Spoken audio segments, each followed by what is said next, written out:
The heat is being unleashed. We are already at the final day of the PUBG Mobile Challengers League Southeast Asia Spring 2024, the day that we will crown the champion. My name is Sir Cloud, together with the wonderful Choo Choo, and right now, leading the chart is Yangu Gadigos, but will that change by the end of today? Yeah, with only 9 points difference so far, that's going to be less than 10 points and exactly 10 points between the second and third place. I have a feeling when it comes to the final day here, Cloud, things get heated up pretty evenly when it comes to the top 5. And also, speaking of the top 5, you might actually have different champions this year as well. Yeah, especially with Austria Esports scoring a double chicken dinner in Miramar yesterday, bringing themselves to be the king of Miramar. Can they be the dark horse to come back from page 2 to chase up to the number 1 spot? So much to talk about, so much to watch today. Today is the day that you guys cannot miss out on any action for every single round. Yeah, just to recap what really happened yesterday as well, Austria Esports ended the day with a double chicken back-to-back, both Miramar. We definitely have to give them the throne of the king of Miramar so far because of last night's performance, by the way. But back towards their format, and just in case you guys just join us here today, I don't know where you guys been, we're going to start off with our format and system, which is going to be the map sequence. We're going to have the same map sequence starting off the day, our final day in the grand final here as first Sanhok, triple Erangel, and double Miramar. Yes, and the point system, well, it's been the same for quite a while now. First place winner chicken dinner will get 10 points. Second place 6 points. Third place 5 points. Fourth place 4 points. Fifth place 3 points. Sixth place 2 points. 7 to 8 will receive 1 point. 9 to 16 will not receive any placement points. But for every elimination will be worth 1 point. And from what we have seen, a lot of these teams have been going aggressive, especially yesterday, to try to bring in as many elimination points as possible. Yep, and so far when it comes to pushing in the very last minute, we have to give also credits to a side of Enigma and as well as Austria Esports because of how they push up in the very last minute, and just hopefully today momentum for both teams do carry out forward from yesterday's as well. This is going to be our top 16 from the league stage previously, where we relegated 4 teams, and that's the remaining of the grand finals, but only 1 seat for the trophy of the champions. Yes, there can only be 1 team that lifts the trophy, like what you said. Who will it be of all these amazing teams up here? Of course, it's still tough competition. It's still very hard to tell because we have 6 more games to go, and that 6 games will determine who will bring home that champion and crown themselves as the first edition of the PMCL Southeast Asia. And they will bring that trophy obviously back home and that glory onto the following season. Now, speaking of the next season, it's going to be a different story. But for now, it's going to be whoever actually get themselves the trophy for this season. But lucky enough, it's going to be sort of a warming up for the rest of the entire year for them. But in case you guys have no clue how the league works previously, whoever actually got himself first place during the league stage, which was 3 weeks long, they're actually been granted as head start points in the grand finals, which can be GE at 30 points.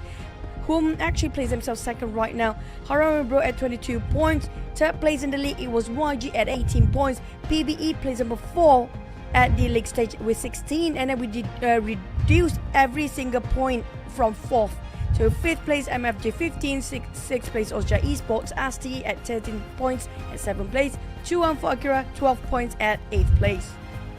Yes, and followed by See You Soon Next Tiger KE with 8 points. Time to Quick Esports with 7 points. Myth Clan 6 points. Dread Esports 5 points.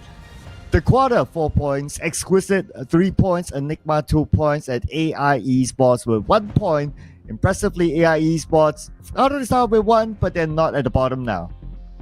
Now, also when it comes to the final prize pool, we do know there's no seeding when it comes to this season for the PMCL, but they're fighting for the prize pool and for their pride as well. So the total prize pool is going to be over 16,000 USD. First place taking away 5,000 USD. Third place on 3,000 USD, whilst third place is going to be half of third place, which is going to be 1.5k USD. Fourth place, 1,000, a grand of USD. Fifth to eighth place will be having the same amount of USDs, which is going to be 700.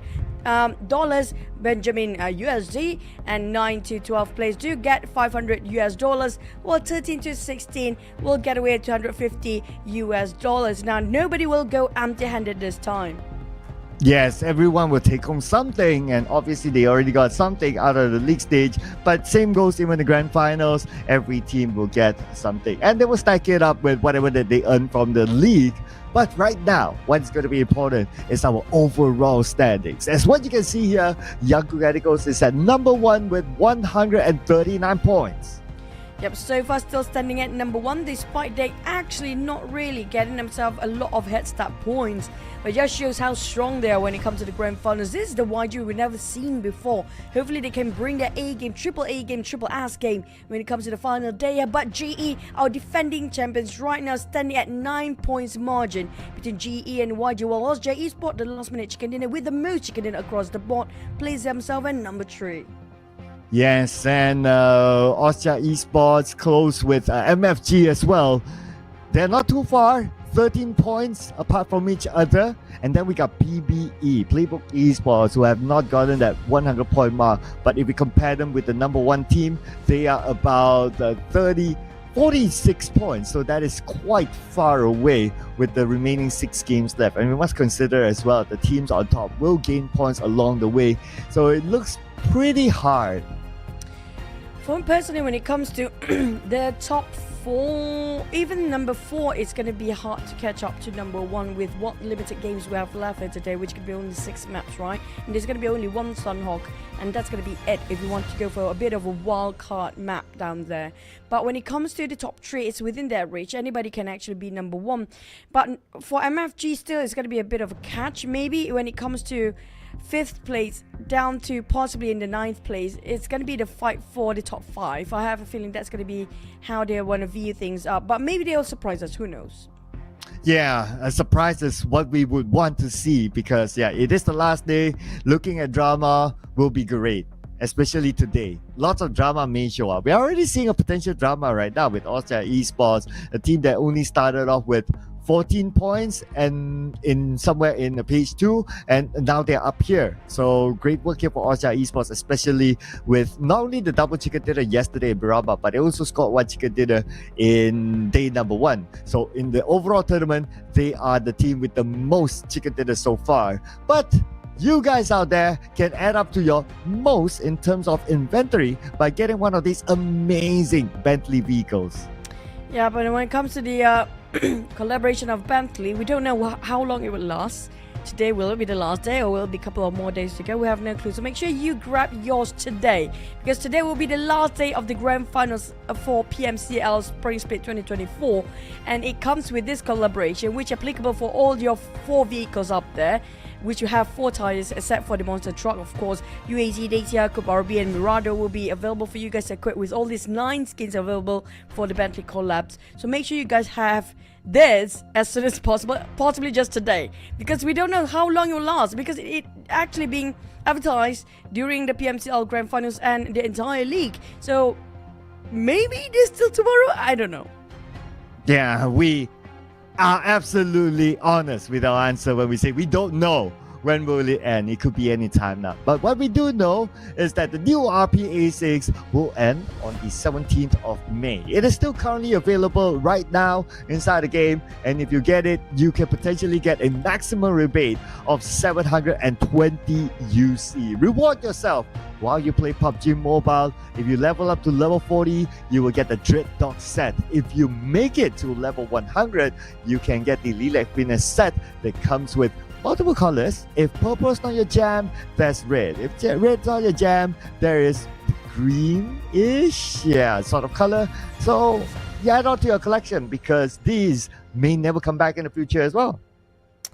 That's true, but at least we do know the timeline here, which could be up to the 17th of May, which we already have this ongoing for the past 2 weeks, I guess. But at the same time, when it comes to the collection also, what items you can grab during this tournament. It's your tournament as well, so make sure you guys have your hands on with the 6 years anniversary RP Royal Pass, which can be already 6 years of PUBG Mobile with all of you guys and all of us together. But speaking of the next map, which is going to be Sanhok, we do know for a fact that Sanhok is the smallest map, luck dependent, heavily luck dependent because of how small it is, and so far we have too many heart in circle, some top mark circles. Always comprises of all three islands as the first one because this is such a small map, like we mentioned before. But I do want to see something more towards the southern side. We haven't seen a lot of southern circle regardless of any map, including Erangel and Miramar, when it comes to in PMCL in the entire season here. Yeah, and to the best of my memory as well, for Sanhok, yes, mainly been the circles around the northern side, main peninsula northern side. During the league stage, we got a good amount of, let's see here, Camp Alpha Island. So yeah, it normally goes towards that side. Right? At most, it goes somewhere in the middle of the main peninsula. So like what you said, we haven't seen like a cave sort of circle all the way down, a Bantai sort of circle all the way down. And since it's going to be the last one, if the gods of the circle were to grant us something, I'd like to have one of those.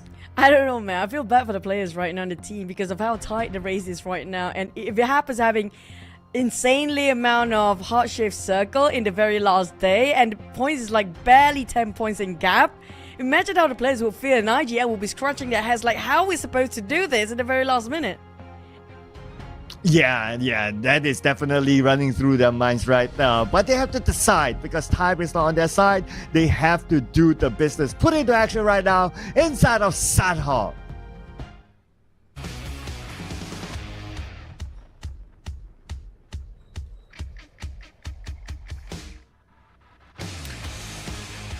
Loving the music, man. But speaking of Sanhok, we do have a bit more on the northern side of the flight path coming up from Lakawi up to the northern part of Harteen. Now, if you ended up at Harteen, if whoever actually dropped on top of the Harteen, there's a high chance the circle might end up there as well. But we've seen before, bootcamp so far, when it comes to the grand finals, not much of a contender, surprisingly, if you compare it with league stage.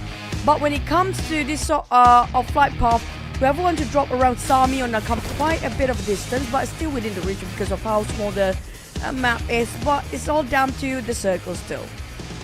Yes, the circle will be a big factor here, especially a map like this. And for early drops, so Enigma, as what we're aware of in the grand finals, they would leave bootcamp for Time to Quick Esports. They drop on the southern side. This time, they managed to drop straight into Cave because of the flight path.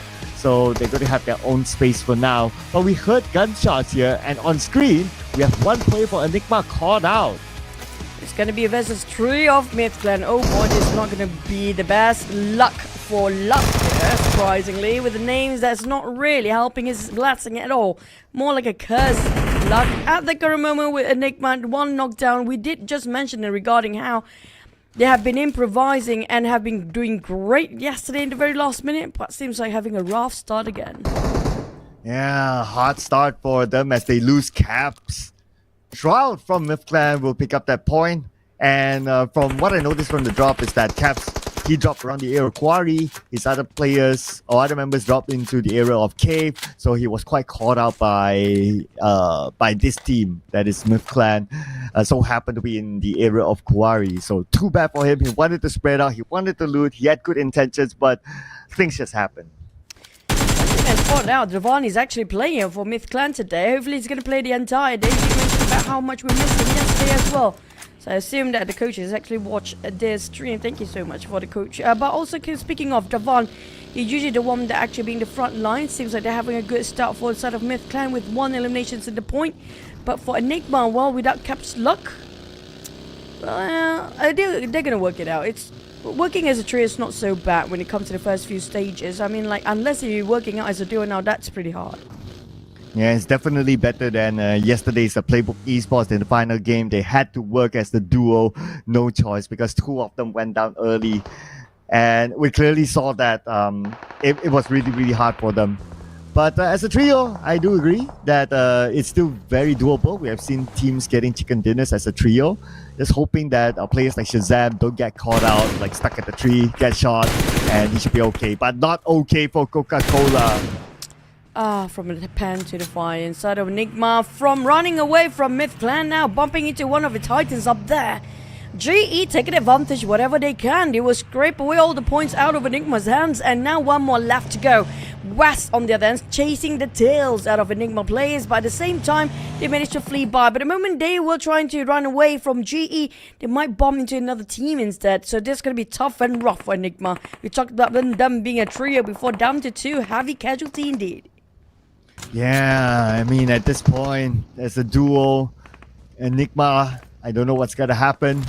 But they had the chance of overtaking the quarter. They're only 5 points behind. But with this kind of start, then the quarter can extend the lead against Enigma. But now GE, one of our top contenders here, they're in a skirmish with Time to Quick Esports, and this is opportunity for them to pick up their first few points. Nade by Mernat onto Edward. That did not land nicely. Cooked and exploded mid-air. So a bit unfortunate for Mernat.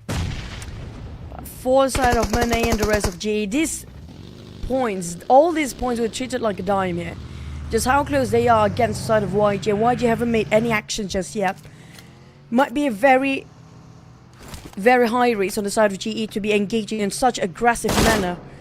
But it will be well worth it. High risk, high reward, they say. And will it be worth it, or will they actually draw out the double-edged sword? If they made a mistake, one silly move or one silly slipped up, it's going to be done for them. They might actually open up a second space for Ultra Esports. But here comes Smile being tapped out by Zuki. TTQ taking a bit of a long shot mid-fight. Yeah, between these two teams against each other. In between is going to be the street that dividing between them. But GE now boxed into one compound and taking all those small apartments and small houses to put at work, but they need to leave. This is not the best spot for them to camp out. Well, we can see them moving up to the high ground just across the Camp Alpha Bridge. One of the key positions. Great scout by Ichi though. Found out that this place is vacant, and now this will be their next checkpoint. And they can hold on to this position for quite a while, and as long as obviously they get the circle. But if not, then obviously they have to move. But if they get the circle, and if the circle happen to shrink on there, then that will be a very strong hold. I agree. That was definitely a sweet spot.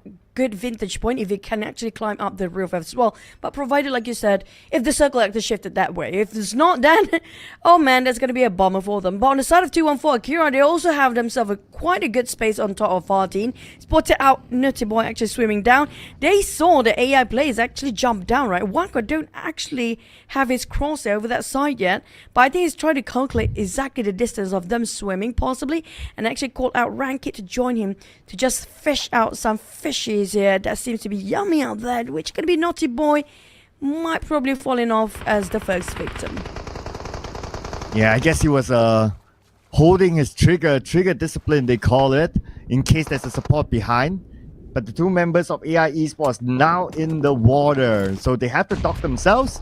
They should have some space to dock, and so far it's okay for them. But for them to move away from this area, there's not going to be much space, so they'll be praying for the circle to favor them too. Here comes Nate. Into the water he goes. I'm not sure how Opti... I think Opti is just trying to confuse them with those footsteps right now. But Naughty Boy tried to go for the flank side all the way to the off angle, but they're more than prepared for 2-on-4 Kira. Nobody actually watching around the margins there. Nobody watching around the coastline. So it's quite risky for 2-on-4 Kira if they have no eyes just around the ledges here. And Naughty Boy will actually try to make use of it. If only they have a couple of smokes, this will be perfect time for AI Esports to just disperse those smokes away. Yeah, AI Esports opening up the smoke so that they can cover some flanks, especially from 2-1 Akira. So now it's going to be hold time for them, since we have about 8 more seconds till the next zone closes. But Nate's rain down onto Naughty Boy. None of them connected. It's a bit too far, plus the angle is kind of tough. But looking at the current stage at Circle Stage 2, this area is still in it.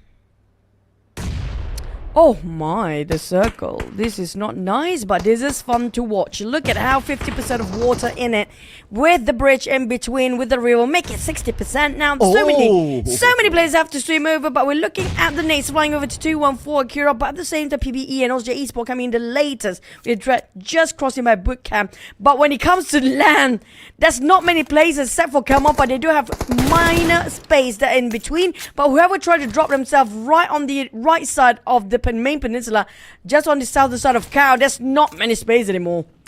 This is an absolute garbage sort of circle. Not gonna lie there. It is absolutely insane. This is arguably the worst Sanhok circle that we have seen inside of the PMCL this season. And of course, it will be fun for us to watch, but not so fun for the teams. It's the best. What do you mean? It's the best. This is the That's best. why I say it's fun for us to watch. If only they can actually make paper boats for the players, it would be fun to watch as well. Just try to fold papers to make sure they can swim over to the other side and just attack at the same time. And not many boats actually being deployed here as well. But on the side of TQ, this is going to be tough. Whoever actually coming into late of the circle, who's actually trying to march in late and advance towards it in a very, very late minute. We saw around 3 or 4 teams just now. There's going to be a lot of trouble, including McPlan. There's going to be smoke up, pickup truck. Things have been really hectic and easy. Definitely not getting it easy at all. Easily executed by Scotty, of course, but easy is just going away. But we can see the elimination feed running right now, including Davan from Myth Clan. His re-debut again, unfortunately eliminated by Rage from Harami Bros. Nice long range to secure that point. Papai trying to get one for himself. Myth Clan, Shroud, circling around, and the hill will help him. He's still alright for now, and he has to stay alive since the last man for Myth Clan. Shroud with one rock to make miracle plays for the rest of Myth Clan. That's a lot of responsibility. And the only friend he got right now is just one rock to talk him out for his strategy. On the other side of the map, we do have YG and MFG happen to be scattered around. YG on there, then clustered up together. So they don't really have eyes to actually watch out what's really happening. No infos for YG. But on the side of MFG, look at how they try to box in, slowly try to surround the rest of YG. This is a dangerous game for YG. They might actually lose their number 1 spot if the entire team get obliterated by the hands of MFG. Well, at least for now, they're still holding their ground well. Probably because everyone got the circle, so everyone's staying put, allowing other teams to cancel each other. We haven't got the first team eliminated entirely yet.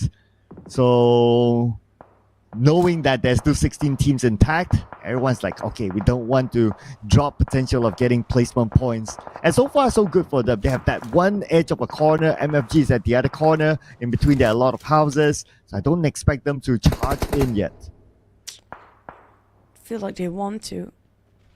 It feels like they tempted to do so, but like you mentioned, they're a bit calculative and very meticulous regarding of how many teams are they exactly, because there's somebody marching at the back. AI Esports not so much.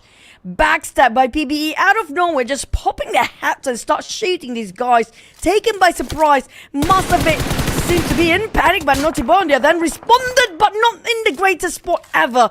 Oh man, barely got any covers. Where to run? Oh my god, now down on the ground. Oh man, look at the amount of teams close by with each other. Even the long range from Playbook Esports caught him out. And Austria Esports now coming into the compound where MFG is at. They will rush in. XZ in this building, but doing shot from where? From exit! From somewhere else! Bit of a trading done. Austria Esports seems like having some troubles down there as well. MFG, they want to snatch away the tap place. Now down to 2 for Austria Esports. MFG unknown jumping down. Yaka coming in, clears the corner, but Astro X finally on his knees. Yaka just taking out his DBS to put up to work. Wonderful teamwork, but all just going in. Try to respawn and answer back. He needs to go for a reload, and not going to be enough bullet to hold on the entire team of MFG, who just cornered him down, but YG steals away Sky in the very last minute, but here comes another team. Oh man, Austria Esports out and they were in contention. It's going to be hard. Let's see what happens to the other teams now. MFG, nice day by WTC. And now they will go in, they will charge in, they know they got the double knockdown. They need to find the other members of their opponent. Circling around is WTC and he sprays, he shoots, he scores. Speaking of Karma bit them back for MFG, trying to snatch away LJ Esports third place. Instead, they're being taken out of the equation by the number one teams. YG were quiet since the start just now. Finally, they've been speaking out quite loud when they gained themselves the most elimination across the board with 5 eliminations right now, and they're not showing any sign of slowing down either. GE have a lot of work to do if they want to catch up to YG. Oh man, because they already got 5 eliminations, so GE with 1, they have to work a lot more harder this time. Let's see when will GE get into real big action. Right now, Monboy is caught out in the blue and he's the last member of Playbook Esports. It's being shot at as well. Vehicle blown up. Bad news for Monboy. He's on foot now. Bull and brazen. Keep the spray open. Wacko definitely want to shut down on Monboy. PBE denied their entrance into the safe zone right now. Way too deep drown in the blue zone. Monboy being discovered by Wacko. He couldn't actually get it right on time. At least his UAZ is burning up in barbecue. Now the rest of 214 Akira, I'm not sure if they want to extend their stay here. Definitely not welcome by the blue zone. Definitely not winning anything either. And they barely got enough health kit as well. So might as well just leave this vicinity. Oh, Yaku Galacticos eliminated. Okay, here we go. GE.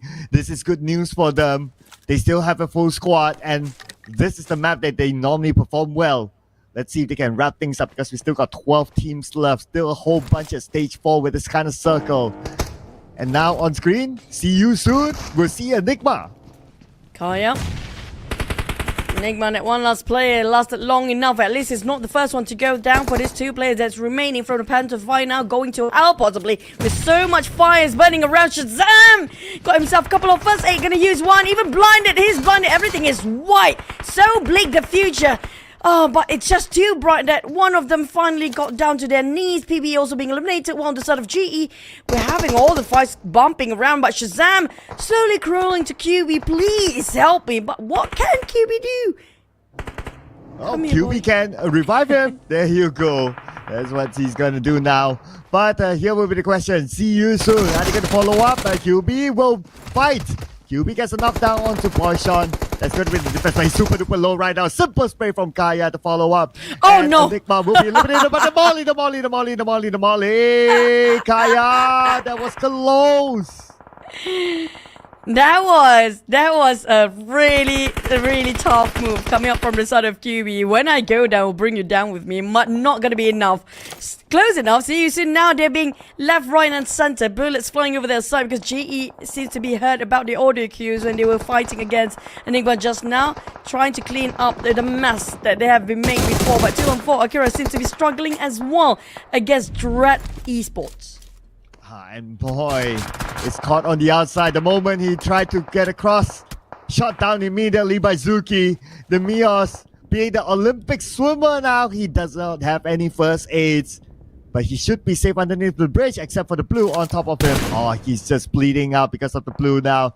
He might not be able to make it. Even if he makes it, TTQ will be there. But at the same time, eyes on top of GE here. They are the only team that actually still remains in the top 5. They're still alive. And this is going to be the biggest opportunity for them to just open up the gap between the first and second place. And not just let them and the rest of the teams down there. But back to the side of 2-1-4 already. Tried to march in, but spotted in an open space. Not there. That's the worst place possible. Rank it. My God, that was a perfect shot for TTQ without even breaking any sweat. Yeah, picking up another point. That's going to be 3 points now for Time to Quick Esports. Now it's their turn to move into the circle, but lucky enough for them, it's not that far. GE is on the southern side, still with the circle, and they can block out See You Soon. Time to collect more points for Genesis Esports. This is an interesting terrain for the circle to end it up with. Do have a very high ground up there, but it depends on which team want to get hike up first, because GE seems to be the closest, but TTQ does happen to be got himself an upgrade of loot. There's going to be airdrop dropping nearby, but GE, they do have a full squad, but so far the elimination is just down to 1. Stranger Esport on the other hand actually scores the same as much as See You Soon, which is going to be 5 for now. It's kind of a big number for these 2 teams. TTQ trying to take out TQ, while we do have another one bites the dust, which is going to be Myth Clan out. We're down to 7 here. Oh, 7 teams left. That means teams are starting to collect placement points. including Genesis Esports, and we're talking about going in for the championship now. See you soon. Kaya knocked down, and now see you soon. They might be falling apart. Kaya eliminated. Boyshan knocked by Ichi too. Boyshan taking out 2 extra points for Genesis Esports, and see you soon tries to get away from danger, but they will meet up with Harame Bros instead. Oh man, they've been waiting, gatekeeping exquisite along the way. Yue is running way. Wow, wait, no, he got himself in an accident. Got himself a rock to take covers, but left, right, center, there's everybody. The eyes are watching everywhere. Another team, and make it 2 team back-to-back going down. This is going to be Harame Bro Exquisite. Unfortunately, didn't make it through when it comes to transitioning into the last few circles. But GE, they slowly hike up. Whoever got himself the vintage crown first, the highest peak of these small hills, will dominate over this circle. Yeah, great spot here to block out the Time to Quick Esports. We know in about 50 more seconds how far will the circle go. While Liquid and Gus is looking at Genesis Esports. Edward is not healing up, so I guess he's out of first aids. Not the position for him to be in. If you look at Liquid, he doesn't have any first aids of himself. Ooh. And that nade on the Liquid, that was a close one. Shredded down to 50% of health, only has bandages to heal up. Hopefully he got enough time for him to actually do that. If GE seems to be a bit curious, who else actually sharing this side of a mountain or this side of a hill? And seems like Smart do feel intrigued by whoever actually on the other side. So he would go for the furthest flank and a bit of off angle. Try to scout out if there's anybody happy to be sharing. But see you soon already got himself quite in the center of the circle, which at the slopes of the hill, not the best spot there is, but still got some covers between the rock and the terrain is uneven, so it's pretty much covering them as well. But between TQ and STE, there's going to be only one team will survive here. There's no way both teams will march into the safe zone. Oh man, but the one team is in the middle of the safe zone. They see you soon, so they will hold on to the spot for now. But for GE, we know that they've been blocking Time to Quick Esports. Got to knock down to Liquid. Edward taken out by Fro from the corner, so that's 1 point stolen away. And now Liquid finish up by West. That's going to be the next point for Genesis Esports. Now only Gus left for Time to Quick Esports. At least he got himself camouflaged with a ghillie suit. Trying to blend with the nature. Look at the grass. The grass is actually moving with the Hello Kitty. Not really. I think that's a chicken pan. But back on the side of GE. Gus. Oh, he whiffed into the very last minute. Now here comes the blue zone. And West spot him out. A perfect view and a perfect angle. And that's going to be it. The last of TQ. TTQ eliminated. And West at least got himself some covers of the rock and a couple of vegetations. But they're going to be remaining him with one last verse 8. TQ also being eliminated. It's going to be GE high chance of percentage winning over this chicken dinner. Well, absolutely. They still have a full squad at this moment. 762 is super duper low. He does have 6 first aids, but before he's able to use it, knocked out by Lulu Tap. See you soon. Not going to go down without a fight. Lulu Tap being shot at. 20% of health left, but he wants to make sure that he secures that point out of 762. It will go into his pocket. Lulu Tap, but for the side of See You Soon, the John and Lulu Tap seems to be a bit of oblivious against Newbie, who's just right behind them. Not really. He knows. There goes the first nade, tossing over to the side of Newbie, just to give a bit of a warning not to cross over the line. But Smile just taking advantage while they tunnel their vision about what's behind their back. And now Mane with UMP 80 bullets reserved in the magazine right now. Try to push alongside with Smile, Mane and Smile working as a duo. Try to push down on See You Soon around the other side of a hill. Oh man, they can't really see where the members of See You Soon is at, but Newbie does! Newbie shoots from behind. Newbie will get a knockdown onto the one member of See You Soon. Now Lulu Tia is going to be the last man. And he comes in with the DBS, but before he's able to charge it, he's taken out by Genesis Esports. 1 more to go. For sure they're going to wrap things up. And Genesis Esports, Sanhok is the playground. I have to give it to the son of STE. Newbie lasted long enough by himself to just get himself a second place point. Now that's a good shot and that's a good move. Despite it's been discovered by See You Soon early on by the John before. But he played it well. I assume it's like, I don't know, is it luck or is just perfect timing? Because at the same time GE take advantage to march forward. So they have to divide their attention, just go back to GE and just leaving their back, open up 4 shots. Yeah, but if you think about it, a lot of the top 5 teams, you pointed that out, got eliminated fairly early, somewhere in the middle of the match or even before.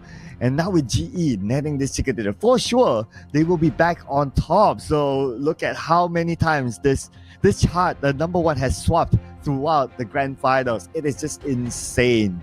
Can't we just give both of them trophy at this point? Because it feels like both of them so desperate to get that number 1. I cannot. It feels wrong to not giving them both for it, because they both have been putting so much effort since day 1 of the grand finals. Well, according to Santa Claus, one of them were naughty, so somebody has to pay the price for it. AIE's boy is naughty, so yeah. Oh yeah, naughty boy, right? Yes. Probably need to change his name. But we gotta check out the best moments from this round. Genesis Esports, not the biggest amount of eliminations, only 8, but with this chicken dinner, it is good enough for them. And the gap between them and YG was less than 10 points before. To be exact, was 9 points. Now, also, YG did score himself 5 eliminations, but the problem is they don't get any placement points.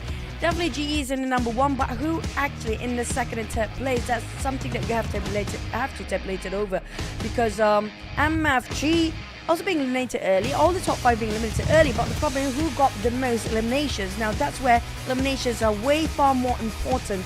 At the very moment, it's so critical, it will change the prize pool. You saw how much of a difference between the second and third place prize pool. It's just quite huge, by the way.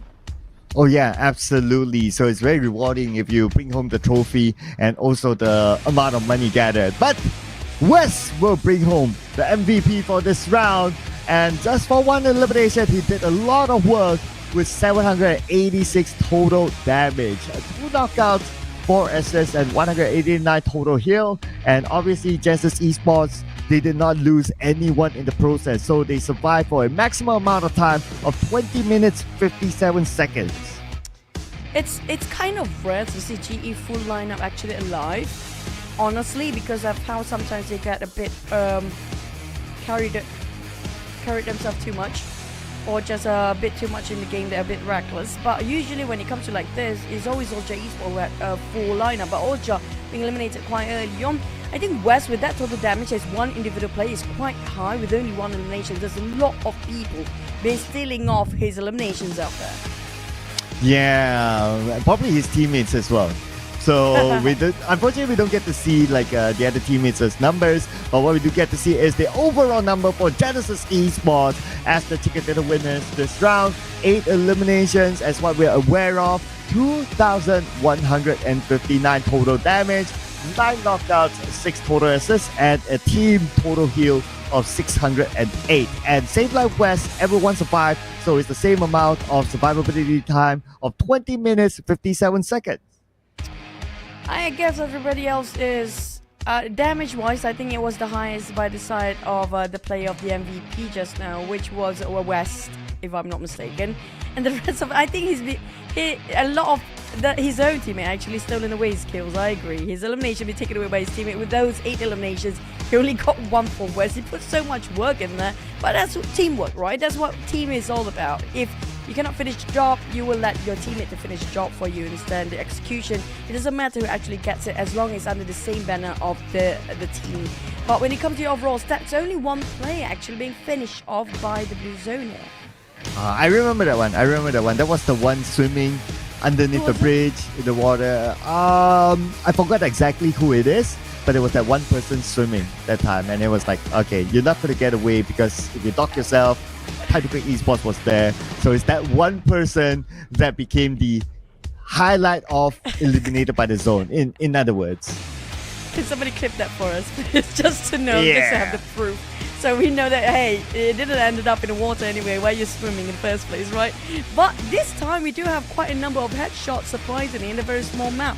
I thought we do going to have a lot of more headshots in a bigger map, but apparently they do love to play spray and tap from afar with the headshots in Sanhok in particular. Yeah, so other than that, I would say there's still time to loot one airdrop, despite like this kind of circle is like really, really hard, goes up north, and that's also the reason why this round ended fairly early. But looking at the numbers now, See You Soon actually got the most points because it got 14 eliminations. And this is what you pointed out earlier on of how important the elimination points are. And because of that, they got 1 extra point above Genesis Esports. And the thing about See You Soon, the scariest part is how much elimination they can actually get. And they had this kind of run before in the league, if you remember, right? Suddenly they have the surge of number coming up in the very last minute. This is exactly what they did. They got like 15, 16 eliminations and now 14, almost 20 points, which is going to be almost equal to Chicken plus 10 eliminations, which is quite a high number. Now See You Soon, they are in the middle pack. I don't know where will they last after this. I think they're possibly going to snatch away the top 5 in the very last minute. For the side of Austria Esports, this is definitely going to be losing their spot. Just they gain for it yesterday. It's just slipped through their fingers in the very first map of the final day. Yeah, there's no room to drop points here, but that just happened with Austria Esports. And because of that, look at the gap now. Number 1, as what we expected, Genesis Esports with 146 points, 2 points ahead of Yangon Galacticos with 144 points. Austria Esports, look at that gap. That is like 25 points difference between Austria Esports and Yangon Galacticos. 5 more matches to go. They have to work really hard while hoping the top teams to drop points too. MFG 108 points. Welcome MFG to the 100 point club. Same goes for See You Soon, X-Tiger KE. 100 points. They push down Playbook Esports to number 6 and everyone else just goes down because of that. And PBE, despite they got a very strong start in day number 1 of the grand finals, double chicken back-to-back in Sanhok and Erangel map, they lost entirely their gas down there. It's just they're running out of gas. Their tank is quite empty. I don't know about today. It's just a big fall when it comes to the side of PBE and Harami Bros as well. Despite they got quite a head start points before this, pushed down at the very bottom of the first page, almost down to the second page there. So hopefully they start to wake up, realizing that hey, we only got 5 more maps to go and we're done. Yeah, 5 more maps to go. I mean, it's really, really tight right now. For the past 2 days, yes, they scored 1 chicken dinner, but that was pretty much their only big moment. Other than that, they were really inconsistent. So it's just sad to see like you worked hard to get that amount of starting points, but you start to drop down, and now you're by the edge of page 1, and potentially even by the next game, they might drop into page 2. I agree. It's devastating, really, because you know the thing about the head start point, it won't last that long. It's just going to be a bit of tiny head start. It's not really going to be giving you the entire head start of the entire day, right? And for the side of a team that really got the biggest advantage at first and not trying to utilize it as much, it feels very unfortunate at this point. It's like you know, you got the head start, might as well just use it as efficient by keep on pushing forward and be consistent. But the biggest, hardest part is going to be consistent. But can they be consistent or not? It depends on the next map when it comes to Erangel. But before that, we're going to hit the break. See you guys after this.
And we are back, and you guys are tuning into the last day, which is going to be the final day of the Grand Finals PUBG Mobile Challengers League Southeast Asia Spring Split 2024 with me, Choo Choo, and Sir Cloud.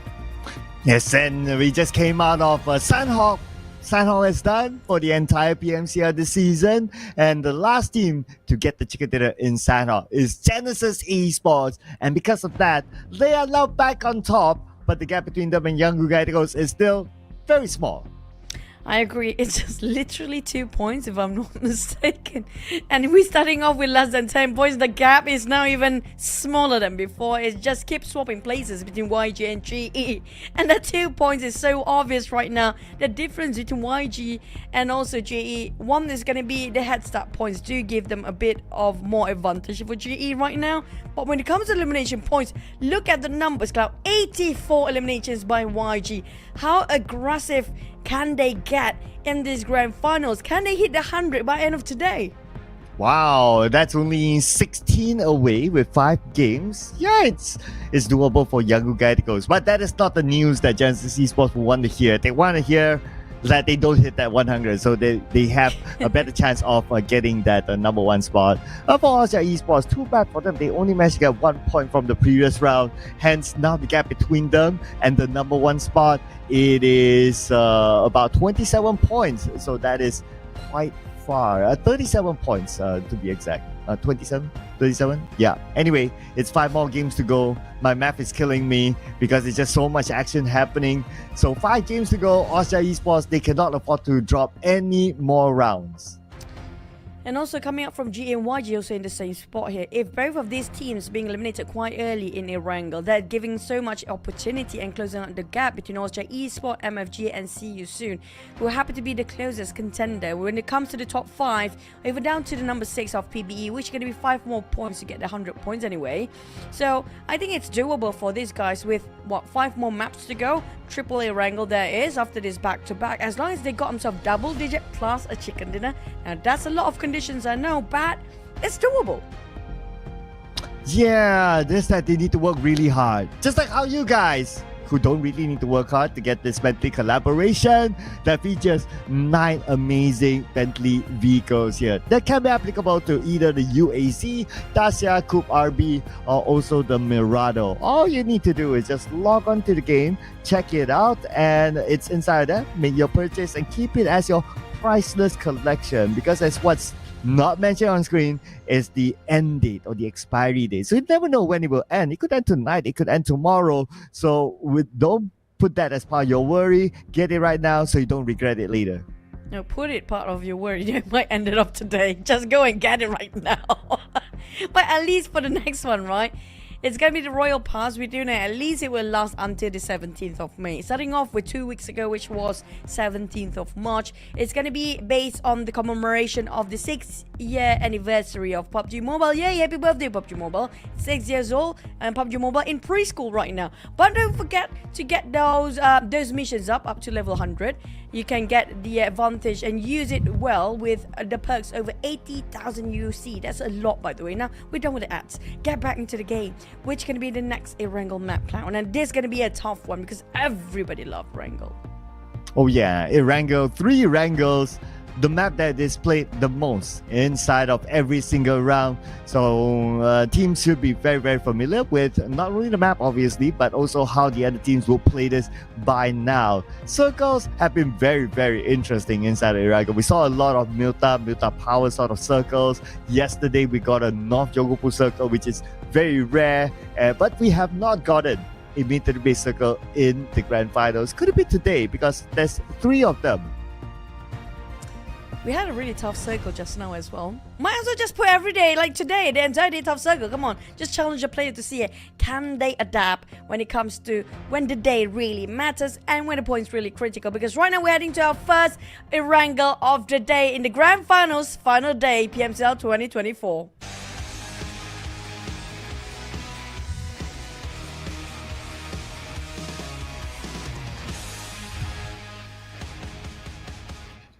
And here we go, the first Erangel for day number 3. This will be the flight path here, ladies and gentlemen. It's going to start from mid to the base, up all the way to Kameshki Stauper. So Kameshki Stauber, the favorite spot of Playbook Esports, and with this kind of flight path, Austria Esports can drop directly into military base, and they will be one of the earlier ones to land on their regular drop spot. For STE, normally goes to Novo. They might go past by, but definitely not going to challenge Austria Esports yet. Or maybe Austria Esports, the one will challenge everybody else here, because this is a point where we always say there's nothing else to lose for these guys, but there's a lot of things at stake here, definitely for all the players up in the top 5. At the same time, if they're not willing to take the risk, they don't have the determination to push themselves beyond their limit, they won't budge, they won't go anywhere. So they have to take some actions early on. This now is the best start, because Erangel's where you have the most confidence on, you have the most knowledge on when it comes to the map. Not saying that they don't have enough when it comes to Miramar, no, but it's just because Miramar is so big, it's so hard to have your targets locked down or try to push them into one corner that you can actually lead them to get into your trap. But here, when it comes to Erangel, it's a different story, and we do have a very generous circle as well. Nice circle to begin with. Okay, don't worry about it. We still have two other Erangels more to go. So maybe we might get that wish list of a military base circle later. But for now, looks like it's going to be A-OK for all these teams, including for Genesis Esports, who have 2 regular drop spots, either in Novo or in Rosal. But based on the flight path, the destination is going to be Rosal now, unchallenged by other teams. And that is the start that they need in order for them to have a chance to maintain their pace against Young Radicals. Austria. SMB, well, at least part of the SMB stay inside of circle, so they do have time to loot up.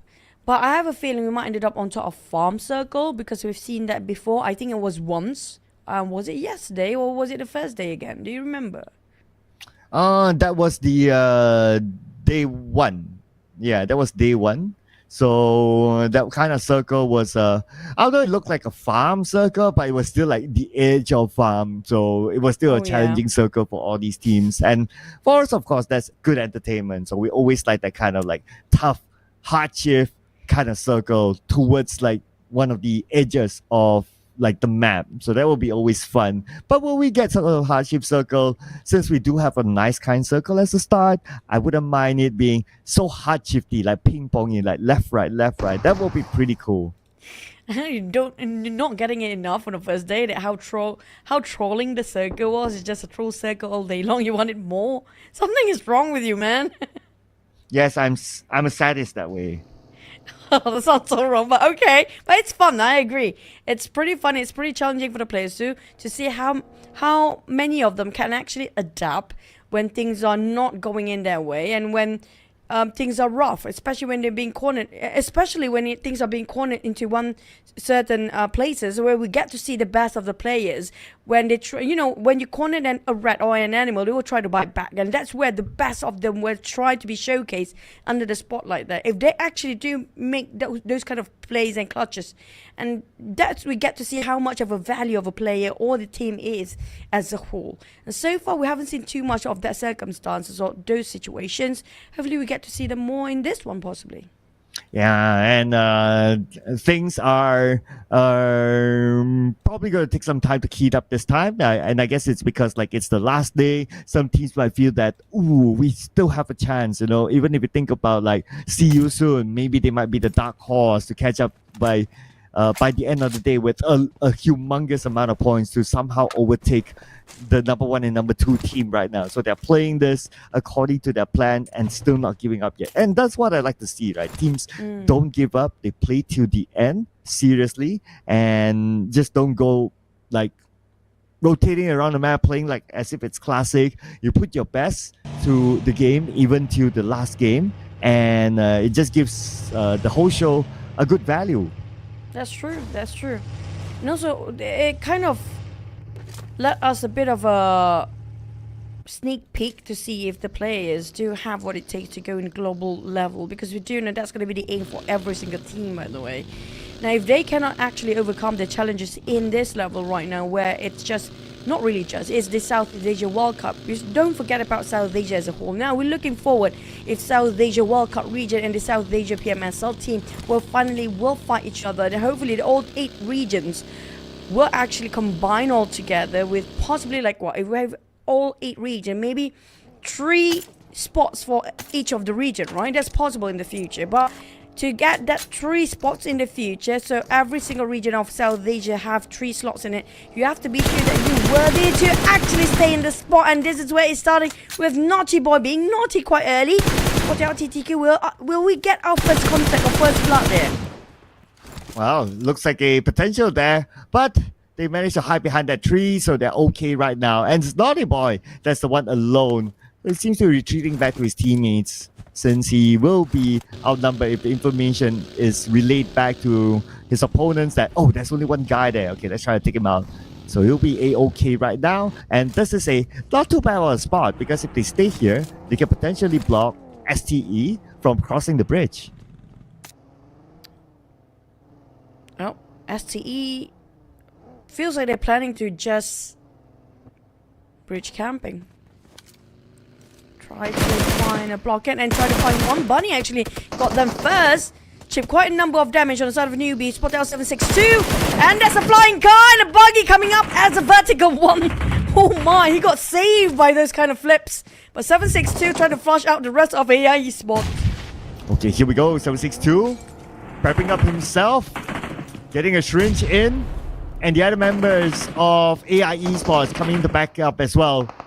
STE sending Scotty across, so now it's a 3-man front line, 1 support behind. Master Babe is going to circle around as well. You got to be careful of Master Babe because he might backstab Scotty. Master Babe playing ring around the rosy, around the walls. He's trying to find where are the rest of Miner, which is going to be Miner HP on him. Here comes the Molly, trying to burn him off alive, but Miner, oh man, he managed to flee away in the very last minute. Oh, so clear, so Master Vic definitely not going to be happy about this, but Bunny on the other side, as TE, 762 down to 3 of health. Scotty trying to do some work, being the front line, tanking out all the damage, but on the side of 762, he needs to flee. Down another person, Miner's on the ground, on AI Esports, they managed to defend this the longest of time. Oh, wow, but now Master Vape knocked. And now Scotty will be happy to say thank you for the point. But for the others of AI Esports, they're coming in. We got Bunny here and Naughty Boy at the forefront. 762 is still on his knees, so Scotty is alone. Newbie's playing the support role behind with the Scar L. On the side of ST, things are going down really sour on this side. Things are bitter right now, but explosion exploded for both of the players. AI Esports, Naughty Boy will revive Bunny for now. Newbie just arrived. This is not great. On the side of STE, down to only 1 last player there is. Thought they can actually have it going, but Newbie willingly just gave him position away, and that's gonna be done. He got surrounded, Size is still full HP. Not even fighting for his life in the very last minute. STE, what went wrong? Yeah, it was kind of tough if he put himself in that situation. 1v3, just arrived at the vehicle. It became a free shot from the 2nd floor. And yeah, I guess that's what happens. And Stranger Esports became the first team to be eliminated. But now we have our highlight team, Harame Bros. Range is in trouble, being shot at from 2 different angles. And while he was scouting, he loses his vehicle's tire. And now he's caught out in the open just with his own 2 feet. Easy K leading out. TTQ and Myth Clan. It's gonna be 3v3. The same playing field of levels between the 2 teams right now. GE taking on Myth Clan at the same time. High range remote, yes there is, but Joseph spotted out. There comes all the shotgun plays, Cloud. It's gonna be everywhere now. Oh yeah, this is the moment for us to call out the DBS. Used the most by all these teams the entire game, especially in this current meta. But with that, Myth Clan, they managed to secure this compound, though they lost the Van somehow in the process. Another early elimination personally for him. But they have this space to play with, and they can still hold on for it. And they're also in the circle now. Gus, a Mini 14, trying to scope down. But on the side of GE, this is going to be a dangerous game they're playing. Exquisite on the other side. They're quite in the center of everybody else. Myth Clan also have their eyes set onto them. There's also See You Soon, if I'm not mistaken, on the other side. And TTQ, GE, what risk that they've been taking. Scored them to elimination. I'm not sure about YG. I think YG is nearby as well. Well, also Esports Skyrim versus 214 ranked Akira. Now Wacko, Skynet pushing himself forward while Rankin, nobody can actually save him. And 214 are quite split amongst themselves. Man, look at this. 214 Akira loses one player.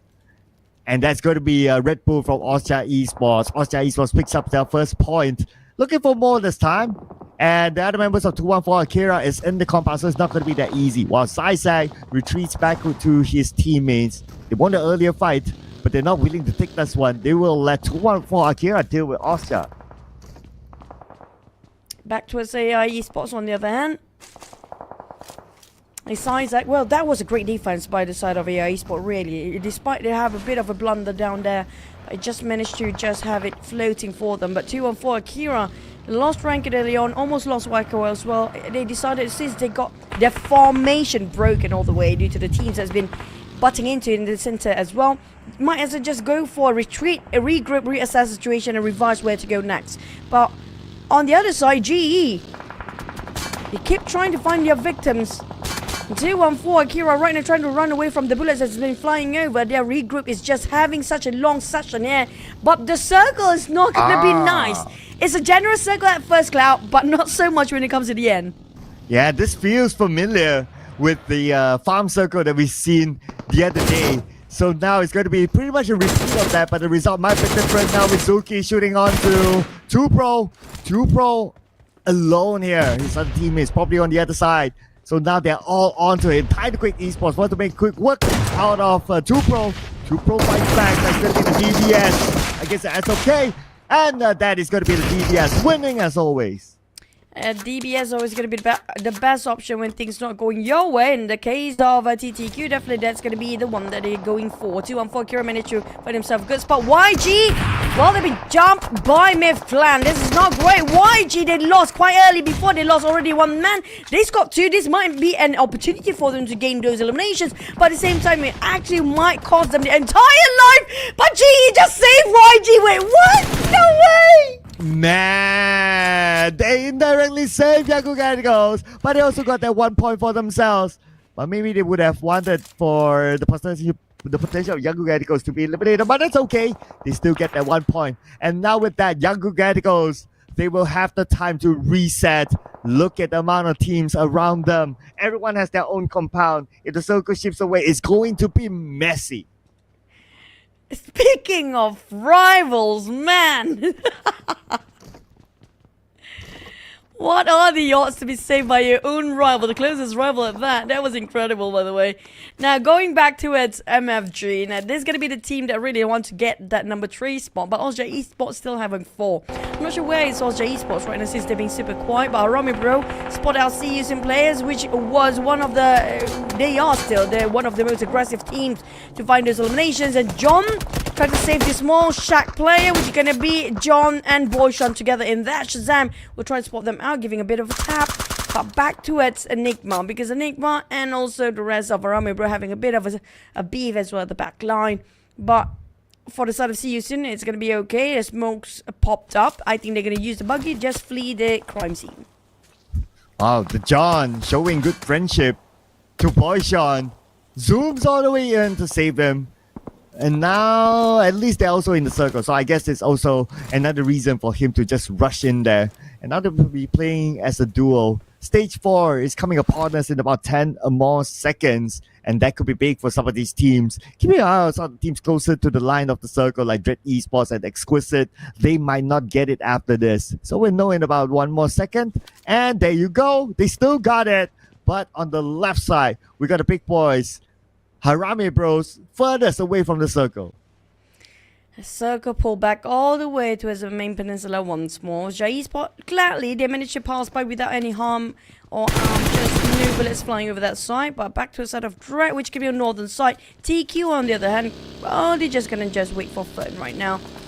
Quite empty when it comes to coming up from the northern side. I think if only TQ cut across straight from the north, I think they don't really have that much problem there. Well, the John taken out by Sayclub from Yaku Gadigos. That's going to be another point in the pocket. Looks like Yaku Gadigos with a long range shot into the Shack. Managed to take out the John. Now Boyshot is alone. Lucky enough, he was revived by his teammate. So now he will be the last man standing. But the bad news for him is that there's still 14 teams, so he has to hold on a bit more longer in order for him to start gaining placement points. Speaking of placement points, so far the top 5 teams still alive, except for See You Soon, leaving only one last play. We saw how the last play being scooped down by another team just now. Down to the last one to carry out the deeds for the entirety of See You Soon. G Esports out Feng, TQ quite spreading out, split it apart by the other team's sprays. The crispiness of taps coming up from apart. Chips coming in. Popeye tried to save just on top of the mushroom tower, but I don't think they really need to be here. Feels like walking straight into the trap for Popeye. Oh, Popeye? Okay, at least he's fine here in the sniper tower, so he can still reset as long as he don't expose himself by the window. And I guess that's why he popped up that smoke just to cover a couple of angles. But Genesis Esports tried to take advantage of it, not able to land the shot. It's not going to be that easy. As for Harami Bros, Federellas! As he passed by QB, he got blown up. And QB will take that point, and now they're trying to take out the other members of Harami Bros as well. Harami Bros in trouble. As Rage will be knocked down, eliminated entirely. Harami Bros out again. Pushed down even furthermore with TTQ still taking over their lead here, which is going to be a trouble for Harami Bros to catch up once more. At least on the side of PBE, another Filipino team still survive with a full squad up there. And See Houston already marked 100 points, but not having any progress so far. Now TTQ, can they catch up towards the rest of the top 5 teams here? Now they got themselves 90 points, another 10 points to get themselves in the 100 zone. But back to us, Enigma, Coca-Cola. And never mind, See Houston just being eliminated anyways. Yeah, looks like one of the potential dark horses out without any placement points. In fact, no points at all, as they didn't get any elimination points this round. And yeah, that definitely dampened their chances of potentially being the surprise team to be on top. But now the other teams on top is still MFG, Austria Esports, Young Radicals, and definitely still Genesis Esports. Haven't seen too much action from Genesis from the close quarters combat yet, most of it from the long range, but because of that they still got 4 points. Enigma, Coca-Cola passing by the corner to get a little bit of a risk doing the scouting work there and shoot away by the top. Top whiffing for quite a bit, but the circle will shrink even further, which can be less than 3 seconds away. They need to know where the circle next. Just barely, actually, just in front of them, not really that far, less than 50 meters apart for the top of the rest of TQ. It's not really a problem, but the problem will be GE, who's been just gatekeeping them, giving such a tight leash, not even any space for them to breathe at all. Manet keeps tapping it out, keeping the pressure on, but the problem for Manet, his bullets running out and things are running dry on that side. Well, the good news for Manet and Crow, they are in the circle by the edge of it, and they can gatekeep Enigma from coming in, potentially gating points as well. And the quarter from the northern side will get into the circle. I am interested to see what's going to happen to Enigma now. Same goes for Type Quick Esports, just below Enigma. But now on screen, we have Enigma as the focus, as the zone will start to close. Speaking of closing, Shazam, well, definitely will having some hard time to heal himself up with the zone. Like you mentioned, he's closing in and drowning his HP down as well. TTQ Gus try to reposition himself back to his side of Suki, and they will try to regroup to go into wherever they can do with whatever position they have left. Because GE taking himself the strongest compound right now nearby the center, and they don't really have to budge as much. All they need to do is just defend as long as they can. Yeah, now, like what you said, defense is their best offense since they have the compound. I'm looking at the elimination feed at the top of the quarter. Take it out. Murder knocked out by Popeye. The top finish out by Jipna. Lots of fights happening elsewhere. Austria Esports, Astro X knocked by Skynet instead to hold his hand. And nobody holding on Red Bull's hand. He can actually hold by himself, all fine with his multiple MVP titles down there. AI Esports on the other hand, despite they're having a rough run early on before they have been lasting long enough. Exquisite Nathan, 2-1-4 Akira, that was brutal. And that was harsh reality, by the way, just straight in the face to spray that with that AUG. But Wacko goes unpunished. What is this? But never mind, Lufa boy. Lucky enough, Lufa made sure that didn't happen. But Austria Esports now, this is the opening to come in. Yui's going to play the support role behind while the rest of them charges in onto the compound. And here we go against AI Esports with 3 players. This is a necessary fight for them since it's the fight to get into the zone. Here comes the Molly. Ultra Esports. They're actually digging their own grave, drawing themselves nearby AI Esports here. They know exactly how to push in, but they got shot quite far from below. Naughty Boy now coming in to flush out and clear the corners away. First hand grenade now, the second will be tossed in. Red Bull cannot be picked up. That's gonna be the Fragger on his knees, bleeding out. This is not great for Ultra Esports. He was straight into the trap and being snapped by AI Esports. Left, right, center being closed down. No room at all, but they are fighting back. Oh, Naughty Boy not going down without a fire. Managed to finish off one member of Austria Esports. There's Afroac. Naughty Boy fights another one back-to-back down for Naughty Boy.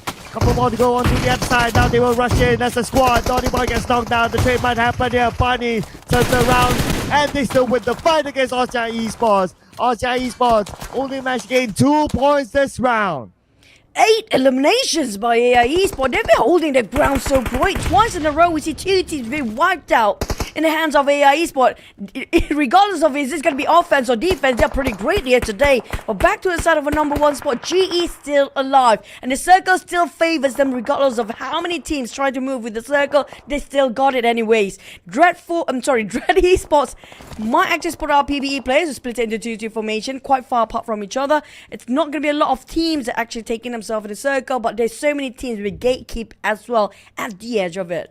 And I'm worried for Young Galacticos now. They have to cross the road.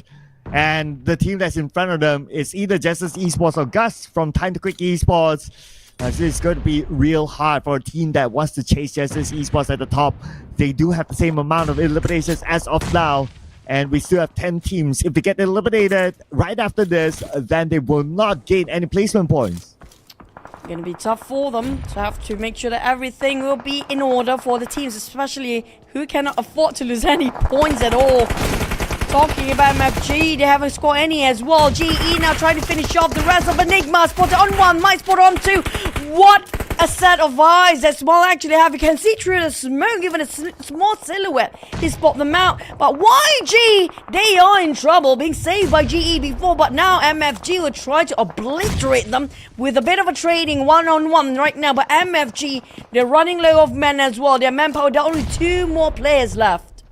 Oh man, AI Esports got eliminated by Young Galacticos. Only 1 more left. MFG trying to find that 1 player.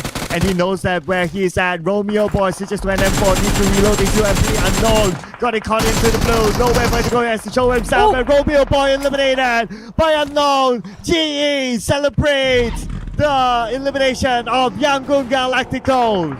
But MFG, they can't celebrate just yet. No, I don't think it can actually work. It didn't make it through. Oh, the car got stuck in between, now leaving only a Yapkov to do all the work. But GE, I agree. They're celebrating with 8 eliminations at that. Not just that, they got full squad steals well and alive. And YG only got 1, but he even got an extra. Oh, Smile. Easily just take away 1 more point in there. That is 9 points now for Genesis Esports, with more to come as they do have Yaka in front of them. Probably going to get their 10 points soon. Yaka managed to slide into the circle somehow, but he exposed himself to Genesis Esports. It's just that he has the terrain to play with. But Genesis Esports, keeping an eye on him. They know that they want that number 10 elimination. But they might get it soon because they're playing by the edge of the circle. We still have stage 7 coming in soon in about 30 more seconds. Explosion after explosion. Nothing seems to be connecting so far with 6 more teams to go. With a couple of teams who only have 1 or 2 players left. There's going to be TQ, Exquisite and also MFG. Especially MFG. If they can last long enough, we've seen it before. As long as you last long enough to be in 2nd place, it's going to be more than enough contribution for the entire team. But Yakubi spotted out by Master Ichi, which they have their eyes set on. But the circle will shrink. We're just entering stage number 7 here. If Yaka not being favored by the blue, barely actually make it in, but he have to cut across. GE, here it comes. Oh boy, Yaka, good luck. Fingers crossed. Fingers crossed for Yaka. Smile will be on there. The rest of GE coming in as well. That is going to be elimination number 10 for Genesis Esports. And look at this. They still have the circle on top of them. And they have this compound. They have a full squad. All they need to do is just wait for the other teams to come towards them. Oh man, GE, they keep it running. Everybody running out their money out of the banks because of GE right now. 10 eliminations. And not just that, if they score a chicken dinner, that's going to stretch the gap so far against YG. And YG is just devastated to watch this, have the sidelines right now, as they keep the gap open even further. While the side of Exquisite, they're still trying to force a great loofah. Boy, perfect. Kobe once more. Here comes another and drop it and exploded. Finish off Jaro in an instant. While Momboy down to only 40% of HP. Oh, all the nades actually hitting onto Playbook Esports. The next one is going to be Michi, knocked out by Jipna. And Lufa hoping to land one on the Monboy, but Monboy is in the shack, still A-OK. Michi is calling towards Monboy, but we got Miramar here coming from behind with the DBS. And now Raimon goes on the second floor by Raimon. Oh, punished by Yue. Not able to land that shot at all. He got a perfect save, but no, Lufa! For the sake of winning, Lufa have to actually finish off his teammate as well. But it's okay. That grenade serves so well for the side of Exquisite, but he still can pick up his members, no problem. Down to only 3 teams, 4v, 4v2, with GE having a full squad. Dread have been quiet all day long. Finally, they got themselves 4 elimination. Damiels on there then spot out the rest of GE, but GE, they still got themselves in the circle. But the next stage will determine who will get the chicken away. Oh man, it could be Dread Esports because they have a full squad. But like what you said, there's still stage 8 after this. Who will be favored by the circle? But Justice Esports, they try to get into the middle, as close as to the middle of the circle as possible, hoping to get part of it next. But that also means that Smart will need to play a lot more in the support department onto Exquisite. Exquisite just by the edge of the circle. Stage 8 is upon us, ladies and gentlemen. The circle goes into the middle, and Genesis Esports, again they have it. Speaking of blasts and also the defending titles of the championship here, they will be favored by the gods of Circle. Even here right now in the very last day, scored themselves 12 eliminations. They want to go for more. Can they score another +6 and make it 18 elimination by the end of this map here? Spot out a couple of smokes opened by Dread, but Dread still having a full squad, but they barely got himself inside of a circle. Can they actually be gatekept by Exquisite here? Oh man. Exquisite can play a crucial role right now, like what you mentioned. While Genesis Esports, they still have the 2 players on the rooftop, not in the circle, but they can take their time since they have the 2 players inside of it already. Dread Esports, Holy Lantern made the move into the circle. His other teammates need to follow through.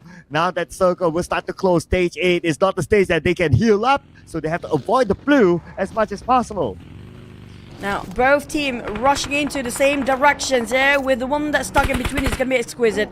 Exquisite, they're trying to split their focus into 2 sides, where Dread are focusing on 2 teams at the same time. 2 split into 2. Now, Mane and the rest of them are tossing all those nets away. They taking a bit of damage. Mane returns the favor and then responds. Well, Small down to only 30% of HP. Mane taking the front line. It's going to be 3-1 formation on the side of GE. Exquisite, shot fires on the side of Dread. They're firing back. Dread caught a glimpse on the side of Exquisite. They are in trouble for Exquisite. Down to only 2 more players there is, but Dread is splitting out the manpower, might actually not having enough firepower to go against GE, with the nades being tossed straight into Moy, and Master Ichi hears those explosions. He wants to go for more. Mane taking the front line. Chips on the other spotter out on the Exquisite.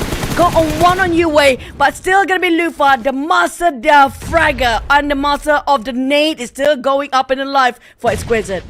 And Exquisite, 1 player currently knocked down.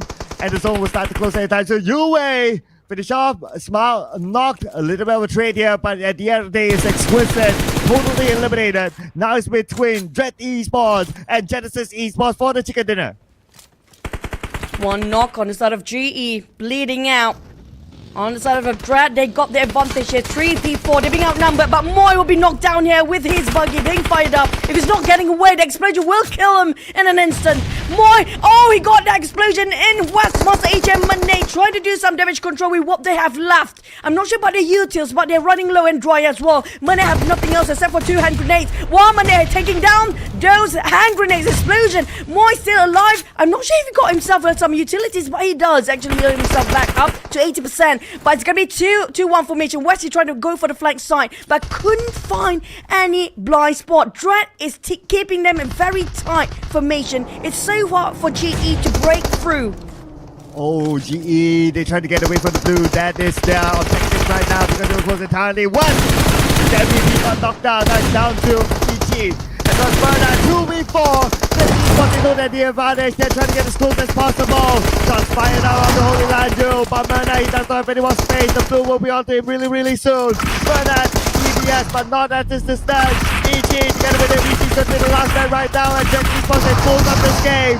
And Dread Esports will take home chicken dinner number 2 in day 3 of the grand finals.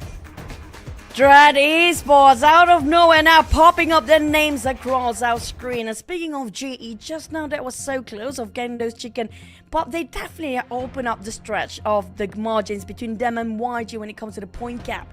And not just that, due to the Blues and closing up their side first, despite being favored and blessed by the circle so many times, until the very last minute, the Blues Zone just, you know what?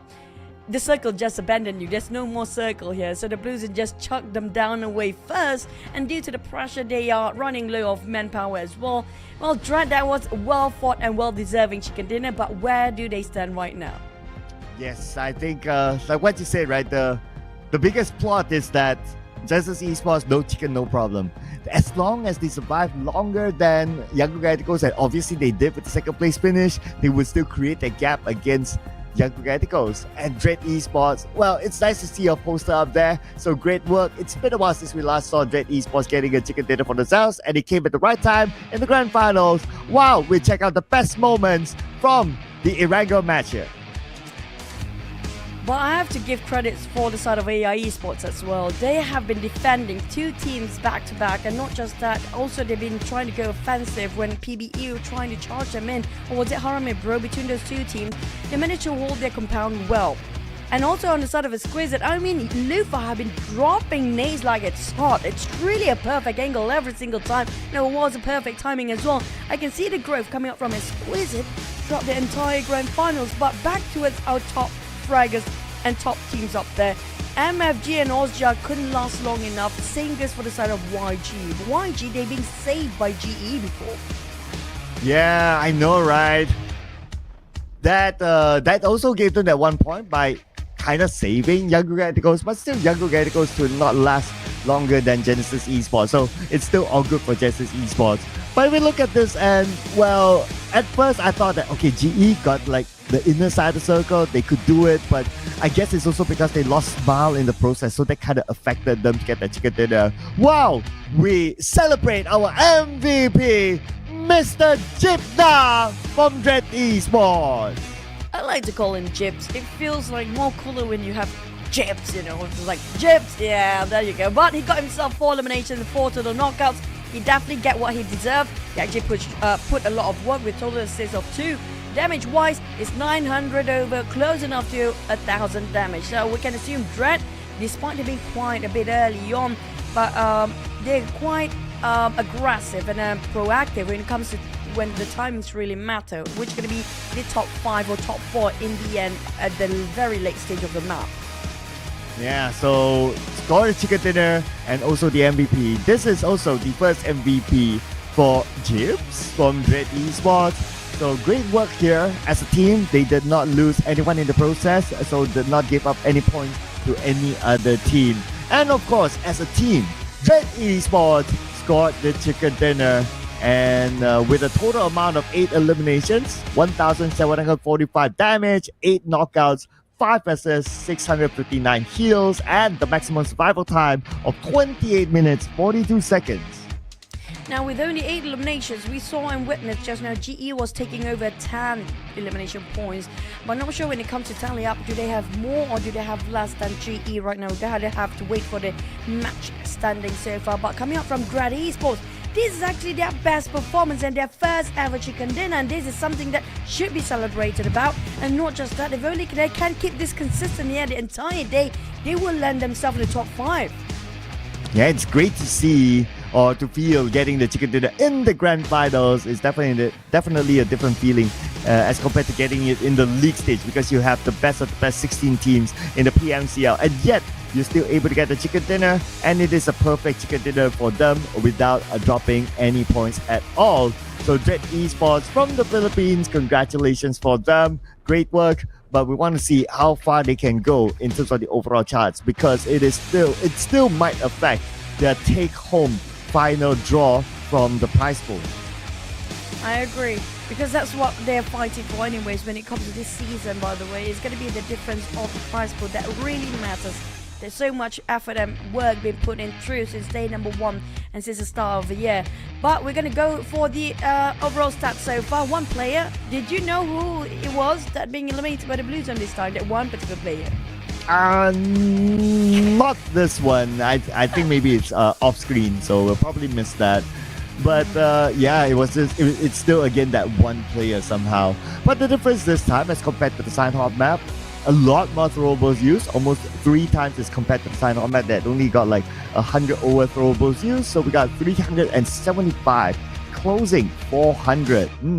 That is a lot of utilities. I agree. We saw how the nades has been tossed around by all the players, even in the case of Exquisite. I love the fact that Lupa just dropped one despite he have to knock down.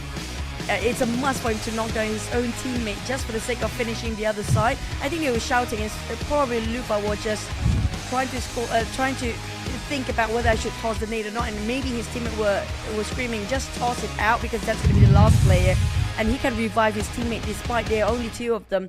And still can revive because he will just be knocked down. And that was one of the crucial decisions made to use all those throwables, despite that you have to actually harm your own teammate in that certain circumstances. Very specific, by the way.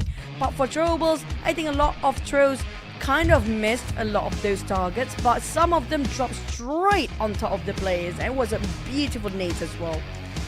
Yes, a lot of beautiful nades by Lufa, like what you mentioned, and also towards the end, I noticed that a lot of utilities were expanded as well. So that brought us to one of the biggest numbers of throwables used that we have seen so far. But what we're going to see here is also the points collected. Now, despite Dread Esports scoring the chicken dinner, but because Genesis Esports, they picked up 14 eliminations, so they have a total number of 20 points more than Dread Esports itself. But Exquisite and joins them with the double-digit club, but with 10 points. AI Esports, 8 eliminations, only depended on them to get those 8 points. Playbook Esports and Enigma, as well as Young Galacticos, 5 points. So we can see the difference between Young Galacticos and GE here in the first page. Followed by the Quarter with 4 points, MFG with 4 points. Harami Bros still have not recovered yet, as they only scored themselves 3 points. Time to Quit Esports, Austria Esports, 2-4 Akira and Myth-Clan, 2 points with Austria Esports. Having the chance to score a big one to get that number 1, still it's 2 points. It's not going to be enough. Stranger Esports, 1 point, and the only team without a single point is See You Soon X Tiger KE. Now that's going to be hot and cold for See You Soon. Last map they scored themselves 14 elimination. The next one they scored with 0. This is what really that's the biggest issue for See You Soon, and that's why they are having a hard time to get themselves the top 3, just because of this reason of not being consistent, not able to produce every single map couple of points, and sometimes they drop it really cool like this one. For the side of YG and also GE, the rivalry will be closing up to only less than 20 points apart, but still, yeah, it's exactly like less than 20 points, which is going to be around 30, make it around 50 points. I think around there somewhere, yes. And on the side of YG and GE, within one map, things still can turn around. But the gap in between Austria and YG is quite wide enough already. We're talking about the first and second is still within the reach of YG. But 3, 4, 5 down to 6, all the 100 marks are there. But the gap is quite significant here. Yeah, I mean, 4 more rounds to go mathematically might be possible, but looking at the consistency of Genesis Esports out of the 2 rounds, it doesn't look like they're dropping yet, so they will continue to collect points too. It's just a matter of how many points will they collect. Other contenders, MFG used to be one of them, but the gap now is like, what, 54 points with 4 more games to go. It's kind of tough. Even so for Playbook Esports, CSU X Tiger KE, Exquisite, and Tiger Esports on page number 1. And like what we talked about after that previous round, Harame Bros dropped onto page number 2.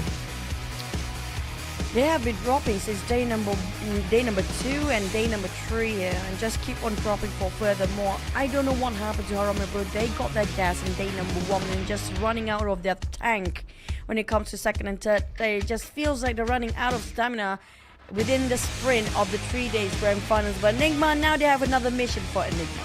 We had the mission before, it was get into the 40s. Now they have to get into the 50s the least, or 60s.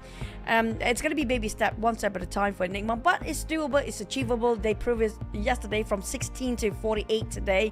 And maybe from 48 to 50 or 60s is not really a big feat, and it's not something that's too difficult for them to do. Yeah, Enigma is now only 10 points behind the number 15 team. So 10 points, 4 games. Yeah, and with the kind of performance that we have seen so far, it does look like they'll be able to gain enough points to not end up at number 16 by the end of the day. And you don't want to ever be at the number 16. So for them at this point, their mission is at least not to be at number 16. I think looking at how they're doing right now, it's looking good for Enigma. It's doing okay. I mean, I wish they actually do have a bit more momentum in day number 1, but unfortunately just start waking up at the second half of day number 2.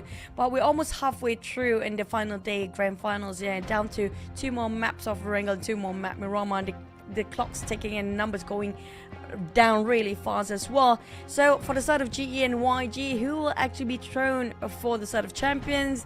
Will it be the same champions, or will it be a different title, different champions or different team altogether this time? Or will it be surprise for us where the third and fourth place actually ended up number 1 by the end of the day?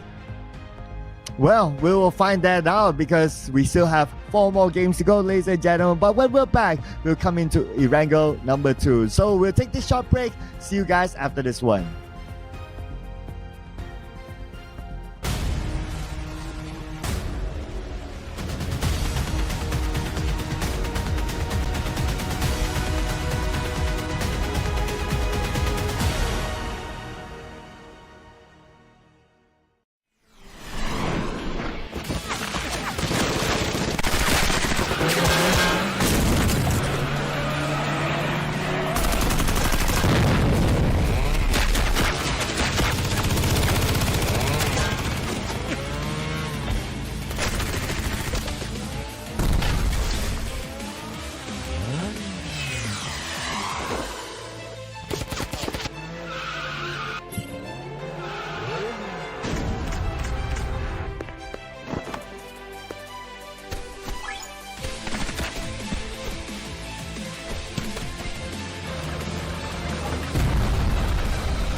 And the race is hot, ladies and gentlemen. PUBG Challengers League Southeast Asia Spring 2024 Grand Finals final day is back. My name is Sir Glad together with Choo Choo, and will be your story today. So far, so good for Genesis Esports. Yeah, will they actually take the title of championship this away again? It's going to be 3 seasons in a row now if they score that one once more. But on the side of YG, this is going to be the closest contender. I deep down inside do want to root for YG. They are one of the legacy teams that we've been witnessing and been watching them grow since the dawn of PUBG Mobile until now. So finally they have this finalated formula that they can actually contend GE for that spot. But can they actually make it till the very last minute? Yes, the points are still close enough with more games to go, so anything can happen. We still don't have a runaway winner in Genesis Esports now, so they still need to keep up to the pace. Now, having 8 rounds back-to-back does not mean that the following round they will do great, so they will still keep up to their momentum and the mentality of we still need to be on top of the game, regardless of the situation. And to illustrate for you guys, in case you just joined, this is the current standings. Yeah, with GE getting consistently in the top 3 for the past 2 rounds, including first Sanhok and the Erangel in the last one. They placed the first chicken dinner of the day with the Sanhok in second place just now, just giving away their chicken towards the side of the Dread Esports, but still gonna get the lead and number 1 spot, while Dread pushing themselves, despite got at 14th place or 13th place early on, now push up to the 10th place after that last chicken dinner. But YG on the other hand, they still have a lot of work to do with 15 points of a difference between them and Ozja. Ozja is trying to catch up to the points, but they cannot afford to lose another round of a game here. For YG, they cannot afford to be eliminated early for the next Erangel map. Yeah, it's really tight now. No excuses for any of these teams to drop any more points. So even with Genesis Esports, they cannot afford to do so. So it's really tight right now for the chase for the championship. And at this moment, for other teams on the other end of page number 2, I would say that they're pretty much playing for pride now. Not just the prize. Don't forget about the prize pool difference, by the way. I think it's up to 9th place, got 500 USD, 250 USD. That's half of a difference if you actually lose at the bottom. So you want to get at least a better prize pool, just a tiny bit before you ended up the day, or maybe even more if you can actually get in the first page as well. Like that's gonna be 700 USD at the first page when it comes to difference of the prize pool. So at least everybody got a bit more extra by the end of today than just nice at like what around, if you actually turn 50 divide by 5 including the coach, there's gonna be 50 USD, but you might actually get around 100 or maybe even more if you actually ended up in the first page. Yeah, probably. I guess it depends on what the deal is, right, at the end of the day. But of course, what is most important is that they need to score it first before considering what happen next, right? So we still have the 4 more games to go, and if we look at like consider like the teams getting X amount of prize pools and all that, the middle bracket is very tight and very close, so a lot of interchanges could happen. I agree. And speaking of interchangeable situation, we saw how things are so roller coaster and hot and cold for the side of See Soon. They got themselves 14 eliminations and 3rd place before, ended up at 13th place with 0 eliminations in the next one. This kind of worrying, but so far GE is quite consistent. But something that's more consistent for you guys is going to be the Bentley collaboration. It's going to be there for you, but I don't know for how much long. Will today be the last day? Who knows? So make sure you have all the 9 skins of Bentley collaboration, which is going to be limited amount of time, and nothing can be repeated in PUBG Mobile so far. Any collabs that's going to be special or exclusive, it's going to be only a once in a lifetime thing. Yeah, once in a lifetime, and you never know if you will get it back, just like our previous creations. We haven't seen it come back yet, so do not make the same regret or same mistake in case you missed on the previous collaborations. 9 amazing Bentley vehicles for grabs right now, and you guys can get it inside PUBG Mobile and apply it to these vehicles, either the UAZ, the Dacia, the Coupe RB, or the Mirado. So yeah, get it right now inside the game and outpace your friends, yourself, your opponent in style. Speaking of style, there's more things to go for you guys in style, which if I'm not mistaken, we do have a 6-year anniversary going on for PUBG Mobile. 6 years PUBG Mobile has been with us and with you guys as well. So it's going to be the exclusive Royal Pass this time as the commemoration of the 6-year anniversary, with 3 sets for you guys available in the Royal Pass this time. As long as you max out the mission at level 100, you can get all 3 sets, and Lilac Finesse set is going to be exclusive for you as well. Depending on your mood for the day, you can change the colors depending on who you want to play with, or even put a full squad with the same set and just difference in color, who knows.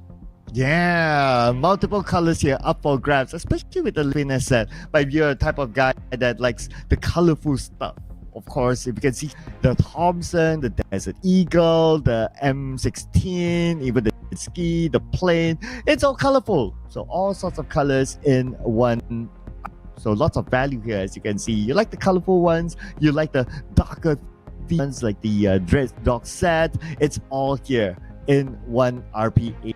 With a maximum rebate of 720 UC available for you guys, and it is in here for a limited amount of time until the 17th of May. So this is your grab it before again it goes away.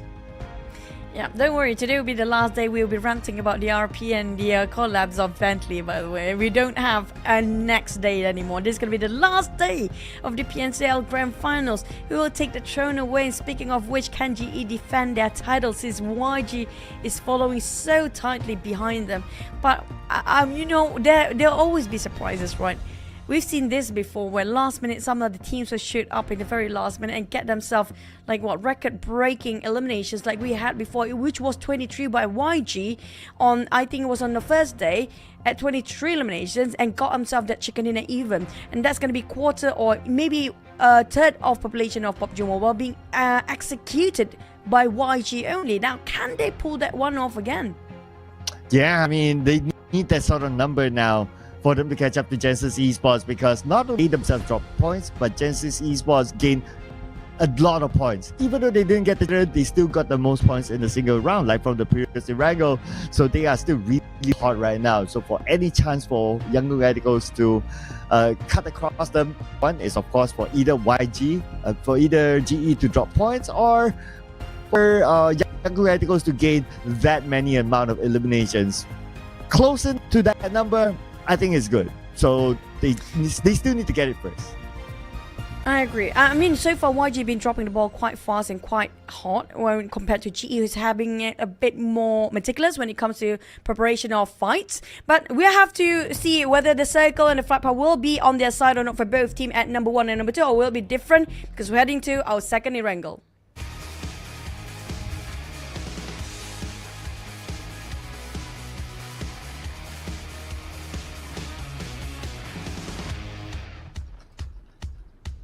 Here it is, Erangel number 2, ladies and gentlemen. Match number 3. Flight path is going to begin from Stauber down to military base. So here we go. Teams should be able to get to their dorsal if they want to challenge for vehicles somewhere in between. Now, we talked about somewhere in between, but this is not really in a vertical and perfect sort of scenario we hope for the flight path. But I agree, Cloud. The fact they can drop anywhere they fancy is still within their reach. It's not really deviated too much away from the center when it comes to this flight path, so still within reach for those who want to drop themselves in a quarry or hospital, which we do know there's not many teams who love to drop on the left side of the map at all. But Austria Esports, as per usual, is going to be SMB, but depending on the circle, maybe some teams want to change their drop spot early on. The initial drop is so important, so not many teams want to change it due to how they want to know exactly where the loot's supposed to be at, because of how they want to loot and gear up as fast as they can.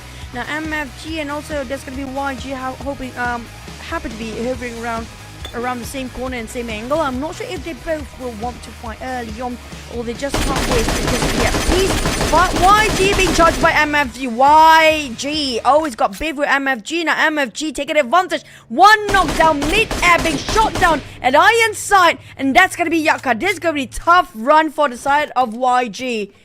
On the side of the circle, well, fortunate enough for MFG and YG, at least they're having a good start here.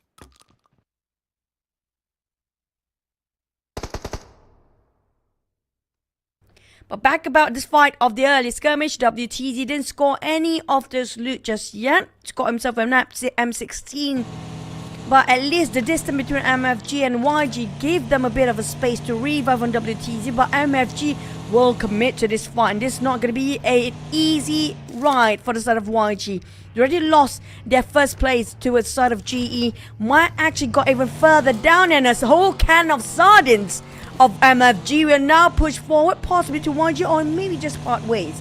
I'm not sure. Right now, MFG will try to relocate themselves to higher advantage of elevation of ground, try to loot themselves up, and maybe try to take a fight later on, which they know exactly where YG stands.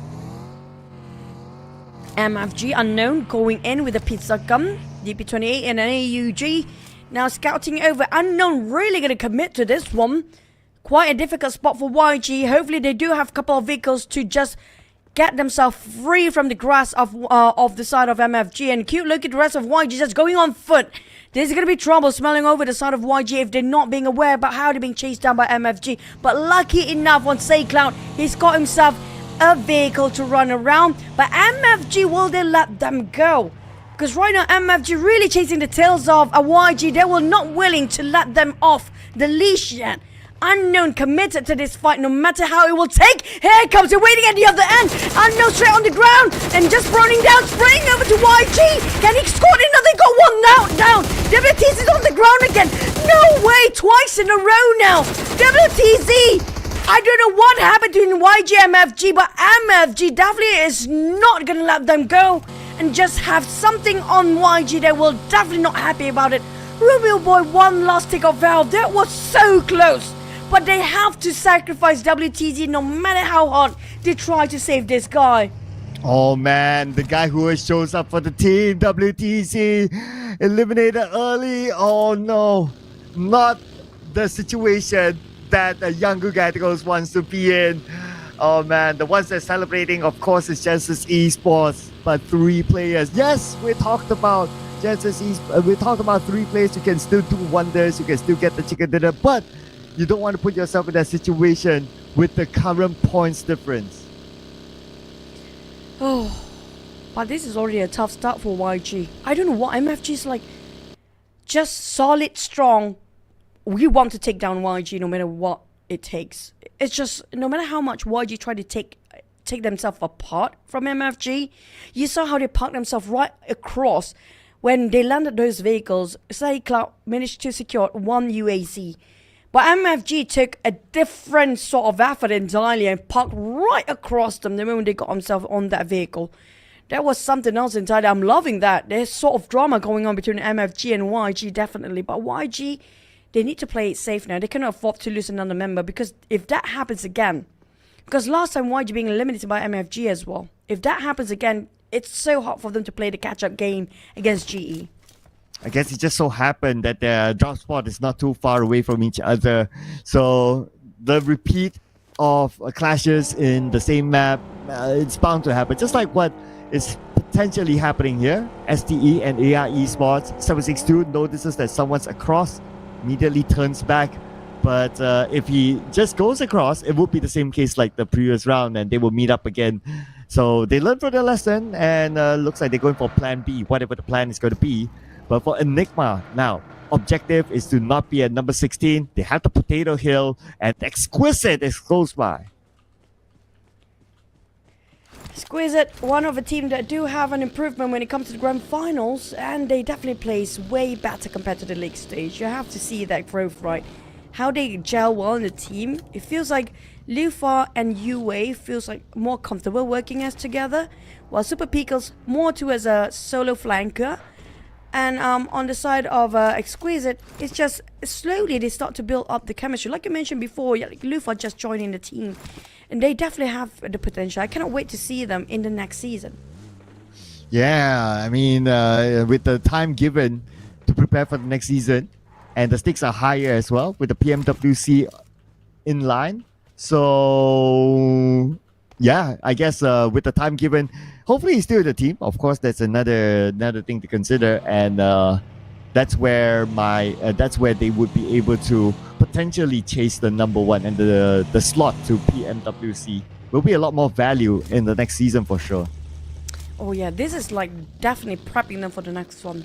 Especially all the teams. I love the fact that if you actually watch, if you compare with the last season right now, don't you feel like this season all the wildcard regions are more ready when it comes to against all the other teams out there? Because if you compare how they play, it feels more confident, it feels more strategic, it feels more clean, where all the teams do have more teamwork and they do survive as a form most of the time for like especially Austria Esports. It's either all or nothing for their rule, right? It's either all of them alive or all of them dead to get those chicken or not. Yeah, and I guess that's because of overtime thing, right? Like these teams, they have been playing for a good amount of time, so it's an overtime thing that naturally they would improve. If they don't, then I guess they wouldn't be here in the first place. So the fact that they're here even over time, then that's why we can see a lot of improvement with all these teams playing a little bit more systematically. We can see their formation is clearer, and we can also see, like, from a viewer's perspective, like what they're trying to execute better as well from just by their movement. So it's great to see that kind of improvement coming in from all these teams together. Naturally, they will push every team to be better, and they will put themselves up as one of the contenders, maybe the global stage one day. I think it's going to be very soon. We've seen it before. Like GE been to the global stage. All they need to do is just a bit more confident. Is just, just believe in themselves a little bit more in the very last minute. Because GE, I don't blame them as well. Last time what happened to them is just that they don't really have those exposure too much compared to the teams that have so many times played in the world stage. They definitely know what to expect. On side of GE, they don't have that much experience compared to all the other teams out there. But it's also a good point of view for them to have that experience one and bring it back to the wildcard region and give that sort of contention towards all the other teams out there and bringing their level up of standard for all the wildcard teams. But when it comes to the circle, this is where things get a bit more challenging because we do have a quite common circle that's going to be on top of Sanhok, and it might be a shot that Sanhok will be the end of those circles as well.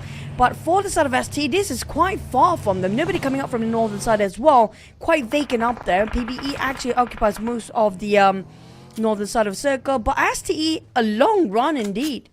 Oh, but a long run here for Young Ethicals all the way to Ruins just to be spotted out by the quarter.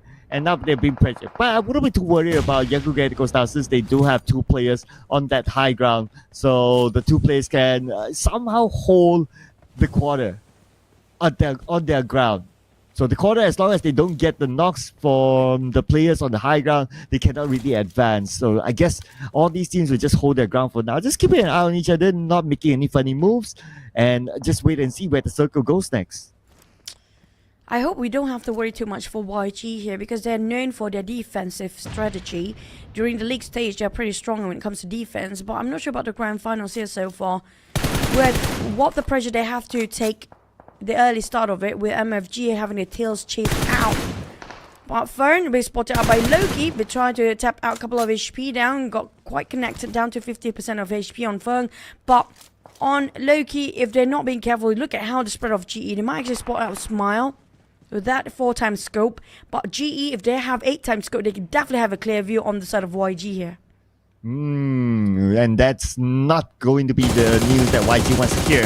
They only have 3 players. But Harmony Bros wants to hear the fact that AR Esports is in front of them, trying to get the knockdown onto Zizek. But look at the elimination feed. Romeo Boy knocks down Liquid, but there's a long-range knock.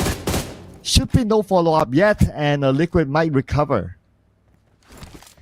Oh, lucky it's quite a long-distance shot.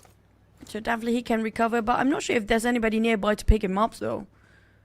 Liquid seems to be alone up there, quite far from the rest of the team, but Austria, I agree with you guys. I did mention about if they're not able to close the gap with this match, it's going to be tough for them to play the catch-up game against YG and GE afterwards, because there's going to be only 3 more maps to go. We're halfway through the point, but Liquid, wait, why? Well, he was being knocked down early on, but then something happened to him, and it's happened to be slipping down again. But the circle will be on top of Rozok and Pochinki. It's going to be in between, and GE plays the center of the circle. Can they hold their ground this time? But a lot of teams happen to have their attention distracted towards all the other team migrating to the edge of the circle, so they will not probably focus on GE right now. I guess, yeah, especially by the age of the circle sort of teams, like especially on the left side. See You Soon is still finding their way in the circle. We can see them circling around, but in front of them is another team. That's going to be Time to Quick Esports. But Time to Quick Esports, Okizuki landed into the compound where Ocha Esports is at, and he will start off the fight alone while waiting for his other teammates to arrive. Speaking of the Ocha Esports now, never mind, TTQ in trouble again. Red Bull with the DBS, a ring around the rosy, and just gonna play the corners, cleared it up, and not even breaking any sweat. TTQ, oh my god, didn't see this one coming. That's going to be a free giveaway towards the side of Ocha Esports. Freely, that 1 point towards that side. Oh man, it's going to be real messy here on the left side. You can see that other teams are waiting to execute their plan. As for TTQ, 2 players left, but I heard the tire punctured. So if that's going to be the case, then that is definitely bad news for Time to Quick Esports. Oh man, they're trying to shift over towards the best comfortable composition and compound, but couldn't find a place called home. On the side of MidClan, Devon is doing the scouting work, trying to just mark their perimeters and making sure nobody actually trying to breach in anytime soon. So everything is clear for the side of MidClan, very clear indeed, but next one is going to be GE, might walk past them. But See You Soon and MFG. MFG is actually running amok right now. They're just chasing out people out of their places and compounds. Well, now they need to defend against See You Soon because they want to be chased out by See You Soon themselves. Nathan sent the cross at the John. Knocked out by Yakas, flat onto the floor. Exit counter back, and Exit taken out by Kaya, now on his knees. Poishon, together with Lulu Tev, will be the last 2 members of See You Soon. Lulu Tev heals up, and now they do not have to circle at all. The blue will be on top of them soon, and this stage 3 blue. As the members of See You Soon still fighting against MFG. MFG holding strongly, pushing them back into the blue. MFG is one scary busy right now. There's no sign of slowing down at all, but Boyshan will fight back. His DPS will actually put down and paralyzing an MFG movement. XZ on the other hand tried to swap onto that DPS, but couldn't put it to work. Oh, MFG, despite they are going and doing so much math towards all the other teams out there, finally have to put on hold with their running amok and beast mode because of how the See You Soon teams holding on the ground but leaving with only 1 player. But TTQ, here it comes against the boy Sean. Oh, Disney. Okay. It's a bit of an off angle, but it's alright. Boy Sean is still in trouble. Worse trouble, in fact. Tries to heal up with bandages, but that's not going to be enough. But made enough of that one. Oh no. Enough to clip him, and the blue did his work. Oh man, that was just heartbreaking. Oh, Edward should have just tossed it away. You know, when you're calculating too much, nothing gonna happen there. Just toss it. But back to the side of Liquid, well, that's gonna be the remainings of TTQ. Gus bleeding out still, but they can save him. It's still stage 3, so the blue zone's still bearable, but they need to crawl. Well, Edward will have to be sacrificed down there with Liquid. Barely got any first aid, so he has to force Gus to get out from the blue zone first, but the distance is quite far. So I guess TTQ will have Liquid by himself to do all the work and carry out the responsibility. But on the side of Exquisite, spotted out 214 Akira, another team that's crazy for eliminations. 214 Akira will run amok just like how MFG did, possibly. Yeah, 214 Akira on the lower ground of this hill. And for them to gain the eliminations, they have to somehow climb up. They set up the scouter, and they're making sure their backs are clear as well. While Exquisite sends out Lufa getting the information. But at the same time, the team that had a lot of action earlier on, Time to Quick Esports, out at number 14, 1 elimination point. But we got GE versus Yangu Galacticos on screen right now. Here we go.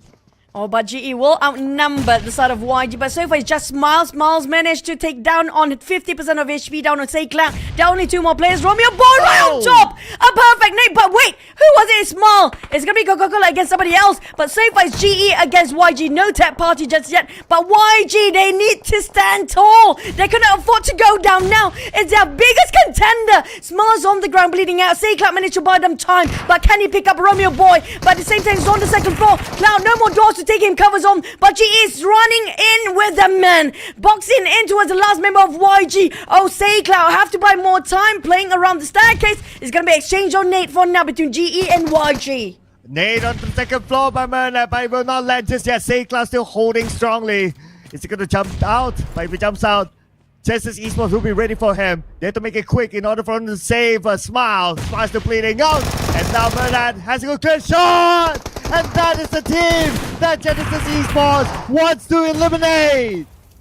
Another team also being eliminated at the same time as YG. That's gonna be a Strangers Esports. Now YG, they start to lose their footing here. Austria Esports will get the opportunity this time to catch up towards the second place. But GE, who can stop them? Nothing. Look at the gap between the first and third place. It's just so big, up to the point that Austria, if they want to catch up to GE, it's going to be the next map. But this map, they have to focus on double-digit elimination. They are on their way there with 5 eliminations right now. Ooh, Austria Esports. Let's see how much they can gain out of this. If they can eliminate Genesis Esports in the compound, it'll be perfect for them. But for them to rush in, seems like not too sure yet. Maybe they might as well wait for the next year circle because we're about 7 more seconds away. So then we'll see what happens next. Or they might want to stay back to try to block Genesis Esports from coming out of the water house. If Austria falls down into the hands of GE here. But if GE stays, they might actually fight. If GE just want to move with the circle now, they might actually have a chance of meeting up in the very late game later. But Austria actually make a move first. They might actually bump into each other quite early since both of them on their vehicles. And 2-1-4 Kirby spotted out by GE first. GE wants more for their points. But there's going to be a bit of a rumble between Harame Bros being eliminated by 2-1-4. But 2-1-4! Wait, squeeze it from the back. Wow, so many take part into this fight. Yeah, everyone wants the piece of every other player. And now from the high ground, Super Pickles, they see him. Oh, but quick move there to move away from the vehicle. And now he will continue back onto Austria Esports. Just right around him in this crosshair. He will spray Austria Esports now, caught in a pickle. Super Pickles make sure they are being in a jar as well. It's going to be Austria Esports got himself in a fray of, at least it's not GE. They're not contributing towards their most highest contender up there. As Squares slowly climbing up, they might actually score over 100 points by end of this map here with where they stand here with a full squad. PB is still in the fray as well. So GE taking on Austria Esports. My God, the moment we mentioned about not giving a point towards Austria Esports, they take every opportunity they can get for GE. And the Squares are definitely not happy about this, but GE responded by the side of Austria Esports with that one nade, funny falling apart. But GE, can they revive their teammate? It's going to be the rain of nades between these two teams, the galores of hand grenades to take between the first and the third spot. But Austria losing too many men too fast here. Raining down nades against each other. Genesis Esports would want to eliminate Austria Esports as well, just to keep a good distance between the two of them. But Enigma rise on Austria Esports. Enigma comes in, focusing on Austria Esports. But Austria Esports fight back from behind. Exquisite had to put it from afar, and because of that, GE considerably won the fight. Oh, but GE did secure those eliminations away. They only scored a 4. Oh, they must be devastated now, trying to find the target next. Who's stolen? Who did steal our kills away just now in the very last minute? Exquisite scores a 6. GE scores a 4. But at the top 5, number 1 spot, our trophy and champion. If this keeps on going, it's either going to be GE or it's going to be GE anyways. But the one that can actually stop them is either Exquisite or PB at this point. But they still have a lot of points to catch up. But GE spotted out Enigma. Enigma down to only 2 more players. Make it none. Make it only 1. Oh my goodness, look at this. Genesis Esports. What does it take to stop this, guys? So hard, even for their closest contenders. All of them fought with them, but all of them eliminated. And now we have Enigma trying an attempt onto GE from this distance. Coca-Cola, the last man. But that's going to be just a poking attempt. It's not going to go too serious since he's the last man. He's going to play for placements now. Speaking of placement, when it comes to the circle, it's going to be shrinking even further. And GE still inside of it. Exquisite, can they score the chicken here? Exquisite tried so many times since day number 1. They never scored a chicken. They always get themselves in the 2nd, 3rd or 4th place. Now, can they finally execute this chicken neat and clean? Oh man, but the one that could not execute neat and clean is Enigma. as they got eliminated. The quarter is still in this, so the quarter will still keep that distance from the number 16. We're inside of Rosa right now with Playbook Esports on top of the quarter. And the quarter we have burned together with the top, keeping an eye on Playbook Esports. But Playbook Esports, they will come in anytime soon. PBE, they had a very, very strong start when it comes to day number 1. Extremely strong indeed with a double back-to-back chicken. But since then, they lost their footing and lost their spark. Now coming back quite strong. Getting themselves in the top 6 for now. With a level 2 gears and quite a hefty amount of utilities to be disposed of. But Founding Fan with the DBS is more interesting. They're tossing out that nade. They're going to play around the window. That's why it's called the window pane. Now back to the side of Raimon. A bit of 2v1 against Fern. And Mombo just going to get in and shut him down. But on the side of PBE, despite their finish off TQ, they almost lost half of their squad here. But at least they can pick them up. But GE have their eyes onto the side of PBE. They have to make it fast. Oh man, now on the high ground, Exquisite against Red Esports. We got Yu Wei now shooting, but he lost the fight against Moy. Moy wins it for his team and Red Esports. A team that came off that chicken dinner looking good so far, and Nathan is going to be the last man down. Red Esports, high and mighty on this hill. Moy, barely alive. Drat is back in the top 4 cloud. They have been quite consistent here today. Now, can they push themselves in the very last minute in the last day here, since they're already in the number 10 spot? Can they get themselves in the top 5 in the very last minute as well? Oh man, that will be what an amazing comeback here for Dread Esports. You just need to keep it consistent for now. So far, so good for Dread Esports. For Genesis Esports, they are on the clear on the left side of the circle. We still got stage 7 circle coming up soon. And we'll see if they still get the circle. If they do, then all the other 3 teams close by with Rosa will need to come towards them. Speaking of coming towards them, do they want to leave yet or not? Because they do have those elevations. Might as well just take a bit of more time here. But GE, yeah, they rarely miss the target. Even though you have those high ground elevations, but they're nothing to cover you, and GE will shut you down. BBE, who will be the next contender first? I think they want to challenge on Myth Clan, who happen to be in between Drat and GE at the same time. Myth is actually the one at the tightest spot. But if they're lucky enough, these other teams will fight against each other, who happen to be across the other side of the street, which is going to be Merlin, be spotted out by Momboy first, down to 50% of HP, giving away the position. Now GE definitely will focus on this side of PBE as their first target.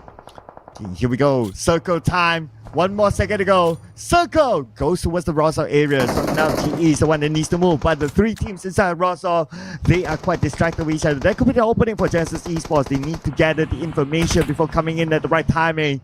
Looking at GE, they're still holding their crowd. They still have about 30 more seconds. But on screen right now, we're focusing on the Playbook Esports against Myth Clan that has that slight elevation against them. And they will use it nicely to knock down Raimon.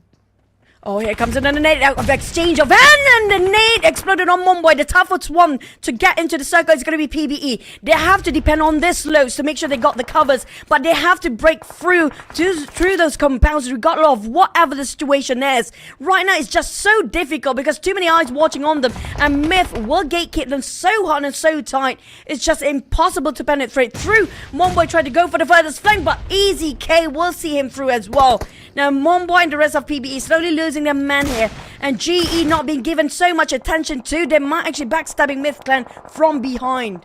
Oh, look at this, GE waiting to collect elimination points, but they need to be careful of Dread Esports that has a high ground in case they overexpose themselves to Dread Esports. But Nate's been rained down, trying to save Raimon, who's currently still on his knees. Jaro with his own nade on the lower ground though, but Myth Clan holding it strongly against Playbook Esports. They know that Momboy is coming on the left side from the flank, and they will keep an eye on him. Shroud has an off-angle to block Michi from getting across. Oh, Michi just couldn't pick out now. Down to only 2 more players, but Michi will be targeted by Shroud, down to only 40% of HP, but GE now they start to move as well. Look at how far they're willing to take off all the angles down with their vehicles. GE reposition themselves right next to Myth Clan. But if GE taking down on Myth Clan first, that's given the opportunity for PBE to breach in, to get into the compound where Myth Clan exactly is at. But PBE, they managed to just revive their own teammate. Raimon taking on easy. K, Myth Clan down to 3 players. Dread has been sitting this one very quiet. Yeah, they're not interested in the fight. They're interested in probably getting the long-range steals away and also trying to block Genesis Esports from coming in. But the good news for Genesis Esports, they're already in the circle now. Back into Rosok area. We got Gerald here trying to find a flank, but Joseph from Myth Clan knocked out by Gerald. Nicely tossed onto the high ground. This is the opening for Playbook Esports. Oh, they got their opening. They already end. They already bridge in. They got the corners. They're trying to clear off the compound. It's going to be a staircase fight again. Raimon versus also Daryl. Take it on Davan. Davan's gone. And that's it. Myth Clan down to only one last player. They let the breach came into in their side. But GE, will they start taking actions here? Are they still going to sit it quiet? Oh man, GE. They still have the time though because they have the circle. The teams that don't really have the circle are the teams in the city. We got Shroud from Myth Clan, the last man from Myth Clan. But Ichi knocked out Myrna is together with him. And together with Smart, they should be able to revive him back. Playbook Esports now notices the presence of Genesis Esports. GE in trouble. Drat will try to take advantage since they are both on the top peak of those hills. It's just the hills that gonna be opposite on each other. The only one that actually in between the valleys is between Myth Clan and also PBE. Now I have a feeling we might end up as Dread versus GE depending on the situation. Can PBE shut down on GE first? Because right now Dread couldn't visualize on what's happening on the other side because of how the small mountain in between just obscure the vision on the other side. But PBE try to break through towards the side of GE as much as they can, but the problem is everyone is oblivious towards that last member of Myth Clan. That might be the pivotal role or the turning point between all these teams out there because he got their backs all around. Looking over at the Genesis Esports now because we got stage 9. Everyone else needs to move. Oh, this is not going to be good for Shroud now. Even if he gets out of this building, he has either Playbook Esports to deal with or he has to climb the high ground. So either way, it's going to be bad for Shroud. They know that he's there now. 50% of health left now. Playbook Esports on the chase. And they will make sure that point is there. Myth Clan eliminated at number 4. Down to 3 teams left. Now the toughest one is going to be Playbook Esports to climb up to the hill.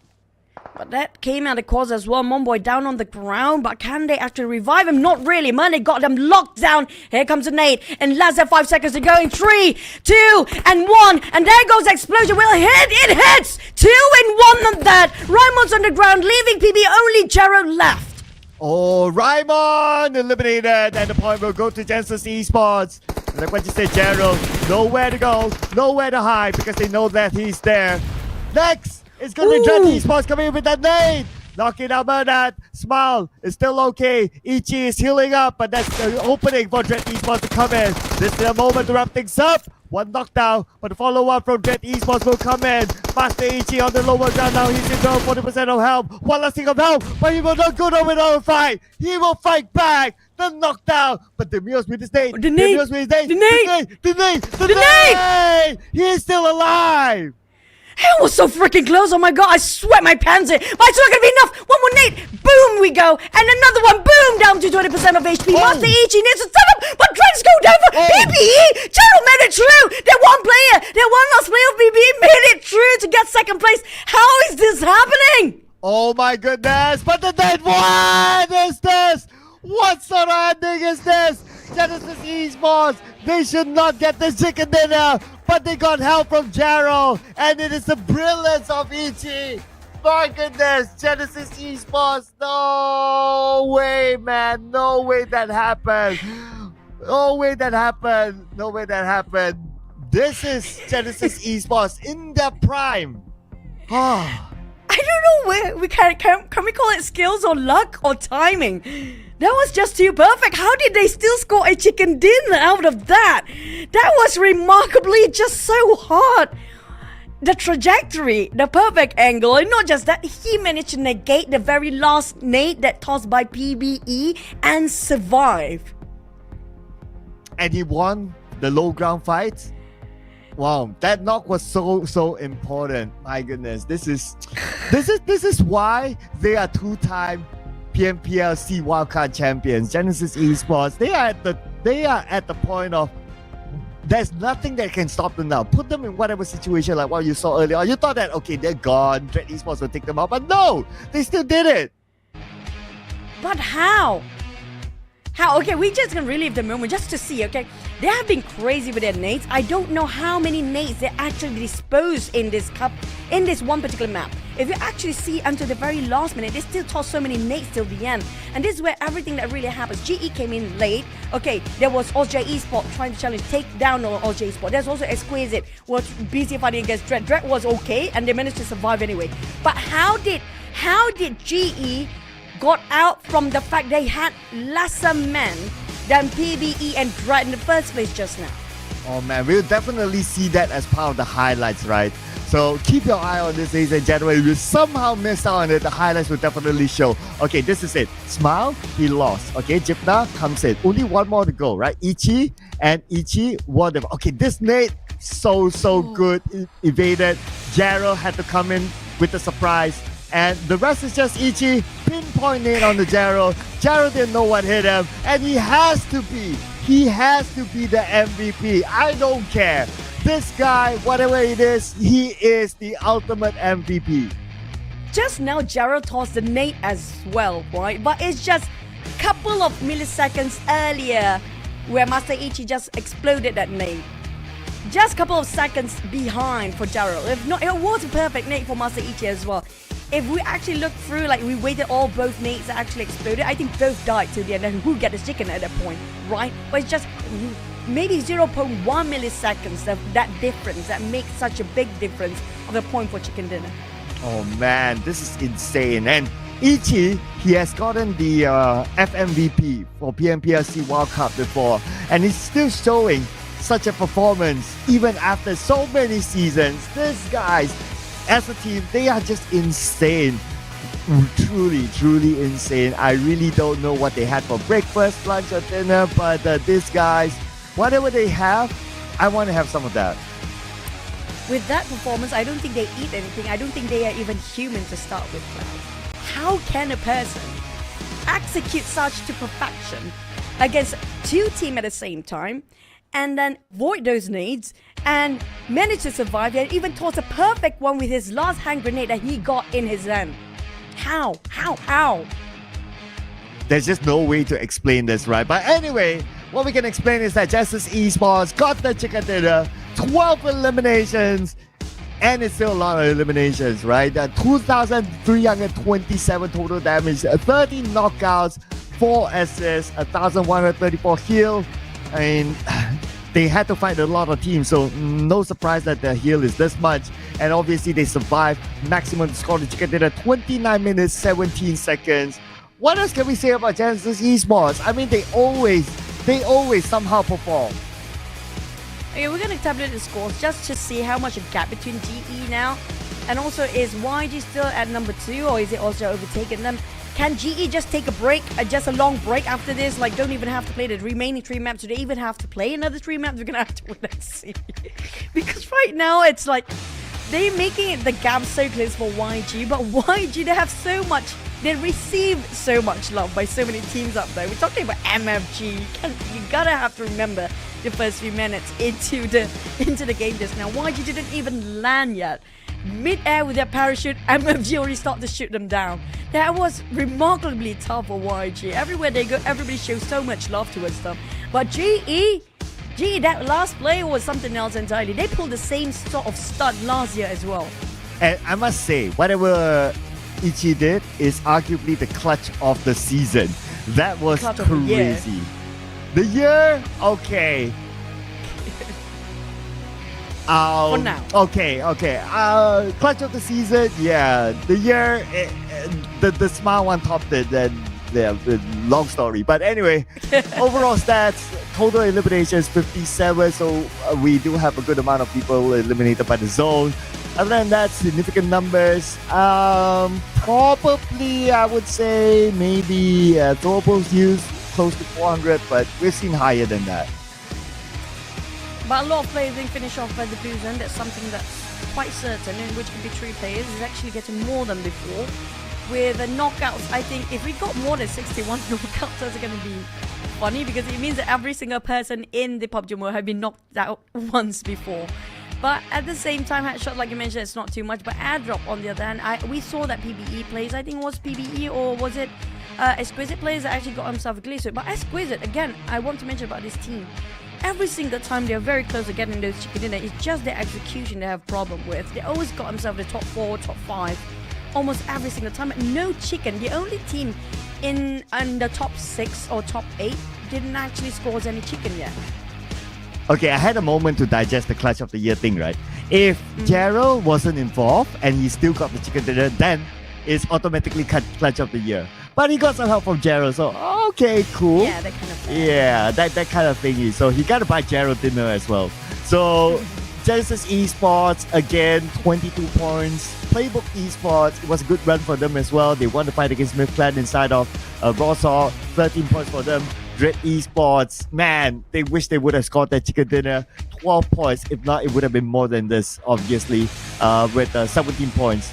Exquisite, 9 points. Austria Esports, netting 7 points. Myth Clan with 6 points. Enigma, not too bad with 5 points, but still not able to catch up to AI Esports. 2-1 Akira with 4 points. Same goes for MFG.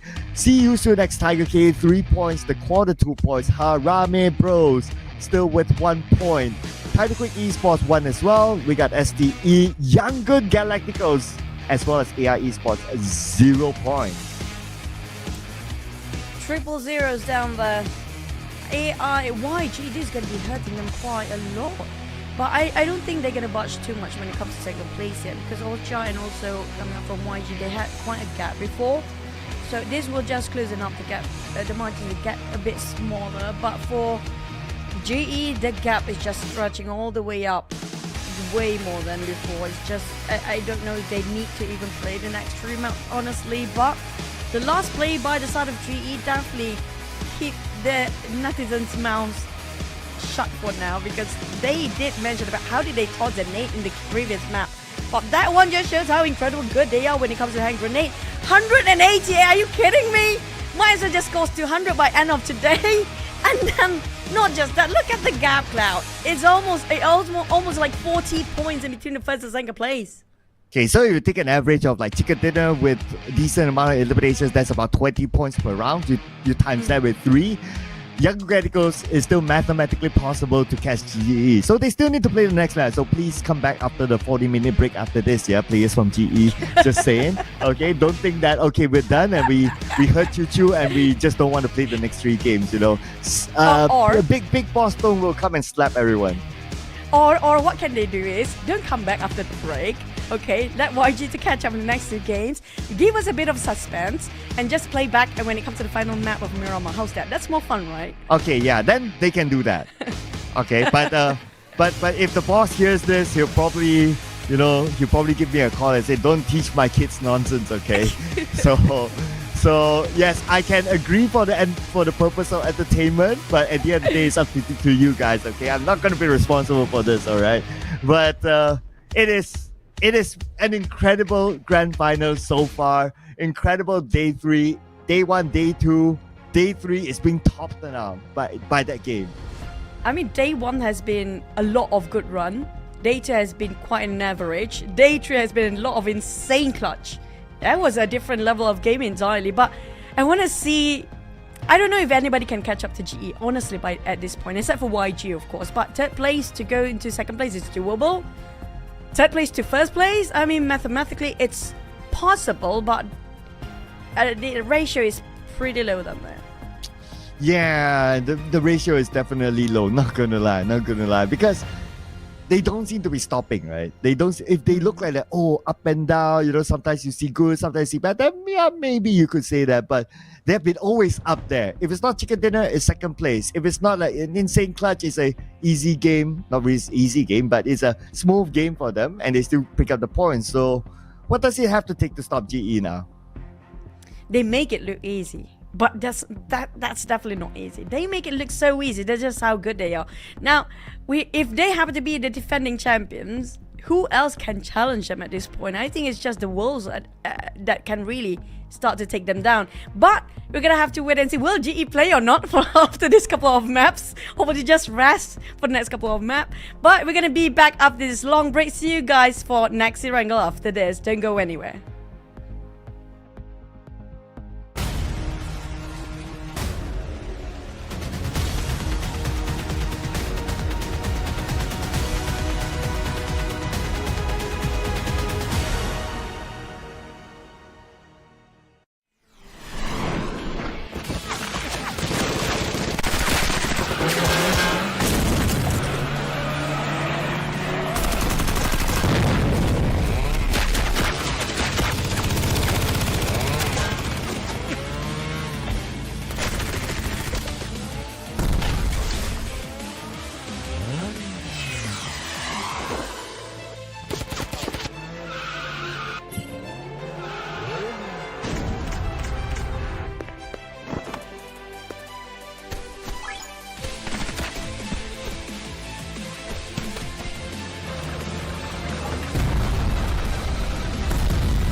And we are back for more Grand Finals action, and when it comes to the PMCL Southeast Asia Spring 2024 with me, Chu, and Sir Cloud, who can take away the kings and the kings of GE? I mean, are they playing now? They don't know. All of a sudden, if they don't show up, they just like, yeah, you know what? We haven't finished our dinner yet. You guys play first. We come in next game. That sort of thing. I don't know. They can afford to skip one game if you think about it. Make it two. Don't just skip one. Make it two. So we want a bit of suspense for very last minute as well. But the gap is just humongous at this point, Claire. I don't know if anybody can catch up to GE right now, except for YG, of course. Yeah, the closest contender obviously is still Younger Galacticos. But yeah, I mean, 3 more games. Let's see what happens. Mathematically, it's still not impossible. It's just that based on current performance, it is quite clear and quite apparent that GE, when they show up at the right timing. So what else can we say about GE, right? They are now undefeatable. Well, they can be called as kings or World Cup for now. They are definitely on fire. Every single season, they always take away in the very last minute. We're not gonna give you guys the suspense. We're just gonna be anticlimactic, and we will have to act like we're surprised for the championship announcement. Maybe later, wow, GE is the champion as usual. But maybe YG still have a shot at it. Who knows? Yeah. I mean, 3 more games. If GE drops it 1 point, 2 points, and YG suddenly scores 3 chicken dinners or something like that, it is still mathematically possible. So I will not rule out. I personally won't rule out the possibility of YG catching up just yet. So teams will still need to be consistent enough, especially for Genesis Esports. They need to be consistent enough to lift the trophy again. And if they drop the ball, then the risk is definitely there. But there's no risk for you guys to be included in this new collaboration with Bentley and PUBG Mobile, with 9 amazing cars here to be chosen by you. But why make a choice if you can get all of them and apply it to either the UAZ, Dacia, Coupe RB, or Mirado, in which you can always outpace your opponents in style, just like what GE is doing right now. I mean, YG really need the skins right now. I'm sorry, YG. But they still have a shot though. But if YG, they feel like it's hard, they can put up the skin just to be in style, no matter what it is, no matter where they play themselves. Even we put aside the top 5. We talk about the bottom team as well. This is the best time for them to equip their skins, so everybody remember that they're being flashy till the very end of the game. And you guys, if you happen to be playing PUBG Mobile and you love being one of the collectors, make sure whatever game you play, you always be in style. So it's always the style that's going to be most important, because people will remember you for style. Yes, glue it in style and add more to your style with the new RPA6 currently available inside the game for a limited amount of time until the 17th of May with the maximum rebate of 720 UC. You guys can get it as part of this new RPA6 set. And if you play the game, well, I'm sure you do, reward yourself while you do it at the same time. When you're at level 40, you will get a Dread Dog set, the one on the left side of screen. But if you reach level 100, you can get a Lilith Finish set, which is the right side of the screen.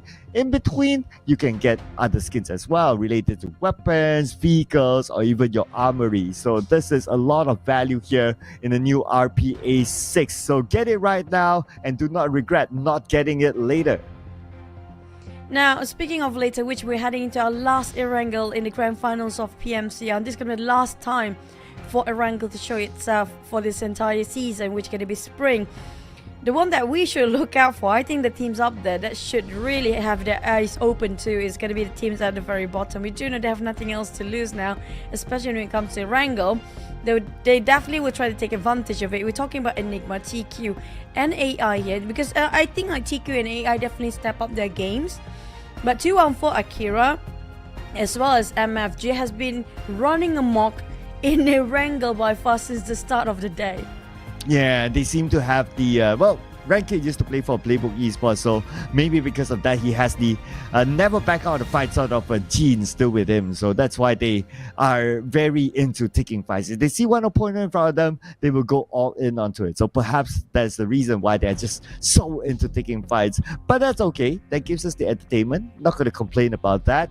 Another team that I'm not really complaining of is Enigma, because they have been stepping up the game, looking good so far, and they're definitely motivated to not be at number 16 after these 3 games. Yeah, it's going to be 10 points in between them and TK. It's the battle of who's going to get the last. And as well as also Drake, they've been pushing themselves in the very last minute here, coming up from the second page, now slowly up in the top of the second page. I want to know, can they push even further? Because Harame, bro, slowly being dragged down. Now, how much down further can they go for Harame, bro? Oh, finally we start to wake up. Same goes for the side of PBE, but we don't want to waste any more time. No more chit chat, because Erangel is here to come and fly. Let's fly into the last time of our Erangel in the last Erangel map.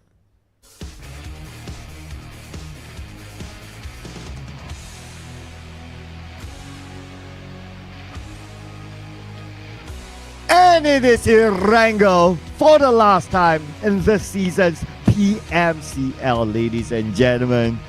And this will be the final time we'll see this again. Yes, I just repeated that. But what is not a repeat is the flight path starting from the area of a shooting range all the way down to military base.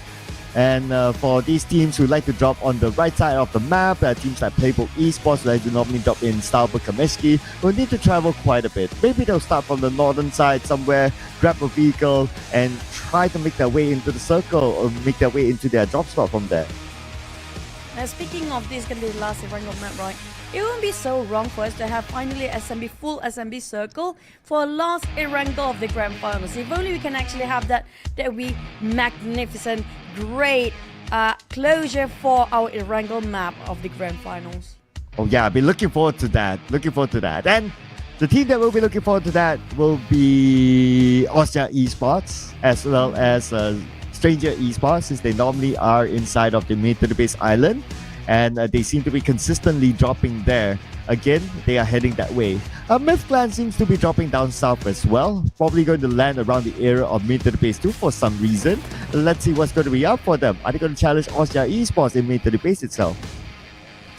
Speaking of the circle and SMB, seems like we haven't got a clue yet. We will be entertained by PUBG Mobile. Not really. They're gonna be around 60% to 30% of the land in between the main peninsula and also SMB. But who knows? Who knows when it comes to second circle?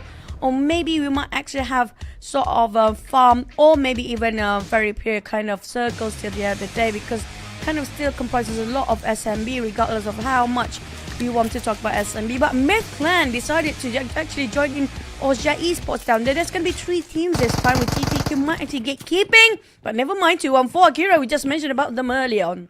Well, also the chance for Enigma to collect points to get out number 16. Nade out to Rankit. Rankit looks like he's damaged by it, but not knocked just yet. Shazam on the other side with a micro Uzi.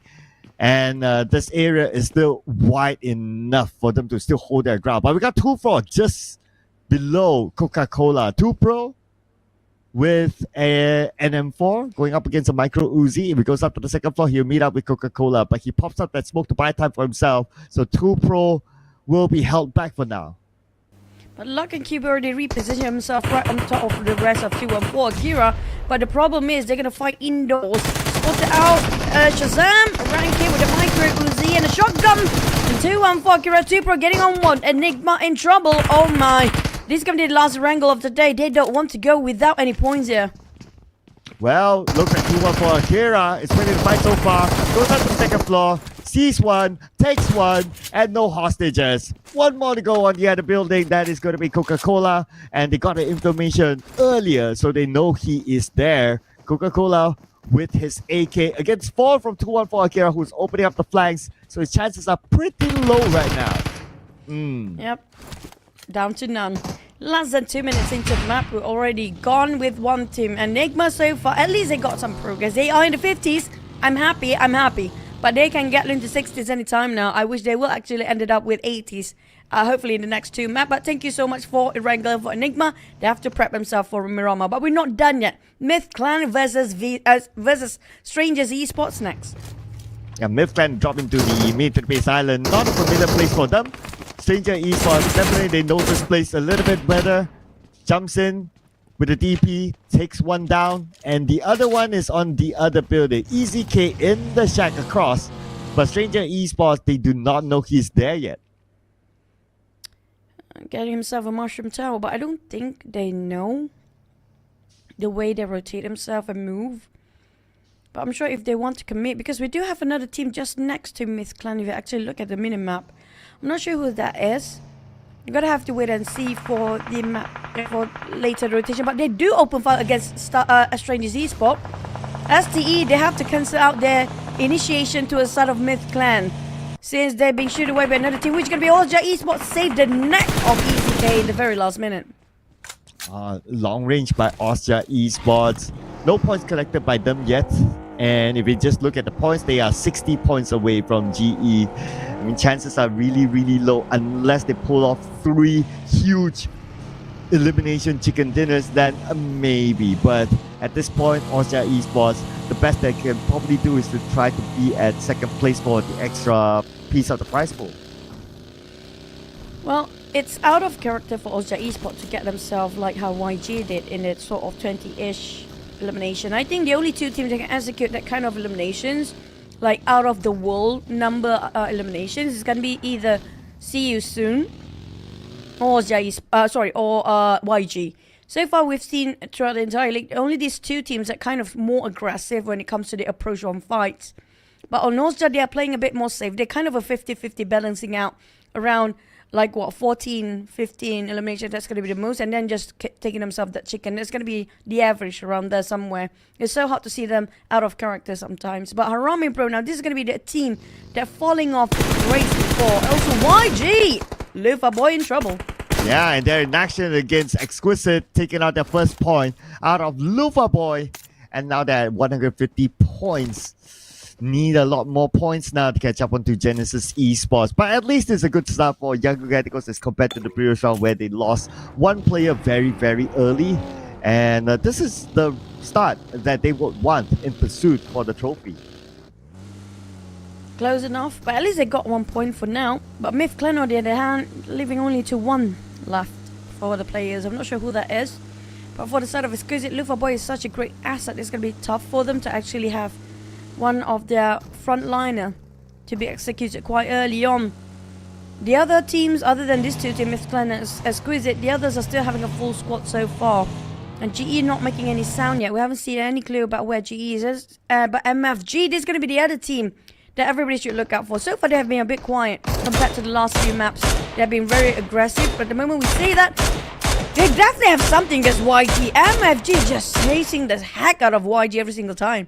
Yeah, I mean, it's just because of the drop spot. The initial drop spot is close by each other. So naturally, they will bump in. And that's why we see for the 3rd time in Erangel, this happens. That might change inside of Miramar. But for now, they do have a visual of each other. At least the distance does separate the 2. So they are okay for now. Except for Say Cloud will lose his vehicle. Exit definitely wants to go for those picks. He wants to go for the taps. The thing about Exit and Unknown, these two players of MFG, when they commit more than everybody else. But AI Esports taking on 214 Akira. AI out of nowhere, suddenly they are boosting their performance in the very last day here. Oh, in fact, they have a chance to overtake 214 Akira in the overall charts. So that is a target that would be good for them. Let's see if they can get H2R now. He's alone here. His other teammates nowhere to be found. So if they know that he's here, then they will go all in onto it. Okay, scouting work happening, but H2R not known by Buddy yet. Okay. No, they know. Hello, surprise. And Bunny, hello back there. Going for the DBS straight into the compound and waiting at the corner. Who will win this shotgun fight is back to the Shotgun League, ladies and gents. 214 versus AI in the Shotgun League. Here we go. Bunny comes in, and this should be a straightforward elimination. It took him a while. That is one too many shots. But Wako counters back, gets a knockdown. Double knockdown in fact by Wako. Can Wako and H2R actually do it? Shots fire on into the building. H2R circles around. Gets another knockdown for himself. Looks like the tides have turned right now. We have only Master Babe against the two active members of 214 Akira. He have to save the blushes of his team right now. They had the advantage earlier on. Quite risky, really. If Master Vic tried to actually march towards there, the rest of 214 Akira do have an easy shot from above. They want to finish him off. He's just gonna run. Nope. I don't want to go and save size. Like, you're gonna die. I'm just gonna save myself. Master Vic's like, stop chasing me. No. But at the same time, got no vehicle to run away. Might as well just fight like a man. Come on, Master Vic. You can do this. Well, now he's forced to fight like a man. Now go up to the second floor. Pin down. So now it's him or nothing. Gets the first one. Okay. Calm down. 2 more to go. Calm down. DBS is the best weapon to use in this situation. So anything can still happen. And he still has the time to heal up. There's also a gas can if you want to explode himself just for the sake of pride.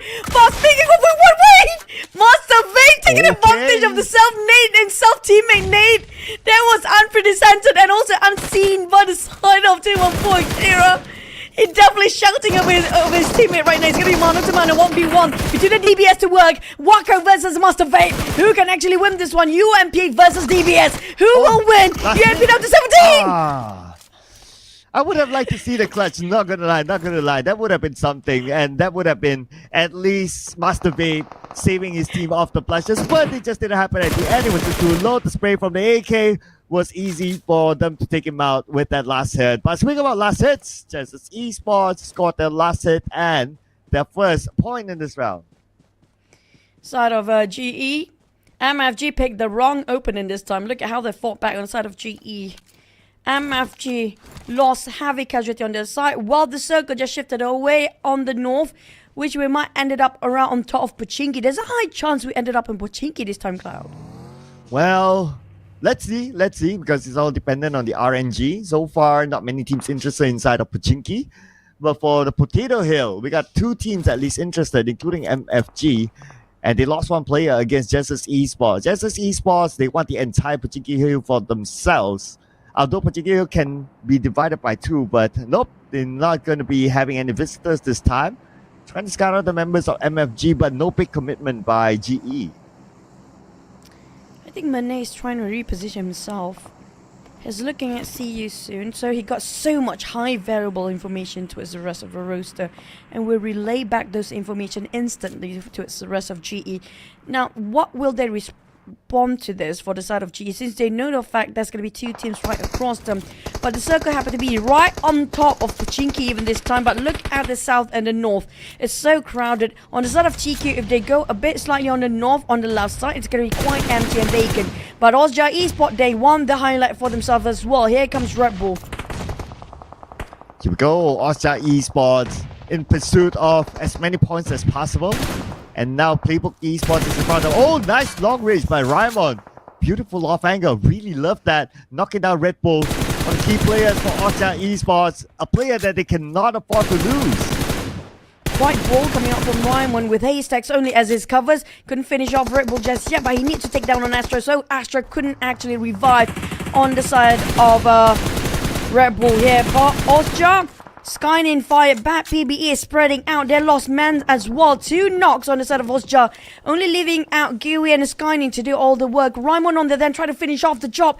He tried to spot out Red Bull, but the smoke is just so hard to visualize on the other side. So he tried to advance forward, but 2-1 Akira. Despite it being eliminated, but it's got 8 right now. Wow, okay. Pretty nice for 2-1 Akira, distancing themselves away from AI Esports, who has been eliminated as well. But Myth Clan is still in this, but with that 1 player to catch 2-1 Akira this round, pretty tough. But for Osja Esports, they managed to recover their players. Red Bull is back up, as well as Astro X. So now they're back as a 4 against Playbook Esports. But look at the elimination feed. Harame Bros might lose another player. Tough start for some team, but for Myth Clan, they're still holding on while waiting for the other team to cancel each other out. But we do have a knockdown in the very last minute just now. Back to a side of MFG versus Harame Bro. MFG, they cannot afford to lose any more men here. They are jeopardizing their 4th placement and might actually be overtaken by PBE, who's just 3 points gap between them. Oh yeah, Playbook Esports. If only they secured a couple of points out of Austria Esports, then they would edge closer to that. But that's not the case for now. But we're also monitoring the situation of PBE. A couple of the members knocked down. Nathan takes out one member of PBE. Raimon gets eliminated by Super Pickles. Looks like Exquisite. Want to stop PBE as well. But Kayla comes in, gets a knockdown immediately onto a member of MFG. Got boxed down for the side of MFG from GE now to Harami Bro. Man, barbecue. They need to put out the fire. Anybody got a fire extinguisher? No, everybody got their backs burned. How Harami Bro being burned off? Oh man, speaking of the Harami Bro, that's going to be a very unusual joke. Sorry, put that aside. Back to the side of Harami Bro. Man, the only one being knocked down, but at least he scored 2 for himself. But they kind of figure out how to fight against MFG. That's leaving out MFG Yapka, the only remaining survivor, in a very small shack. Now, there might be some random team passing by and just toss one nade into this shack anytime now. That's where he needs to pray that nobody comes by. So far on the minimap, no other team. And I guess that's because of the circle. The Pachiki Mountain, the Pachiki Hill will be a key point by one member of Justice Esports. Smile, knocked out. Easy K will easily take that point away. Justice Esports will play the rest of the round with 3 players. West knocked out by Minor. Justice Esports not in a comfortable position. GE, they need to save West. They are losing him fast. While Myth Clan Easy K, well, he will survive a bit much more longer because GE now distracted with STE coming in, and GE, this is the first time we look at YG have a chance to catch them up here. Down to only 2 more players. They are working out as a duo while STE is hot on their tails. Oh man, STE now making their move in too. But look at the elimination feed. Austria Esports doing lockdown. SOS knocked as well. Skynet knock. 1 more to go. And Austria Esports. Oh man, another 0-point round. Very, very disappointing round for them. Now, this, I can say that we can rule out Austria Esports from the championship. Their best bet now is to catch up to the 2nd place Young Galacticos. But for the side of PBE, they're barely hanging on. They can actually swap places with Wolfja after this. That one last play can make such a big impact to the side of PBE. But YG, they are having a very good time now to have a bit of a catch-up game against GE. With Mane barely got any first aids. He got 3. Well, he's not going to use it so far, knowing the fact that it might be more critical later in a very dire situation. But on the side of STE, on the other hand, they're still having a 4, and they are hunting people down. Yeah, STE. This round, they are really up for it. Already 4 eliminations. The next catch is going to be Dread Esports in the overall charts. Quite a gap, but with the 4 eliminations that they've already got, they seem to be on a hot roll right now. And they also have a See You Soon across them that they can try to stop to get into the circle. But Minor being shot at, vehicle smoking up. But at least he's okay. He'll get back to his team. Has to be careful. There's TTQ behind them as well. On the side of See You Soon, they are pushing in. Here comes the entire cavalry of See You Soon. Definitely want to just obliterate the entirety of STE going in, even though they toss the nades up. And it's going to be mid-explosion. John got hit down to 50 HP. Do the attempt, the rest of them will take the Rebel Scouty inside of that Scar L. Within the smoke, they start to shoot down people. See You Soon, they're losing too many men like flies. They're dropping out. Newbie just going to splat them out and finish them off. And what? All right, he got it. He got it the other day, so that's what matters. So See You Soon. Out at 12th place, no elimination points at all. But Stranger Esports already at 8 eliminations, the most so far, tallying up with 2-1 for Akira. This is dangerous game by GE, but they still have a lot of space to be having a bit more fun, despite they are quite having a gap between them and YG. But YG do have a full squad, and there's still a lot of teams out there. Now, if they want the double-digit elimination, this is the best bet you can get from YG. Ooh, Young Galacticos. Looking at their position, they're on the lower ground of Pachinki. And if they go up to the high ground, it's going to be Exquisite waiting. And that's one of the key areas with this circle. Exquisite, they just need to defend against the Quarter, who might want to take over that spot. And without have them on visual, the Quarter, they are really interested to try to go up. TQ want to go up as well. Everybody want to be on top. But there's only one the top so far. And not many people can actually get the peak of the mountain. But Fern easily just steals away one couple of many. It's going to be exquisite UA, taken by 1 point, not breaking any sweat. But Super Pickles, here comes the Nick coming up from Chris and also coming up from side the top. A bit too far. Here comes another trying to flush them out. Nathan got clipped down to 30% HP left. Super Pickles still stands strong, but the nade around Nate is just too much. He couldn't take it in anymore. Yeah, the nade behind Nathan knocked him down. And now one player inside the shack. Fern tries to navigate around the smoke. DBS in hand. He just needs to find a door. He sees it. Shots fired by the Fern. And Fern gets it with the last tick of health. Good enough for him to eliminate Exquisite Esports. Exquisite, do they have enough time to reset themselves? Hopefully they do, because Dread and also TQ is already here to also take another chance of just getting into the fight. Dread Holy Lounge is gonna give a bit of a support from the back line. Jips on the other hand on Popeye, already down on the ground. They've been popping off all the ground, and for Jips to finish him off, there's gonna be TQ in trouble. Down to only 2 players left with 1 bleeding out. Dread on the other hand also being interested to just finish off the entire team, but they have to make it fast because another team happened to be nearby. Here we go, Dread Esports. We need to win the fight quickly before other teams come in as a third party because this hill is still very, very precious. The Mios tossing nades onto the higher ground. And the Mios holding back. He has only 1 frag grenade left now. Switches back to Moy. Moy will be the one to land the nade onto the quarter. Kind of miss. The small shack did save a bit for TQ right now. Chris managed to get back up on his feet. But Damien is going to keep the pressure on. They're running dry with their utils right now. They barely can visualize the other side of a map here.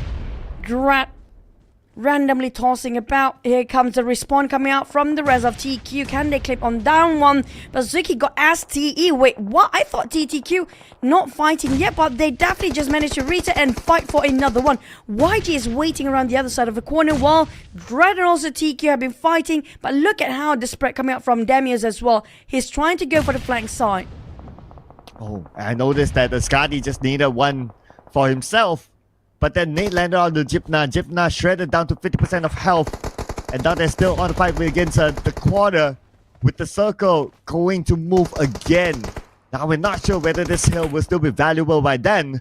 But this fight is probably unavoidable now. No way they can rotate out of this. They will put themselves in an open position to be shot down by the quarter. So Dread Esports have pretty much no choice but to take this fight against them.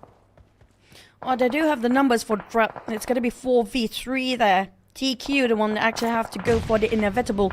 But it depends on their strategy. If they can actually outsmart the side of Dread, they can actually outwit them as well when it comes to the plays. But the circle just moved to no man land, as set for PBE happen to be in center. But there's going to be a different sort of terrain entirely. Different multi-levels of terrain will be involved there. We do talk about the cross of the road, and not just that, the high peak level of those mountains, and also a very low level of the foot of the mountain involved as well. Now, which do you pick? Because it will be the main factor for you to win this chicken later on. Well, looks like the main factor for TTQ now to win this against STE is going to be the nades. Everything down onto STE with Skadi. 80% of health. He managed to heal up, but they will come in with the close quarters combat. And they will go in, jump shot, circle around, and they will finish off the last member of Strangers Esports. STE. He tried, but TTQ got it better.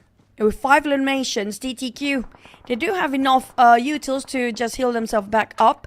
But TQ, they're not done yet. They're taking a fight against Arame Bro, who had a 4, now down to 3, because range is a bit too far from the rest of Arame Bro's member. But this is going to be given also the YG opportunity to sneak away all the eliminations out there. Ooh, yes, YG. I wonder how many they can get out of this. They are in the top position though, on the lower ground. But TQ's distraction with Dread Esports would help Yaku Galacticos to climb up to the hill. But there's also another team that is interested in this hill. So we might have 4 teams up here. A 4-way wall might happen as YG is now being shot at by the team coming in from Pachinki. Not up the hill yet, still finding a way through. Now, speaking of YG, if they want something to happen, if they want that number 1 spot, this is the best time for them to take actions. Right now, they only have 2 eliminations. That will not be enough. They have to be right on top of the peak of the mountain as fast as they can and try to dominate and capitalize over this vicinity, and they are trying to do so. Start to take on one by one of TQ members, limb by limb. They're spreading open and try to shut them down. By the side of Dread, they also want the same thing here with Fern running away from Holy Lanju, but the nades start to flying over. But TQ, they are surrounded surrounded, they are cornered. There's nowhere to run nor hide. Oh, Harame Bros coming in as well. Holy Lanju will secure that elimination point. Harame Bros now, one by one being knocked down. Loki chases Kayla, but too far away. He's going to depend on his teammates. And that nade from Saycloud to Kayla will knock him down. Harame Bros now only one active player left. The side of YG, they want to go for more, but Loki's so low right now. Saycloud going for the furthest flank there is, trying to open up the angles and try to capitalize over this top of the mountain. But Loki's just tanking too much by himself. Same goes with WTZ, but Rami Bro in trouble. Rami Boy finish off Kayla. Now Drake coming out on different angle. Loki have to reposition himself. Hand down by two teams. YG have to keep the boat afloat to open the gap between them and Orcha and just chase on GE. Oh, here we go. Younger Galacticos. That nade almost got them one. But taken out by Cage from Time to Quick Esports. Younger Galacticos still trying to take out members of Dread Esports. But the hill is not really helping their vision. At the same time, 5 more seconds before the zone closes. We are going into stage 7 really soon. The zone might move away from them. And no, not really. The hill will be the most important point now. YG got it even, but then Dread having a full squad as well. Can they stop Dread from actually breaching in here? The Vanguard's going to play the most important part, which can be the front line for the side of YG. Saycloud keep tossing off those nades in a high toss manner, hoping it will land on any of the Dread members, but they are quite far apart, and there's some elevations and some of the mid ground that kind of stop Dread from being clipped down by those hand grenades. But nobody actually know where Easy K is. Myth Clan, they are quite oblivious towards his position. If he wants to take advantage of YG position, he can just slowly spray them from the side.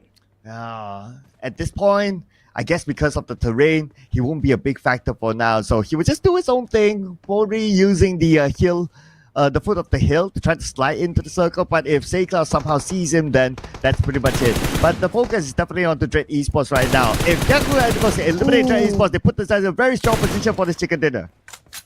That was a crispy spray coming out from Saycloud. Almost entirely shut his entire helmet down there. Got himself a bit more last HP, last first aid there is. Here comes Molly trying to stop on Dread, but Dread will try to revive his teammate as well.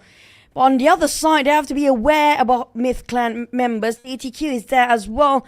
YG's not having this easy. But level 1 of Vast and nothing else than one hand grenade, easy. Gonna have to just put his bet on live with this. If he can get one more elimination before he goes down, that's gonna be more than enough. Never mind, it's gonna be YG. Wow, Cloud, his eyes are super sharp. Yeah, found out by Saycloud, and that is the end for Myth Clan this round.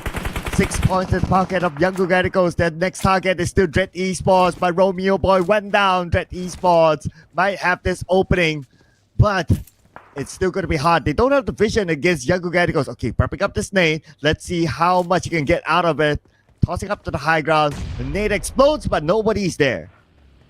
On the side of TQ, they have to force themselves to move because the next stage is less than 5 seconds now. If the circle just moves away from them, they cannot take their cover from this shack anymore. But they actually will help YG in this case if they shoot down on the member of Dread. But Loki didn't need near help because Moy is down on the ground already. But YG, they're running out of their throwables. There's nothing else to throw other than their bodies down there. And Saycloud do have one more hand grenade and one molly and also one stun grenade. He can actually do so much with what he has left.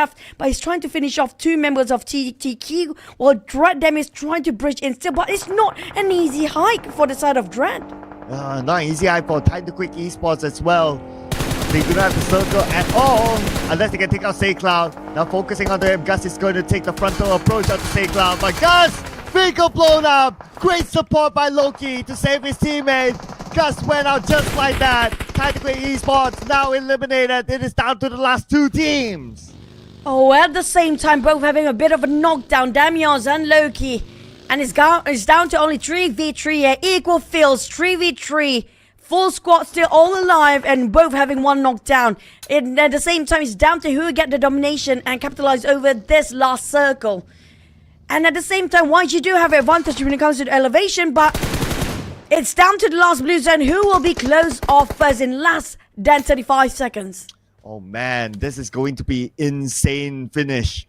I mean, Dread Esports, they do have their own advantage with this terrain. YG pushed down a little bit, but YG, there's a reason why they go down. It's because they want the better of the circle. right now, Dread Esports, they do have Loki on top of here. Together with his upper teammates, Seika is the only one down there. So they have a good spread against Dread Esports to try to close them off. Cloud is the pivotal player right now, holding himself in such a difficult angle and not being discovered by the side of Dread.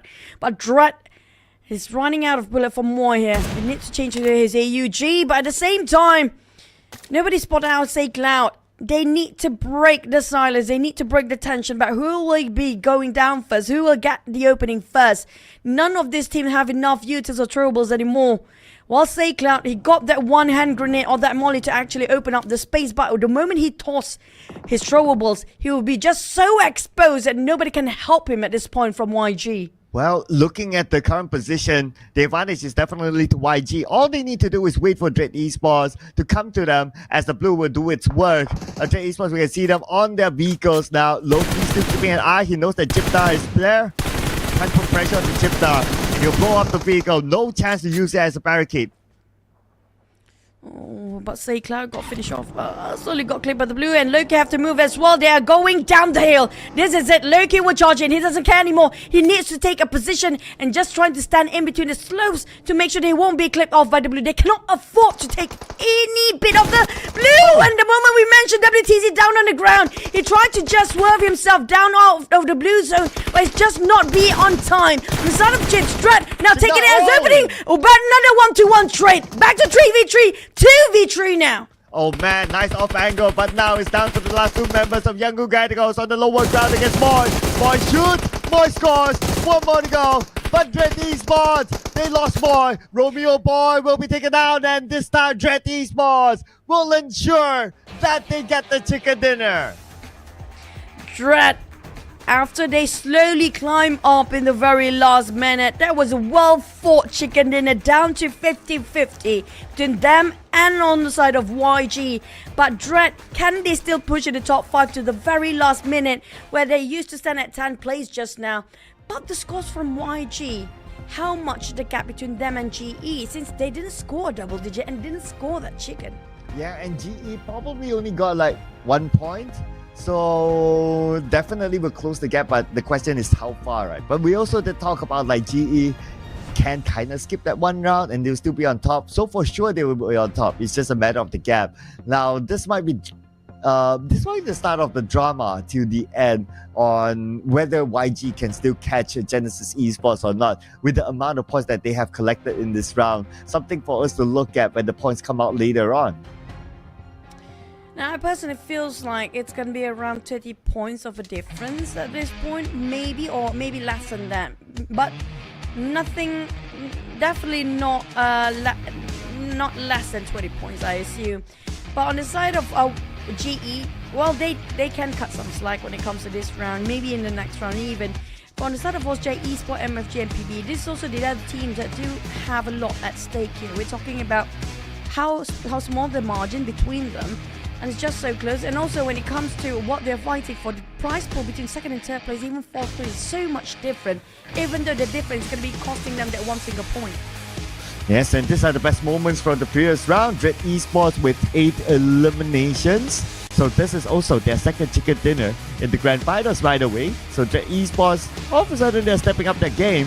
And if we look at like the final few moments here, it was kind of Dread Esports' advantage, but because of the gunfire of Yangon Galacticos, they seem that they are able to come back. But at the end of the day, it is still Yangon Galacticos, not the chicken dinner, but they got the MVP in the name of Loki with 3 eliminations, 986 damage, 6 total knockouts, 1 assist, and 487 kills. YG have been moving like a bulldozer just now, trying to gain as much elimination as possible just to overtake and overrun GE, which still is taking the number 1 spot, right? But just now, the only thing that's kind of just the flaw that we saw out of YG's placements, just that when WTG get taken out by the Blue Zone Plaza player at the same time, it was a bit later than the rest of the team that actually start to reposition themselves around the slopes of the hill. Now, if WTZ actually made it through, since his helmet also busted out, being taken out by the enemy teams anyway. so they couldn't actually make it up for the numbers that they have lost. It's so crucial to the very end for YG just now to secure those chicken, to still have 4 members well in their life. And due to the numbers, well, it is what it is. It's meant to be. But Drat, they have been superb here today for them. Oh yeah, the second chicken dinner today, ladies and gentlemen. 8 eliminations, 1,832 total damage, 8 knockouts. Basically, who they knock, who they get. And they got 4 assists in the process as well. And 728 total heal. And this round, it is 29 minutes, 18 seconds with the chicken dinner. Dread Esports from the Philippines, 2 chicken dinners today. Arguably, if we look at just them today, among the other Filipino teams, they are the best performing one. I agree. It's just that the first 2 days wasn't so great for Dread. If only they have this sort of momentum since the start of day 1, no doubt they're definitely in the top 5 by now, honestly. Yeah, but I mean, it is already the final day of the grand finals, and nothing can be done to turn the past away. But anyway, it is still a celebration, a cause for celebration. The fact that they got the chicken dinner, and looking at the overall stats, so nobody went out to the blue. Everyone played their hearts out to get into the circle, and we got 60 eliminations with obviously Dread Esports maintaining all of their players intact here. And the 375 throwables used, it feels around the same range as before. It's going to be over more than the population of PUBG Mobile that's been knocked out this time. So imagine there might be a couple of players that have been knocked down multiple times, maybe more than 10 times that one particular player that our knockouts is going to be more than the population of PUBG Mobile, which was 64, now it's 67. But when it comes to the throwables, I think this is also one of the high numbers we have here, Cloud. Didn't actually break the 400 mark yet, right, for the throwables? Not today. Definitely not today. I mean, this is around the highest numbers. Maybe that will change later inside of Miramar, but for now, it is 375. So, what's going to be important is going to be the points. The current standings, Dread Esports with the most points, 18 points. Younger Radicals and Typical Esports shares the same amount of points with 13. And we got Stranger Esports with 10 points. 214 Akira, 8 points. Myth Clan, Harami Bros, Playbook Esports, all of them with 6. The Quarter, 5 points. AI Esports, 3 points. Exquisite, 2 points. MFG and Genesis Esports, 1 point. See you soon, X Tiger KE. Osja Esports and Enigma take home no points this round. But on the side of the one that been pushed down is going to be PBE here, I think, because PBE, they didn't score as much. Or maybe PBE just, not really, PBE actually overtake MFG at number 4, if I'm not mistaken, by calculations here. So Osja, on the other hand, they should be worried that they not having enough map after this, because we're not talking about Osja taking number 1 spot, but at least trying to contest for number 2, right? But since GE don't have any progress of the points, this might be the best bet for YG, but they have to score back-to-back chicken here for YG if they really want to catch up to GE. Yeah, and they now have a gap of 27 points with Genesis Esports. So with the 2 more rounds, it's going to be crucial for Younger Radicals and also crucial for Genesis Esports to keep the pace, to keep the distance against Yangon Galacticos. For Osja Esports to catch Yangon Galacticos, the gap right now is 34 points. So 34 points, 2 rounds. Also, pretty much the same case. They have to do the business. They have to really work out the numbers. But if we look at the track record of Osja Esports today, they haven't had the best of days. So for them to really catch up, it's going to be quite hard. Kind of true. Yesterday has been a history for them in the grand finals with a back-to-back chicken dinner, but that's going to be it so far. They got the most chicken dinner out of all the quals they bought, but other than GE, but they are the one that actually still struggle when it comes to getting those consistency, because they are one map hot and another map very cold. So next we're going to head into Miramar, which is going to be a different map entirely. And GE love this map, by the way. So this is going to be the map they want to go for.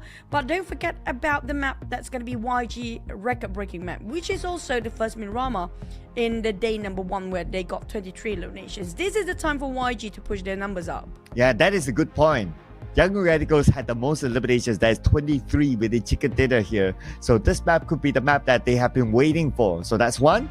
Also want to put out the narrative of Osja Esports got a double chicken dinner in Miramar as well yesterday. So maybe this is the map for them to overtake Young Galacticos. So there are a couple of possibilities that might happen here, but none of those possibilities include Genesis Esports. So that also means that Genesis Esports really need to pump up themselves for the last two Miramar maps. But the thing about Genesis Esports, their strength is going to be their consistency. It's so hard to see them dropping a ball here.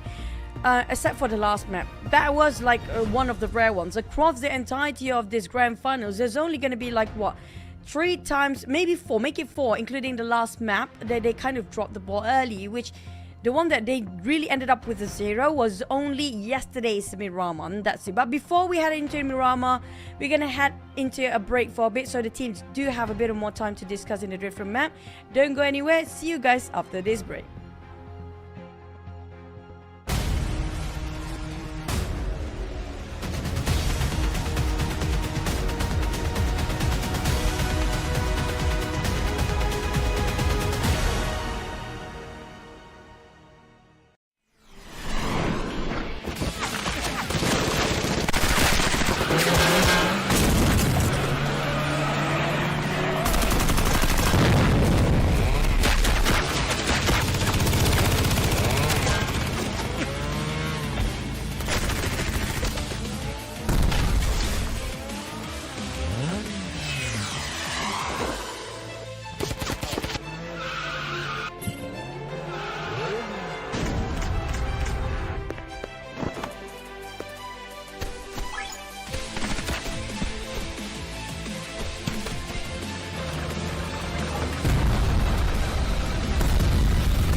And we're done with the Erangel. Now, 2 more games to go to determine who will be the champion. Welcome back, ladies and gentlemen. This is the PUBG Mobile Champions League Southeast Asia Spring 2024. Together with us, your storytellers. My name is Sir Cloud, together with Choo Choo.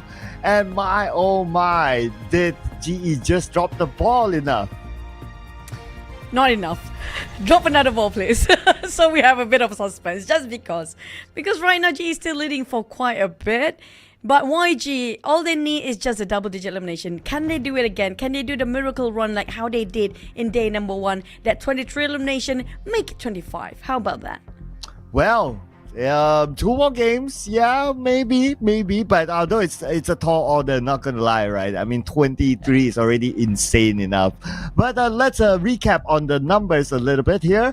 Young Gadicos, they are 4 points away from 100 eliminations, so they will definitely need that if they want to catch up to Genesis Esports, who's currently at number 1 with 189 points. Following behind Young Gadicos is Austria Esports, 128 points, so that's 34 points away with 2 games left. That is still catchable. Playbook Esports, 119 points, is in danger of dropping to MFG with 117 points. TTQ 105, and look at how close they are here. TTQ, Dread Esports 104, Exquisite 104. See you soon 103, so they are very close to each other, and this is related to the prize pool, of course. Harame Bros continue to drop to number 10 with 93 points, and then we got STE, Myth Clan, 12 for Akira, The Quarter, AI Esports, and Enigma still at number 16.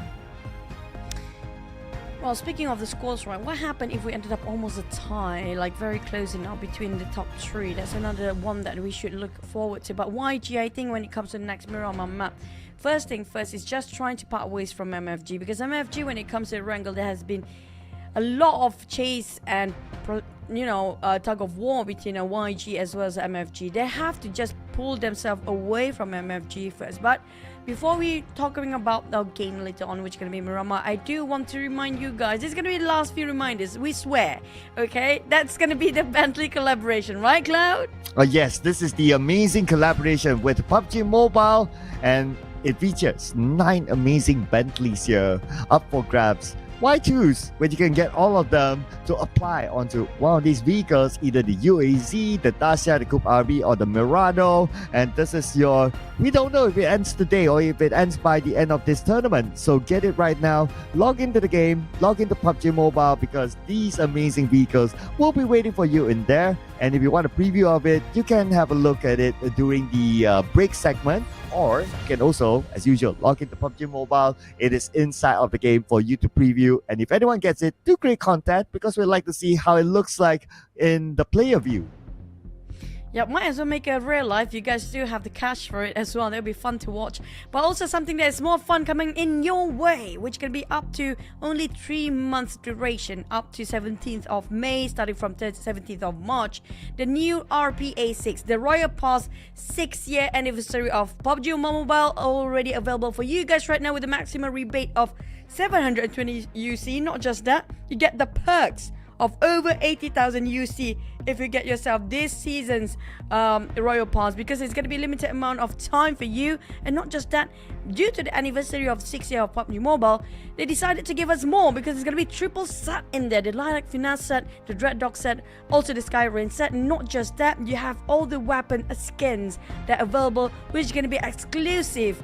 You have the exclusive elimination broadcast as well, and you love to show off when the kill feed pop up, that kind of animation, and it's you. That's gonna feel so good.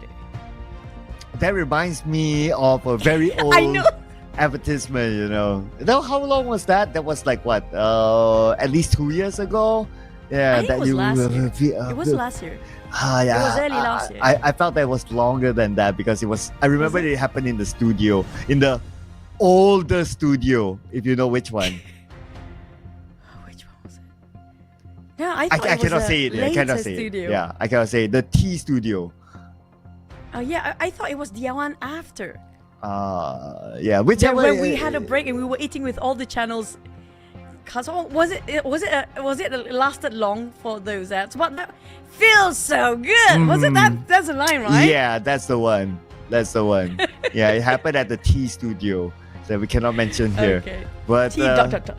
well, what we can mention is, of course, our teams here will be prepared for our first Miramar. And we have seen amazing plays here by both Young Radicals and Austria Esports. So can they repeat it again in the pursuit for the highest spot possible? Let's head on to Miramar.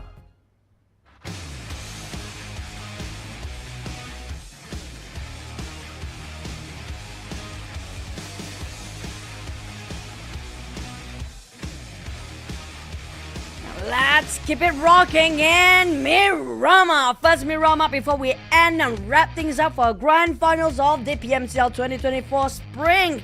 And speaking of which, we do have a flight path, quite a generous one this time, but we do have a lot of lost in this kind of circle before and quite a number of facility for training. St. Martin Power Grid, very generous circle.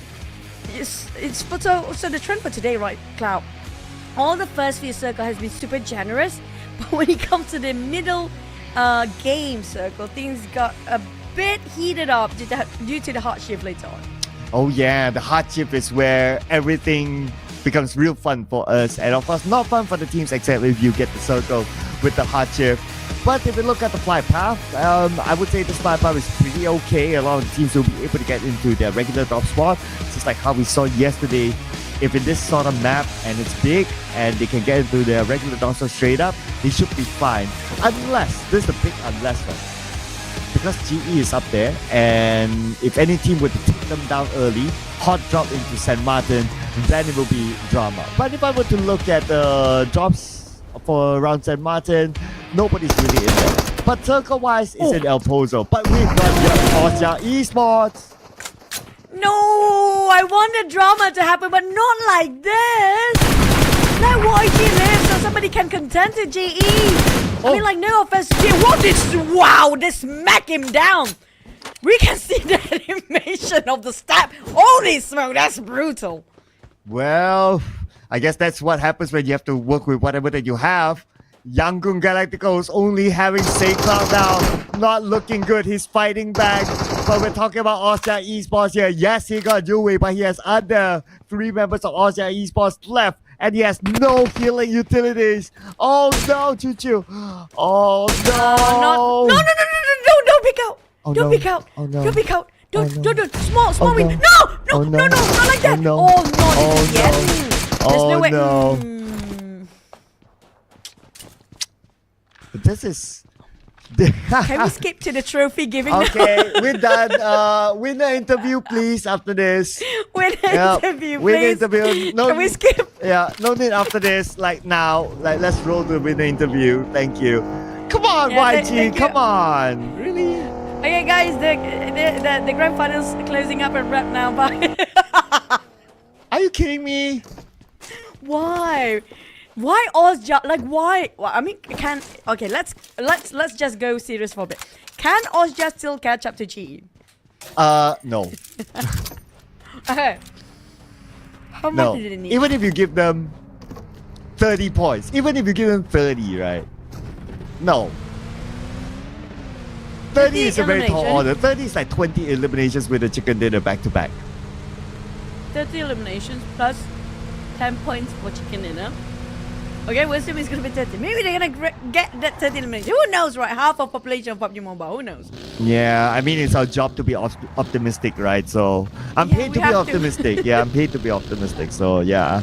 Yeah, Austria Esports. Yeah, sure. Yeah. Why? Why didn't you just go for GE? That would be more fun. What's wrong with this guy? Oh, is it Yangon Galacticos' fault? Now I'm starting to think, right? Is it their fault for dropping into somewhere that might have someone? I don't know. I just don't know by now. It's unexplainable. But they are the one who caught by surprise, though. Well, I guess it's a matter of who picked up the loot first. So That's kinda true. there are a couple of factors there, but yeah. I'm kind of sad. I mean, it's I'm not not like I just don't sad. want to see GE win, but I'm kind of sad that, we want to have more storyline at the final game. True. I mean, like, no offense to GE. We definitely... It would be a great feat. I mean, like, if they're defending title for 3 seasons straight now. But this is one of the closest contender we have.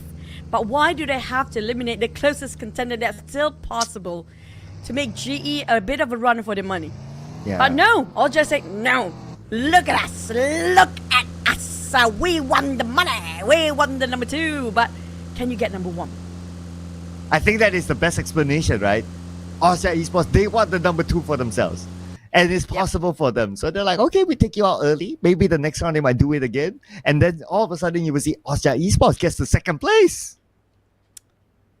Which is within reach, definitely, but if they wipe out GE, please wipe GE just because we have a bit of suspense, that's it.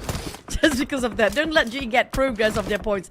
But GE, they're not being found yet. That's the specialty of GE. They know how to hide themselves when needed and only expose when things get really advantageous for them. That's the advantage of GE. They know how to play the game. Well, they rotate from St. Martin to the high ground down south. So this is where they are now. One key positions. I wouldn't say key position in this circle, but it's a comfort zone for them.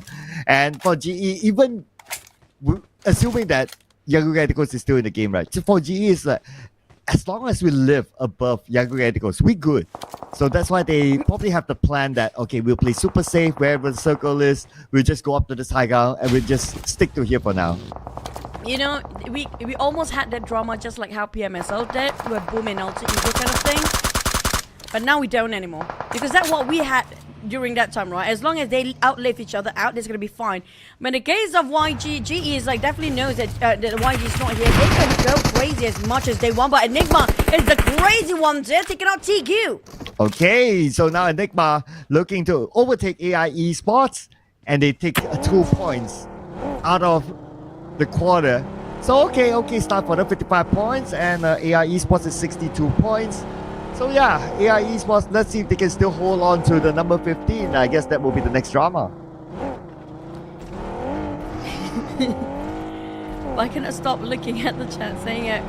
Congratulations, GE 3 times champion. I don't know how to respond to that now. Okay, we assume that GE is still like only 1 point difference, okay? We're just gonna assume that for now. But TQ on the other hand, they are stuck themselves in the run. Fugitives themselves trying to not be spotted out by all teams. They managed to negate a couple of team passing by.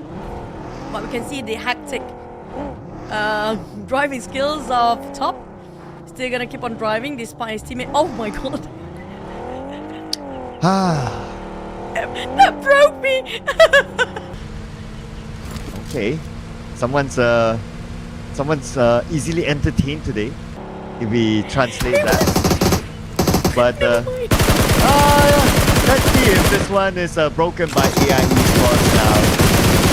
Not really too serious of going in for it because you have like 3-4 players in a single vehicle. I mean, this almost feels like that typical last game that, you know, we just play just to finish up the game and we'll have a nice early dinner. Everybody just want to have fun. I love this kind of vibe as well. Honestly, I do love when players actually kind of ease themselves to the game and just let it loose. So they will actually be surprised with their performance due to how much they themselves fun instead of KH. Yeah, it was a setup. Enigma walked straight into the track. Okay, but they try to fight back, but Gus not shaken by that nade. And now Cass with another nade, but nobody's really there. Goes up to probably second floor. No, not yet. Circles around because Shazam has arrived. So they try to outnumber Gus. Shazam trying to find a corner to take a couple of covers, but I don't think Hemslot can actually run away from that. Here comes the entire team of TTQ trying to finish off the last member. Coca-Cola is going to be always the one that's standing last. Shazam will have to fight them. Coca-Cola is knocked down as well, down to Shazam to actually make the plays for Enigma. Enigma, they got the firepower, but when it comes to rotation-wise, they always caught himself in trouble. Shazam, can he actually revive one of his teammates? Will be enough time. Here comes the Morley trying to flush him out, but TTQ, GE taking advantage. Here comes GE in play.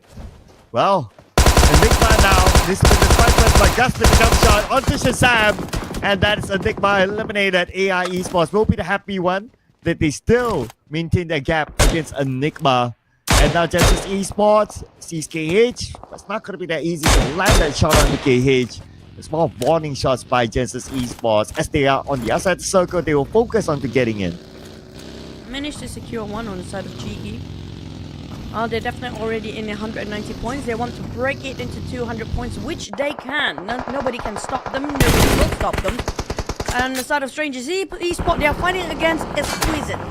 Now, oh, that's brutal. And back to a side of STE, they're just trying to run down everything, and everybody that moves, they were trying to shoot it down. So OJ Esports, they are on the run for Hump. They got some constellations from trying to get for more Scotty versus the side of Big Clan. It's going to be a very CQC, and back towards the side of EMP versus DPS. On the ground, below, simple spray onto him, and Myth Clan is out without a single point this time. Opens up the opportunity for 2-1 for Akira, who's 4 points behind them, to overtake Myth Clan.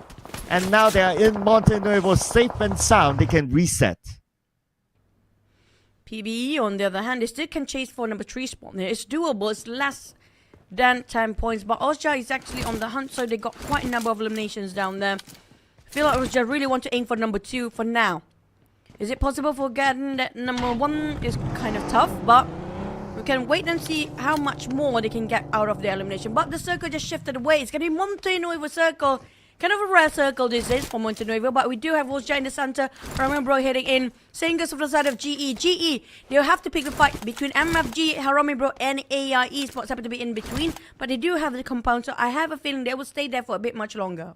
Yeah, they have the compound, they have the circle. Definitely will be holding to that position for now. But the teams that on the outside, they might want to move. Let's see here. MFG wants to get through, but AI Esports is waiting across. But no clear sight yet for Master Vape. So it's just waiting for Unknown to make his own moves. But I don't think they will be passing by here because of how difficult it is for it to climb up. And they seem to kind of know that AI Esports is across. I think they saw them coming through just now with their vehicles possibly.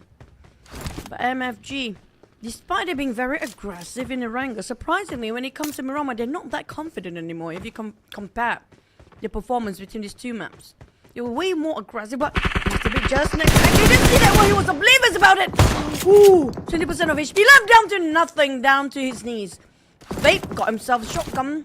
That's going to be an opening for the side of AI Esports. They know this for sure, and easy elimination is not breaking a sweat at all. Well, the teams that on the northern side will need to break sweats. As we can see here, MFG, AI Esports do not circle now.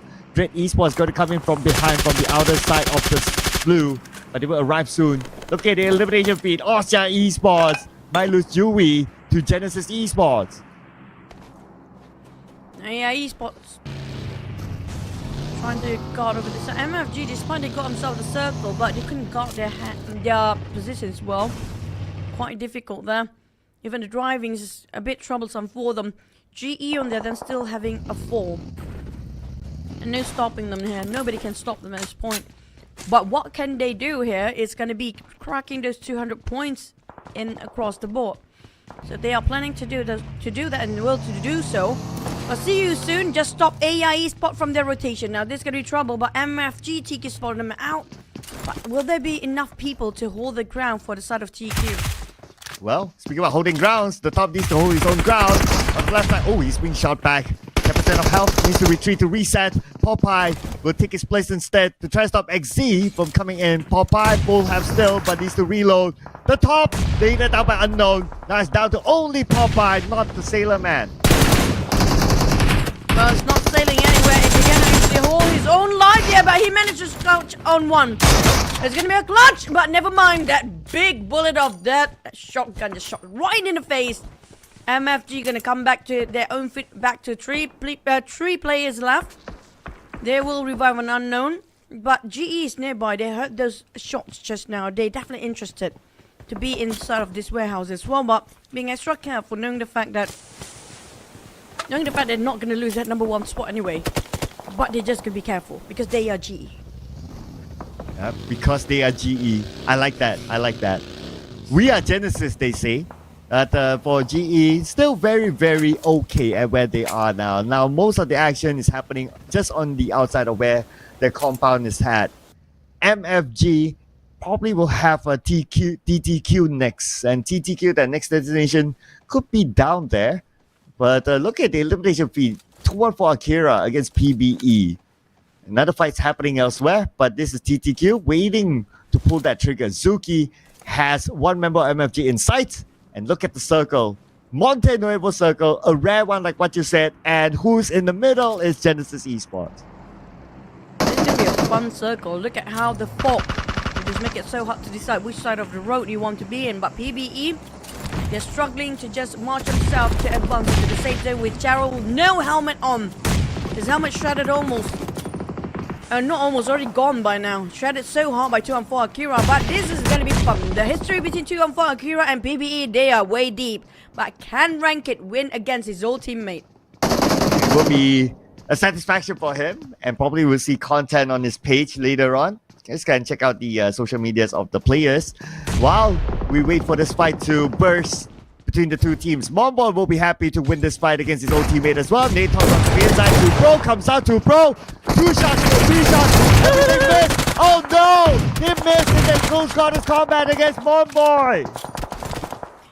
Well, when it comes to UMP versus a shotgun, it's always UMP do have the upper hand to the spray and the damage outburst quite close. But the one that actually cannot see this one coming is going to be the nades flying over the side.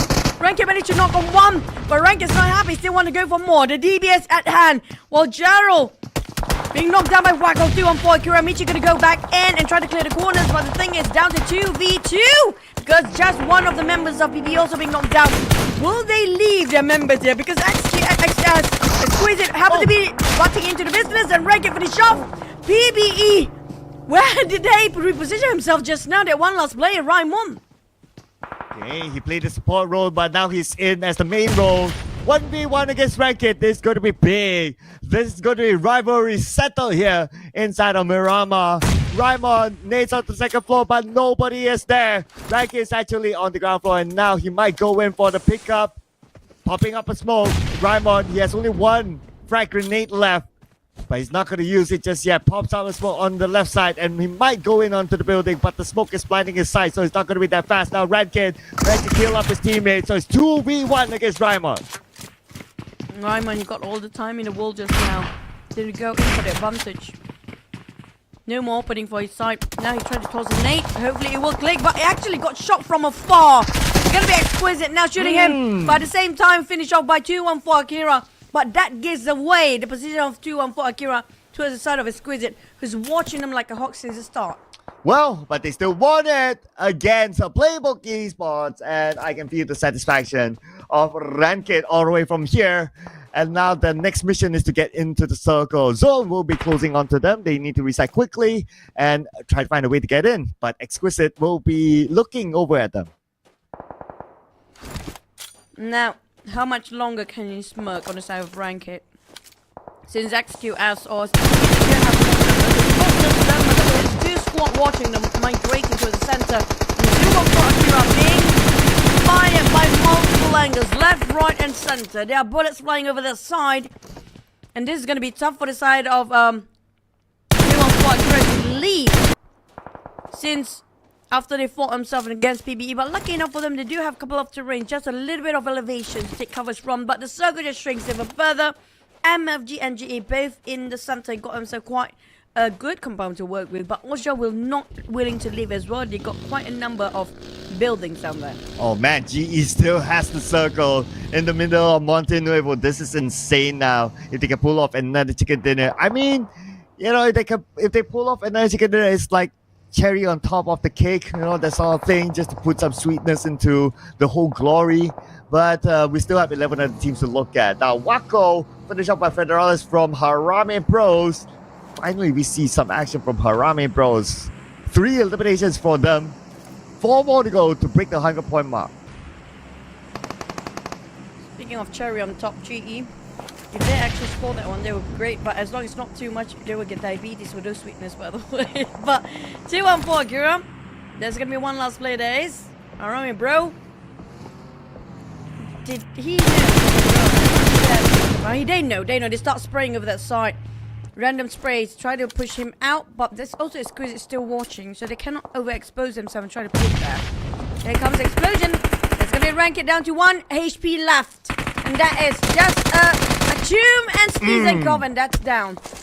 There you go. 2-1-4 Akira eliminated. But at least they celebrate winning against Playbook Esports.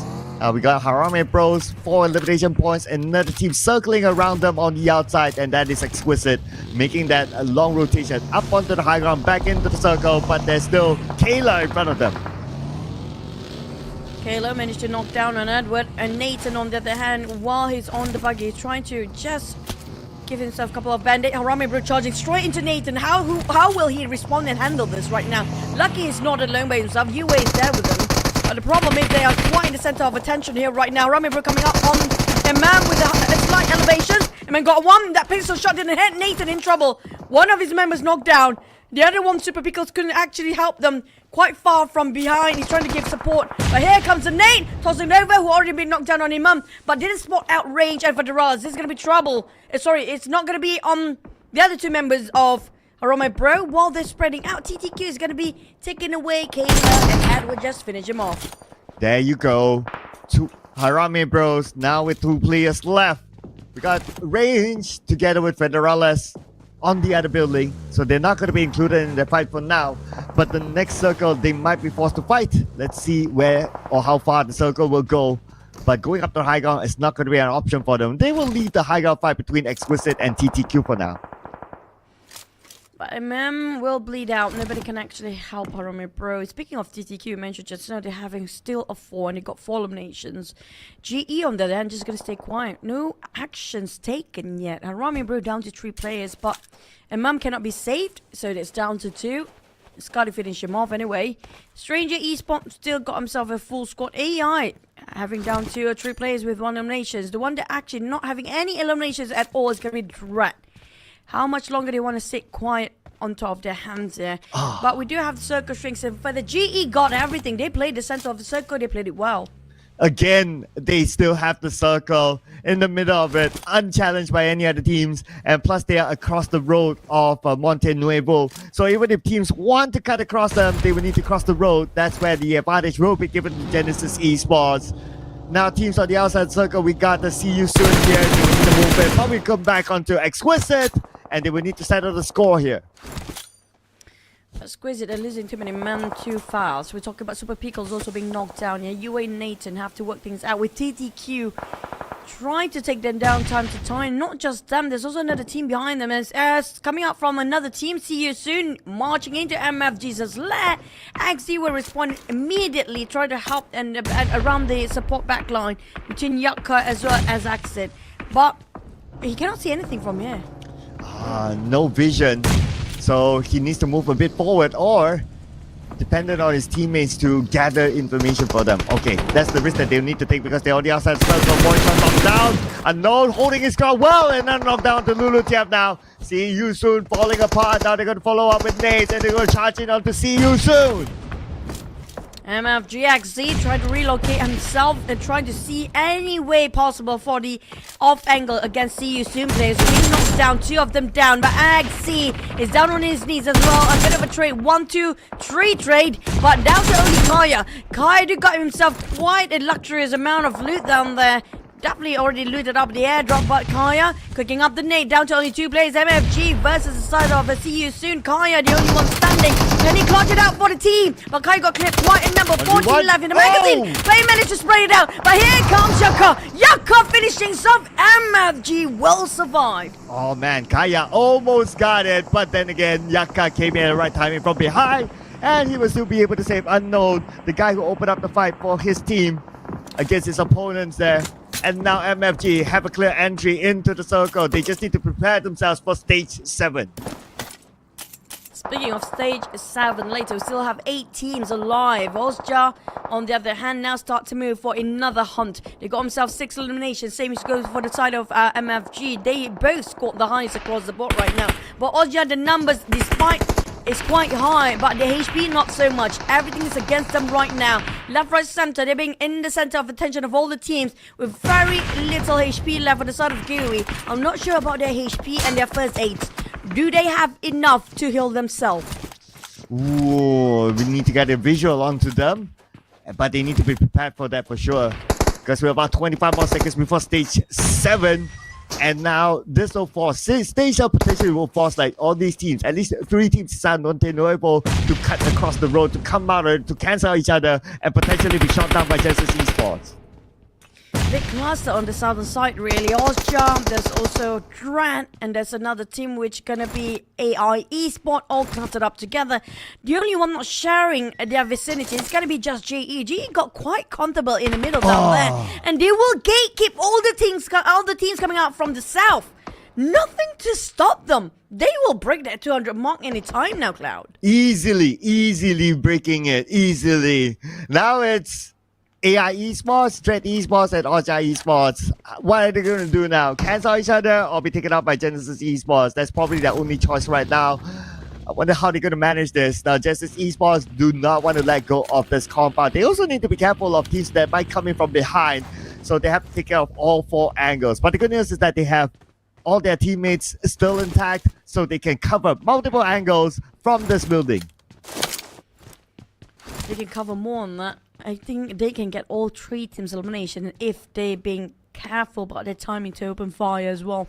As to E, they're taking the blues in for quite a bit. You don't want to fight the blue that you cannot even try to shoot at. On the side of Ozja Esports, they're trying to leave the vicinity, but they're being stopped by another team from behind. They heard the gunfire shot.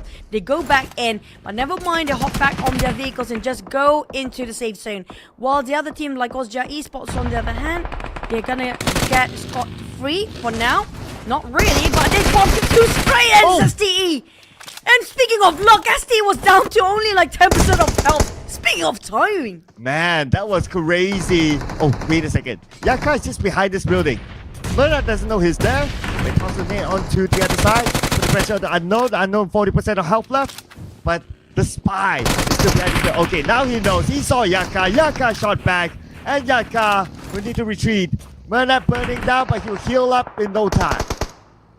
Now MFG will try to challenge on GE. The Genesis finally have their contenders. They have been quiet for such a long time. Unknown on the other hand, still having 90% of HP. Smile will got over to the side of Dread. He's holding the responsibility by himself to get over that angle. But the rest of GE will have a bit occupied hand against MFG. Masaichi going out. Merne going out as well. They're knocked down on run. MFG leaving it to one person to carry it out. Yaka, can he clutch it over once more? But Yamzai actually being taken out by Jip from afar.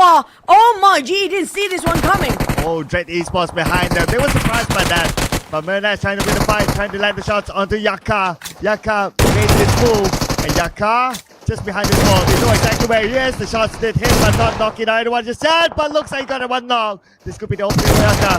Murna there. Murna is kind of low. Knocked down to Murna as well. Yaka could be the one to slay Esports. But he still has Smile on the other building. And now Smile is going to come in. He wants to seek revenge for his teammates. Oh man, Smile trying to rectify what has been left for the Massiners, but Smile just returned back U-turn, knowing the fact Ozja open fires to the side. Yaka on the other hand want to finish off the remaining of GE. Try to toss at the nade and force him to fight me. But Yaka, you will not be respawned by GE because it's a bit busy against another team right now. That's going to be Dread Esports. Oh man, now Smile all alone. Well, let's see how long he can last here. 7 eliminations now for Genesis Esports. And let's see if Smile, Mr. MVP, can get more out of this round all alone. Moy is crawling towards Jip now, calling up for help. At the same time, Zai finished out by Yaka. That's a confirmation point for MFG. And Jip now will go in for the save. But look at this. Just across him, Skynin is there. But Skynin does not know. Skynin is not able to get a good clear sight. He's focusing on the range instead. Oblivious about the footstep just next to him. I don't know if you can actually hear it. He definitely heard it though. Now, that's bullshit. I don't think it's going through, brother. It doesn't work like that, Skynin. Even though it's possible, but it's not gonna happen. But the effort, we definitely salute that. But back to the side of Skynin, he's trying to shut down on the players. But he's a bit busy right now. 2 angles, 2 different angles entirely. Gooey! He tried to toss something but couldn't make it on time. Oh, looking for more right now. Jipna circling around the molly, finishing off Dewey to secure that point. Takes a bit of damage, but it's okay because he has the first aid together with him. And now Astro X and Skynet on the other side, they try to seek revenge. Needs toss across the wall, but none of it landed on the Jipna. Astro calculating it. Come on, Einstein brain, think it through. Here comes the nade. I didn't actually clip anybody, just come on, one more shot. You can do it, Astro X. Well, Esports, here comes the blue zone. Time's ticking, and you don't have time anymore. But another team bites the dust. It's going to be MFG. Our Robin Bruce is giving so much trouble on the side. TTQK finish next. They just shoot whatever move for Oja, anything that works for them. Yes, except for themselves. But now they will also need to move because they're right by the blue. Moy is out of first aids. You need to come out as well. One last tick of health. Smile sees him. Easy knock for Smile. And Smile is not done yet. He's gonna go solo Rainbow this time. And that's gonna be Smile top G. He is the top right now on top of a wall. He got himself 5 eliminations just by himself with the AKM. Oja Esports, despite his shutting down YG early on, finally got finished themselves at 4th place. But TTQ, they do have the most man. Can they execute the chicken dinner? It's versus GE and versus Oja Esports last play as well. The chances for Smile to get it is kind of low. Now that's confirmed. That Genesis Esports eliminated, but he still got 9 eliminations, and it is time to Quick Esports to make quick work out of all these other teams to take home the chicken dinner inside of Miramar. Wow, what an explosive map and match that is. Well, it's fish world out there. If we saw how too many teams around the same corner, everybody's like cannot decide which one should I shoot first. It's everywhere, the mess. Yeah, it's just a matter of like who moves, who gets shot. As easy as that, right? But yeah, it was just so messy because it's like half of it was a compound, half of it was the open area, so you gotta pick your poison at the other day. But what an exciting round it was, even though it went up to stage 9, but it didn't feel like a stage 9 drag. Like it feels like it's progressive the entire round. From the start to the end, we see a lot of fights. But the only thing from the start is that Young Gaticos got eliminated. But we still have to celebrate Tactical Esports getting the chicken dinner, and these are their best moments. Please don't remind me of what happened. We don't know who's getting champions. I mean, there's a suspense, right? We definitely don't know who. But when it comes to, I feel like Oja trying to get YG second place. I don't know if it's going to be enough. I don't know how much they secured in the very last minute as well when it comes to the elimination. But they definitely secured a lot because they've been fighting non-stop since the start. Taking out YG was with first, and then they tried to fight against MFG, and there's also Harami Bros in the process. And speaking of see you soon, they tried really fast, but this is, I think, one of the places where a lot of teams happen to be falling down here. That kind of warehouse, an open space warehouse.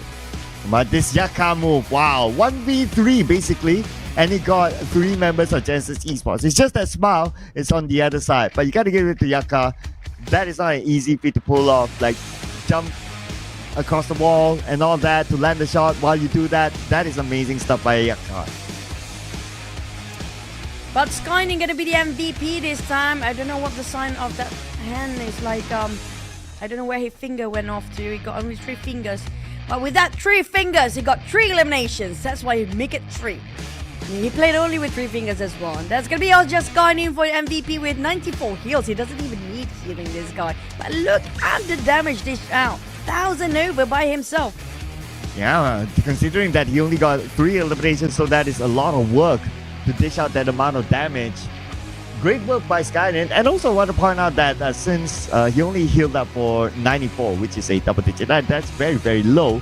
Shows just how much he can take care of himself in this round, not taking damage from other teams or external parties or whatever, and he's still able to come up with this amount of damage. This is efficiency at its best.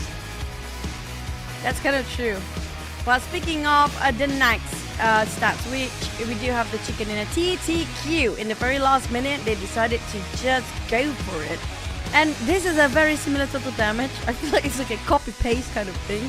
Which 1,000 over damage, just like how Skynet managed to do. But they have do more eliminations because they have more fingers as well. Let's count the fingers. 1, 2, 3, 4, 5, 6, 7. Oh, they're lacking on one. I don't know where is the other one.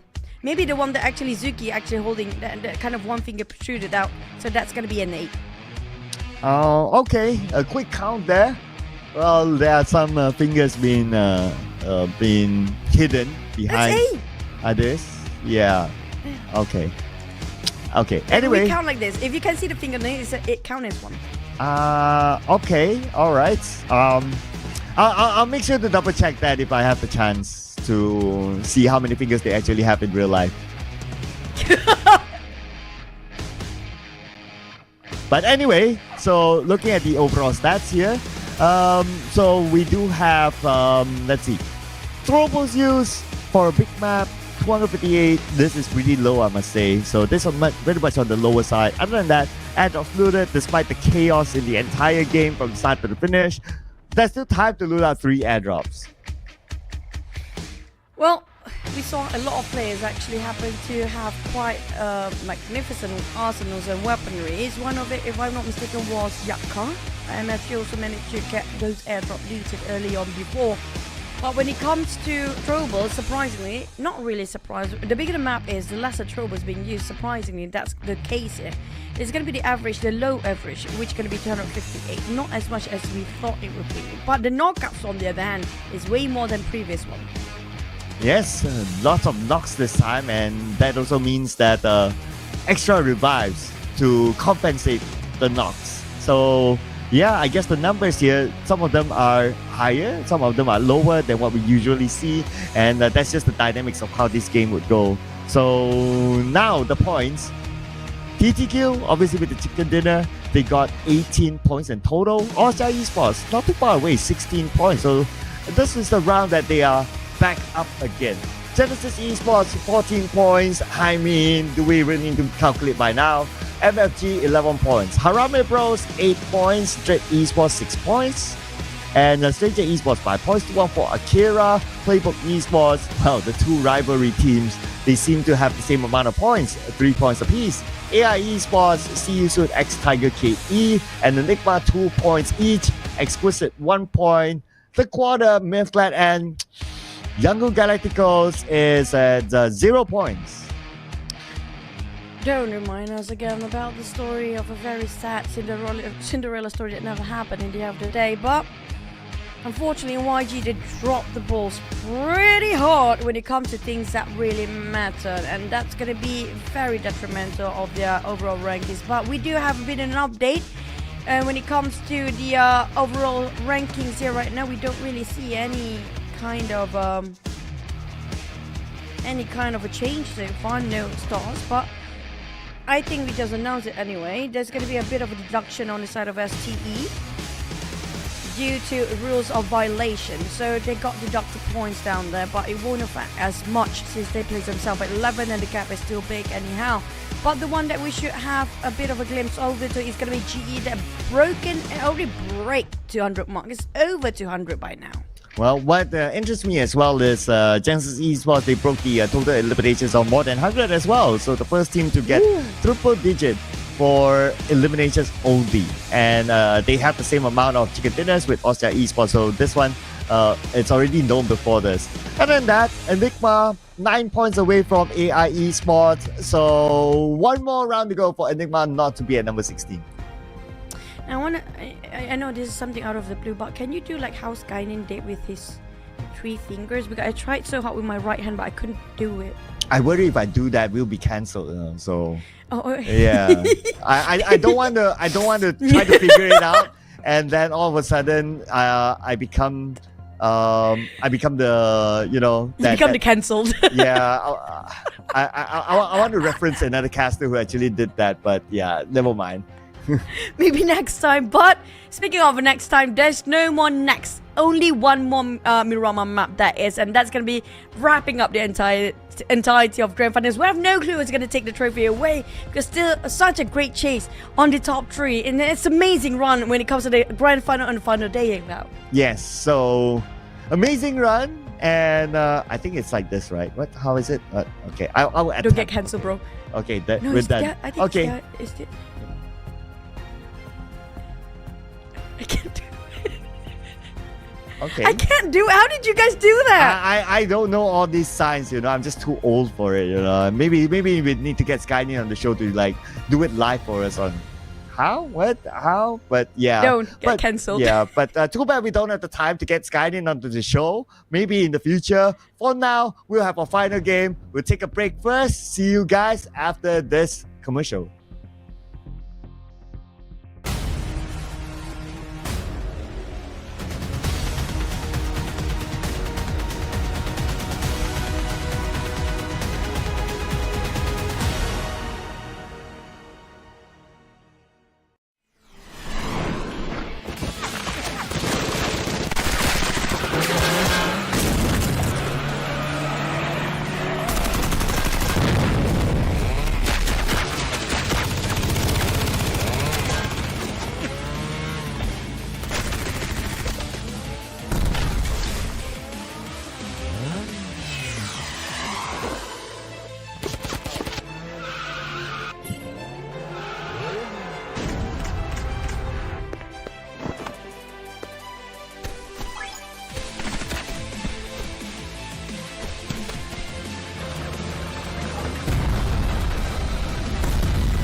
We are back, ladies and gents. This is it. This is going to be the last map and last round for the PMCL Southeast Asia Grand Finals 2024 Spring. And I'm going to be your caster today, with alongside with the remarkable, as always, very good at mathematics, Sir Cloud. It's just that I don't know how to do hand signs. It's something that I still need to learn from Skynin. Yeah, but you did it well just now. I can't do it exactly as it is. Yeah. What, this? I can. I still can open the finger. This? This what I can what do. Is that? This what I can do. I don't know. Something I learned from Korean dramas. But what we're not learning from Korean dramas is the drama of PUBG Mobile, that Genesis Esports is now the team to break the 100 point mark for total eliminations, bringing them up to 203 total points. Young Radicals 162 points. Is going to be impossible for them to chase Genesis Esports now, but Austria Esports has the chance to overtake Young Radicals for that second place finish to gain more prize pool. MFG following through can also chase Austria Esports, but look at how close the points are. TTQ 123, Playbook Esports 122. These are really close. Dread Esports 110, STKE 105, and Exquisite 105 as well. Also very close. Harame Bros, who dropped down to number 10. Falling from grace from second place to number 10, 101. They are close enough to overtake each other. Still trying to count if it's still like what will the magical number for YG be to take down GE, and that's going to be 35 eliminations, honestly, and that provided that GE don't have any advancement when it comes to their points as well. 35 elimination plus a chicken, yeah, they can do it. Why not? Let's go, YG. Let's go. Yep, very optimistic, and I know we're paid to do that. So yes, YG, let's go. I'm trying to, you can see how sincere I am. Yes, YG, let's go, number one. Of course. But I'll be more excited for Enigma now to potentially overtake AI Esports at number 16 and number 15. But I'm also excited for this, the PUBG Mobile collaboration together with Bentley that features 9 amazing Bentley vehicles for you to grab inside the game now, and all these vehicles are available right this moment. We don't know how long will it be inside the game, so do not miss this opportunity to grab all these vehicles as part of your collection. You can apply it to either the UAZ, the Dacia, the Coupe RB, or also the Murano. So you guys log in onto the game for you to see it for yourself and make the purchase, because it might never come back in the future, just like all the other previous collaborations. That's kind of true, especially when it comes to a limited amount of time. We don't know when it will end and when it will still be available for everyone. And also, speaking of availability, we do have another for you guys, which is not just going to be the collaboration of Bentley, which is going to be the RPS, or which you're going to talk about later. But when it comes to Bentley, we haven't seen any skin here being used in the game so far. I was hoping that and was looking forward to finally get to see one, but so far I don't think there's any skin. Maybe that's going to be one of the rules, that actually no players will be allowed to use any skin for the vehicle so far. That's why all the vehicles are quite bear skin. So sorry. As far as we know. Now back towards the new RP that coming in, which is going to be the anniversary, 6th anniversary, available from the 17th of March to the 17th of May, which we still have a lot of time, but you might as well get it now so you don't have to have that last minute push when you can actually get so many things out of this. Yes, as you play the game, you reward yourself as well. The new RP A6 will not be so new after the 17th of May, so make sure you get it now while it's still new and fresh, because you can potentially get a maximum rebate of 720 UC. So get it right now and be part of the new RP, because you can reward yourself with these amazing skins that you can see here on screen, whether you want a vehicle skin or whether you want a weapon skin or even you want a full set skin. It's all available inside of this new RP A6 right now. So log into PUBG Mobile, it is up there, and get the best value out of it. Again, a maximum rebate of 720 UC is up for grabs too when you make the new purchase of this new RP A6. Again, it is until the 17th of May. Time is running out. Exactly like the sound of an ad. That feels so good. But yeah, speaking of which, time is running out. Yes, I agree. But speaking of time is running out, same goes for the teams that want to prove themselves in the very last minute. We do know for a fact that placement by the end of this tournament, which is going to be the grand finals, last ranking overall standings, will affect the prize pool as well for the team. So they have to push as much as they can. Yes, they still definitely have to play. Although, I just noticed that during the break time, when I was looking at social media, I noticed that our colleague over at the Filipino broadcast, Kuku TV, he actually posted a poster of Genesis Esports winning already. But yeah, I mean, like, yeah, we don't know that. I don't know what he's talking about, right? It's like, oh, what poster is this? Oh, really?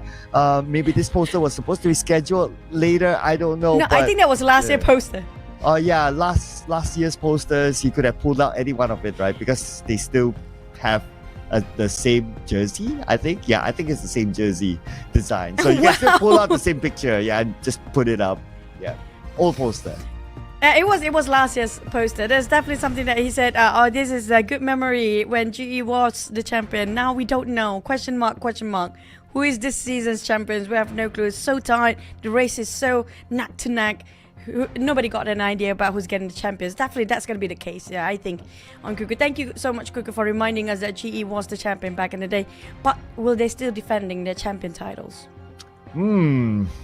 Well, I think for if I were to like look at the other more exciting news is that Enigma making that comeback, well, some sort of a comeback that is, at least for like day one, day two wasn't that great for them, and especially day one that is. But Enigma, if they don't end up in number 16, I'll be actually really happy for them. But if they do go out of that number 16, they will need to push another team down, and very high potential that's going to be AI Esports. Or maybe even TQ, because AI Esports and TQ just at 1 point different. Now, if Enigma actually do achieve 70 points and above, that's going to be already a big achievement compared to, it was like what? 2 days in a row they got in the teens. Yesterday only they start to push up, and now they are almost at the same level of the rest of the teams down there. So I think it's already good improvement. But I do want to see who can take away Austria Esports. Can it be MFG or TTQ in the very last minute, or maybe even PBE? Yes, that will be interesting to look at as well, because the prize pool does affect, right, like what you said, and then the points are close in the middle pack, so that is one important thing to note too. So I wonder if we'll see like hot drops happening in the final round, just to like try to cancel out like the closest team to them to be able to climb up maybe like a few notches, and maybe that's the risk that the teams are willing to take. I think that might be the case here, because also it depends on circle. High chance that it might be it, because we saw early on that YG versus Austria Esports early on, that never happened before. So in the case of Austria, they definitely are, you know, trying to push themselves as much as they can, but the gap is still there. We do know for a fact that the gap still need to be closed up. But if they want to really get that number 2 spot, they have to do the same like how they pulled the stun in the previous Miramar, and they can actually do it. Oh, they have shown it before, and even in fact inside of the Miramar match, they did pretty well. And they also got Skynin as the MVP and all that. So pretty nice for them. I guess also realistically, if they want to catch the number 2, then they need to eliminate or hope that Yahoo Galacticos that's eliminated early, and then they do well in the round, and then they might be the team that surprise Yahoo Galacticos to overtake them at the second place spot. But all those possibilities might happen. Let's see if it realizes inside the game right now.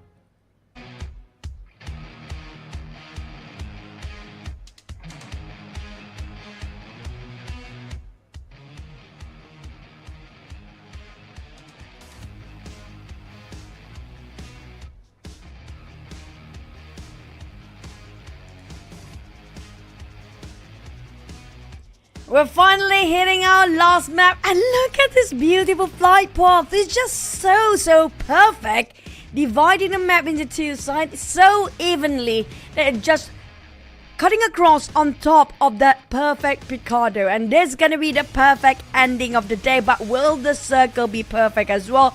Keep your eyes out for the teams that might actually clash into the other, because right now it'll be super fun if GE is under everyone's radar, since nothing else to lose for everyone out there except for the prize pool, of course. Yeah, and of course the potential fight between Yahoo Galacticos and also Austria Esports, if that happens, I'm looking to see where they exactly drop this time. Maybe a switch, maybe not, maybe a potential clash. We'll need to keep an eye on that. So Enigma dropping around the area of Picado again, or probably going to float onto Hacienda, San Martin, that area. That might be their change this time around, because Picado is Harame Bros. For our 2 suspects, okay, we don't see them on screen yet. Maybe it's a later drop for them, as the flight is going to reach its end, and we'll see every other team dropping soon. But we'll get a southern circle this time. Still a lot of land in it. Please not Lost Loner Circle again. We don't like that circle, but look at how the teams drop themselves. Ozja seems to be hunting people down, and that person is going to be YG again. Here we go, round 2. So we know that this is a deliberate drop, ladies and gentlemen. They really want to challenge Yahoo Galacticos for the second place spot, and Astro X is going to open up by knocking out WTC. Q Loki is down as well. 2 left for Yahoo Galacticos. Jump shot comes in. Skynin gets a knockdown. 1 more to go to make sure that Yahoo Galacticos do not increase their points. And we have Cloud in the building. Astro X on the outside. They know that he's there. It's going to be all charged in by Austria Esports soon.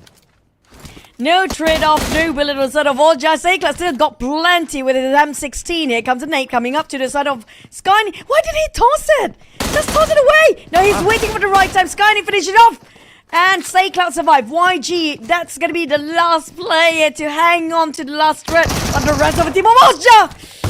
2-0, and YG bowing out early once more. My oh my, Ozja, they really want that second place. So now we'll start to count the points for Austria Esports. Can their efforts bring them that second place? Now, this is their chance. They have to make the best out of this round. Speaking of making the best out of this round, they really have to be proactively trying to find their targets. But at the same time, if mistakes were made, MFG do kind of hard to actually catch up, do they? But is it still possible, in your opinion, MFG to take away the number 3 spot if they eliminated Ozja next? Yes. Because if we look at the difference right now, so they are 20 points away, but they must score the chicken dinner with a decent amount of eliminations, and of course Austria Esports not to gain any more points. Then maybe MFG can be the surprise team to break Austria Esports' hearts. And I guess if you kind of think about that narrative, Yahoo Galacticos will be kind of rooting for MFG. That's kind of true. But also we have to just get a glimpse on the other teams that do have a tight spot when we talk about 9th place and 8th place. If I'm not mistaken, that's going to be a different prize pool entirely, right? Between the 9th and 8th place as well. And when it comes to 9th and 8th, that's going to be a bit of a tie between these 2 teams. It's 700 USD versus 500 USD, if I'm not mistaken. Well, if we look at the finals, 9th and 8th, it is a 200 USD difference. So that is still money there. There's still money there. And Exquisite and See You Soon, they happen to have the same score now, just that they are separated by the amount of chicken dinners that they have gotten. See You Soon, they got 2 chicken dinners at least. So Exquisite, they cannot depend on the tiebreaker. They have to get more points than See You Soon, at least. Unless like both of them can overtake Dread Esports, then it's going to be a different story altogether. Well, the story of the second and third, though, is going to be a different story entirely. YG, all they can do right now is just biting down their nails with it out. I swear to God, if this is in an arena right now, we can hear YG and all-star players shouting so loud. It scares the heck out of you. But on the side of TQ, things are doing a bit rough for them. Fern, Scarly spot him out. Quite a spray there by the side of STE. STE keeps spotting out the players of TQ despite they try to reposition himself in the north angle and quite a far angle at that. They still manage to catch those one out. STE, they are on the hunt as well. They try to get himself those triple digit to mark the end of their PMCL season spring. Well, the quarter, at least they can still recover that one player, so it should still be alright because we don't see Skadi really going in. But the other members of the quarter are on the high ground, so that will kind of chase Skadi away. Helping the scouts and to find another spot for Stranger Esports to rotate. That could be the next checkpoint. Unless the quarter wants to stop them. 762 on the high ground now, and they are trading shots with each other. TQ respond back what STE has to offer. They lost Feng, so I don't know if they should reinvest their time in this. Maybe just part ways. It will be the great decision made. At the top on there then committed to 762, but they got themselves quite a number of scopes down there. With a Mini 14, that's going to be the perfect weapon to go against this guy. Mid to far range, the DMRs is going to be the best options. But STE, they couldn't find the rest of TQ, the one they actually aimed for before. Chris just kept popping his head up to his miner. Showing himself, probably teasing Miner to try to take that shot and maybe countered by his other teammates playing the support role like Chris on this high ground. He can potentially shoot Miner down if he has a good view. There you go, tapping it away. And he landed one shot, but probably because Miner had the helmet, so he's still okay. I'm not sure about how much helmet that will last that long if you got a headshot down there. Definitely shredded all the way down. But TQ and ST, this has been going on for quite a bit. And the only team fight that we do have right now. Just happen if there's going to be a third party coming up. There's going to be them running out there of resources. Right now their clips are running slowly down. 100 over for his magazines on reserve. No smokes, whatever. And while they're waiting for this long range fight to happen, might as well go for looting, right? Well, I guess if they can, but because of the amount of open space, like if you step out wrongly, you'll be shot. So I guess that's what's limiting them to loot at other places. But anyway, they will still need to move because both of these teams are on the blue right now. And if you look at their utilities, yeah, they can still hold on to it, but for how long, right? So they will need to move at some point anyway. 2-1-4 Akira just finished off AI Sport Naughty Boy. It's already finished off, but Wacko taking on Massive Vape. Next AI, they're losing so many men so fast. It's like taking out limb by limb, easily being chucked down by 2-1-4 Akira. They're going to score 2 eliminations if they translate into 1 point, which they just did. Leaving heavy casualty on the side of AI Sports. Down to 2 players, and a lot of teams are happy to be in the blue zone as well. Let us calculate around 7 teams at the current moment, including the one that we're watching here right now, 2-1-4 Akira, and also the one we had before, TQ, as well as the side of STE. Well, 2 teams still not letting go of each other. Interesting enough, it does feel like, okay, this is one of those games that it's the last match, so just do whatever, right? But I guess if it's like a game that still matters, they would have been locked into each other this long or this bad inside the blue. But till now, even though like TQ, okay, they still have the option, right? You have the vehicle, you can exit behind, but you still want to keep an eye onto STE. So I don't know how long this standoff will last. As long as they need, or as long as they have their utils or their ammunition, they're gonna keep going for it. I mean, like, they don't have a care in the world about the blue zone.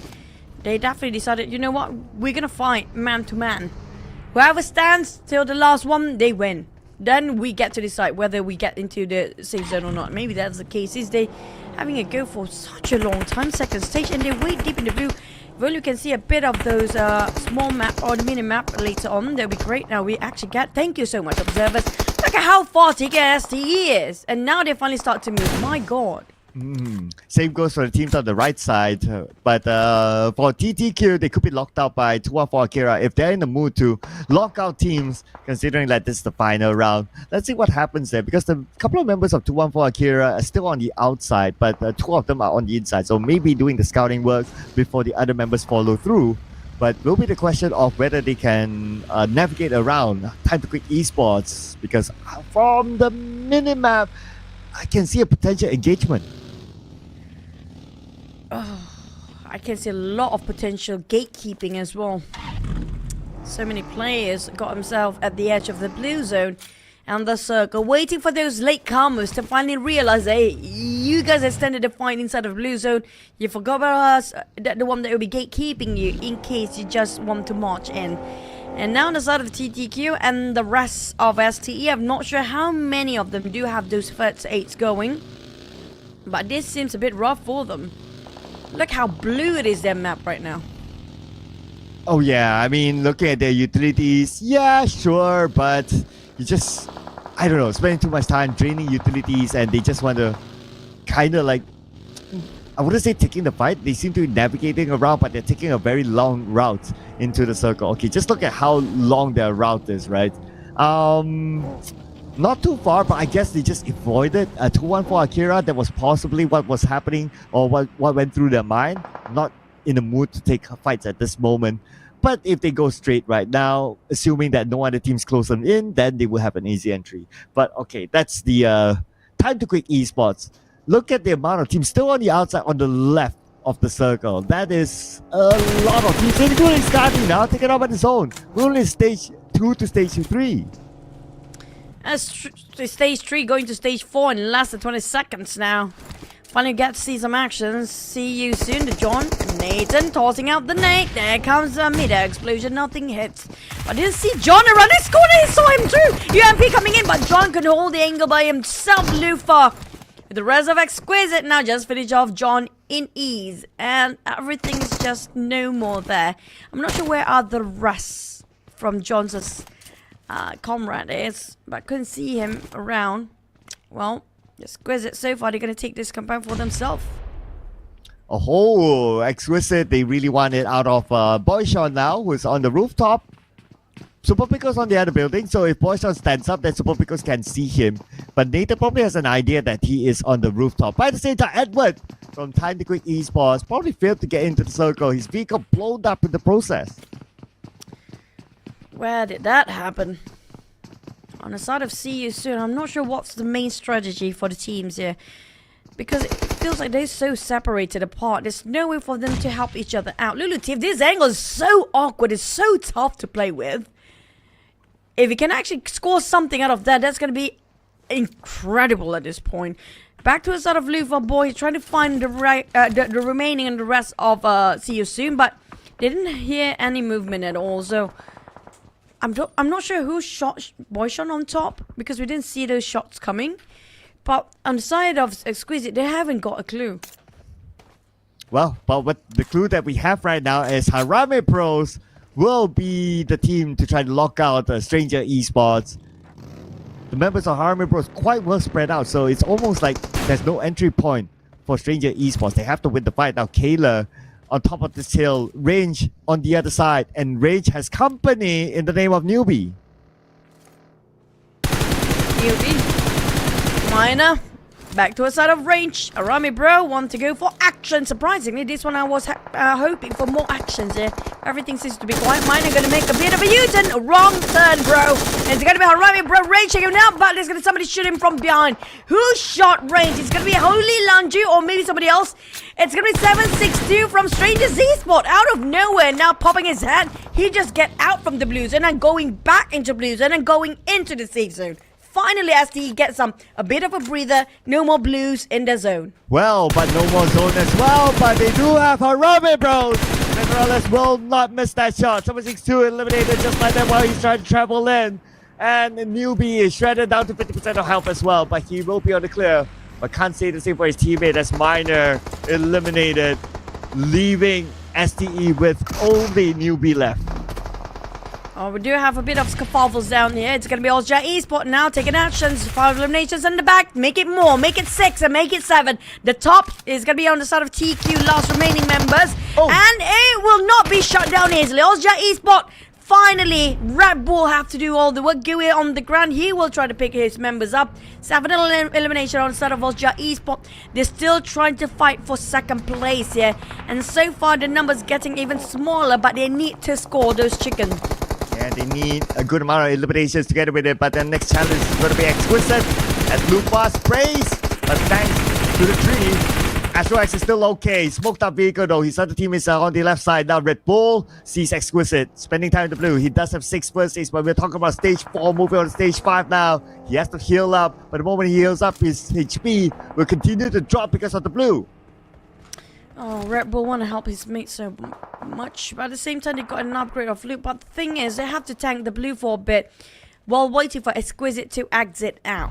If not, they have to wait it and play a bit of a healing game. But at least for Astro, he got out from the blue zone. At least it's not burning down and try to slowly creeping into the safe zone.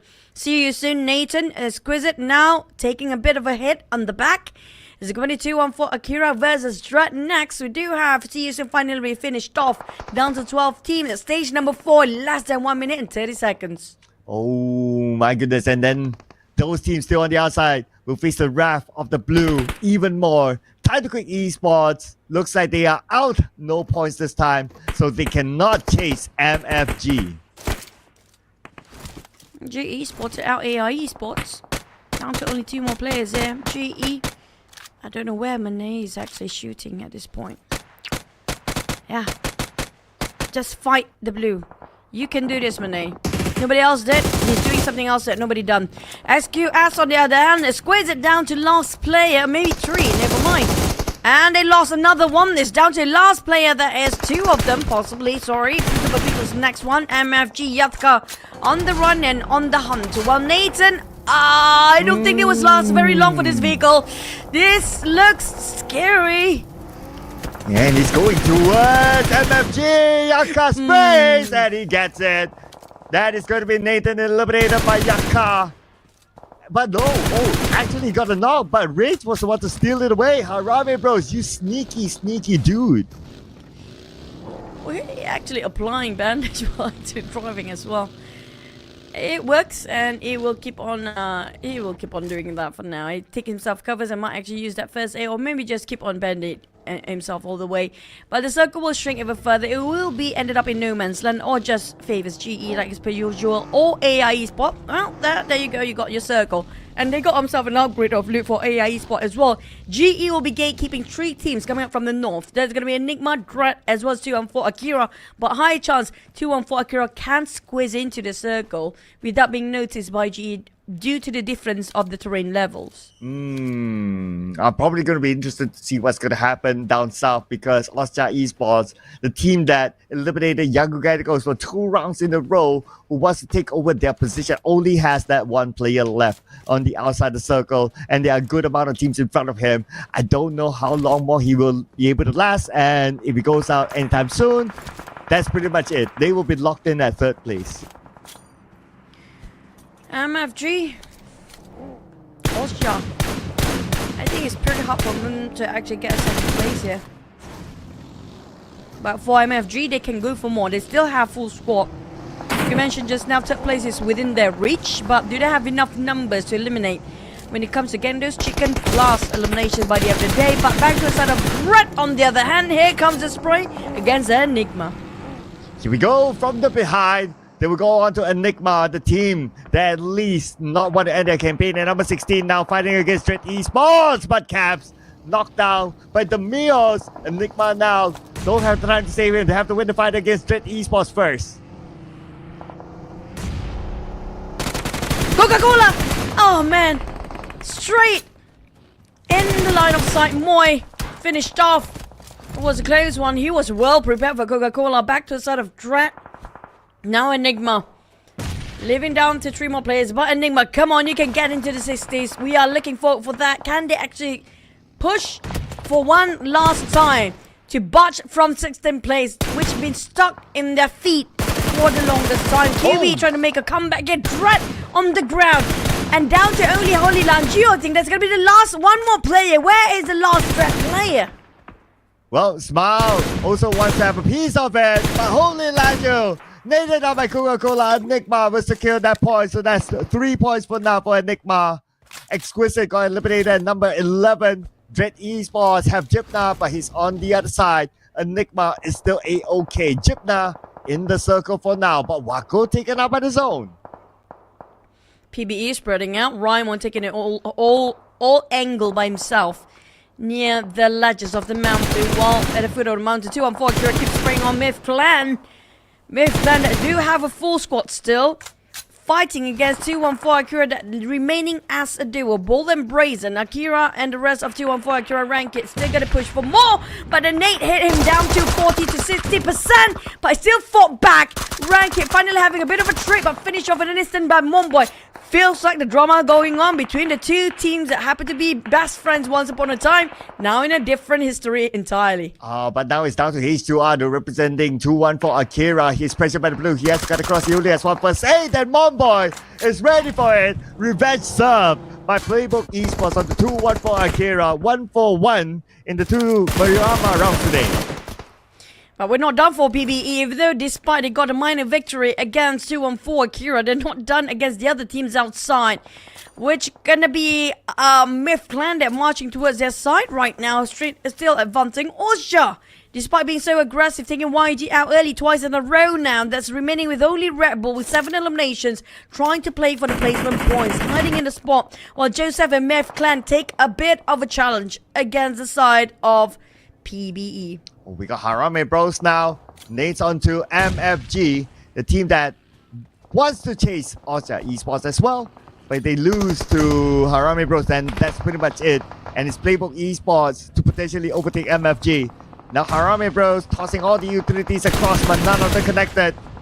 And on top, they gotta be careful because Yakka is there overlooking them. MFG guarding over Harame Pro, who's spreading out into 3-1 formation right now. taking the lead. Federales hiking up slowly with that UAZ. Yakka alert up, trying to spot out any opening that he can actually fire on. Spotted out Kayla in the vehicle just now, but didn't spray. He's waiting. Trigger discipline it is. Waiting for the green light from the rest of the roster. While Range reposition himself. PBE on the other hand, still taking the fight against Myth Clan. They managed to have a bit of a reset, but that left with only 3 players right now. I don't know where is the 4th. Possibly behind, trying to give us a support fire, but AIE spot will ham down PBE from the back as well. Oh, Yakka knocking down one. MFG might lose unknown. We got Barney here in between. Oh, Red Bull. Look at this. He somehow made it into the circle. He is there right now. But if he don't collect points, then it's going to be in vain as well. But he will try his best to potentially collect points. He is the MVP for Osha Esports. As long as he's still alive, there is a potential that he might be able to win fights. But the splat onto QB, that is it. Murder just had to drive by. Red Bull, this is quite a risky one. Bunny can actually whiff out his scent, picking up the scent of Red Bull. Now, Red Bull, despite he got 7 eliminations, if he scores a chicken, which can be hardly on at his stage here with one last play. But look at the nade! Feels like AIE Esports knows exactly where he's at.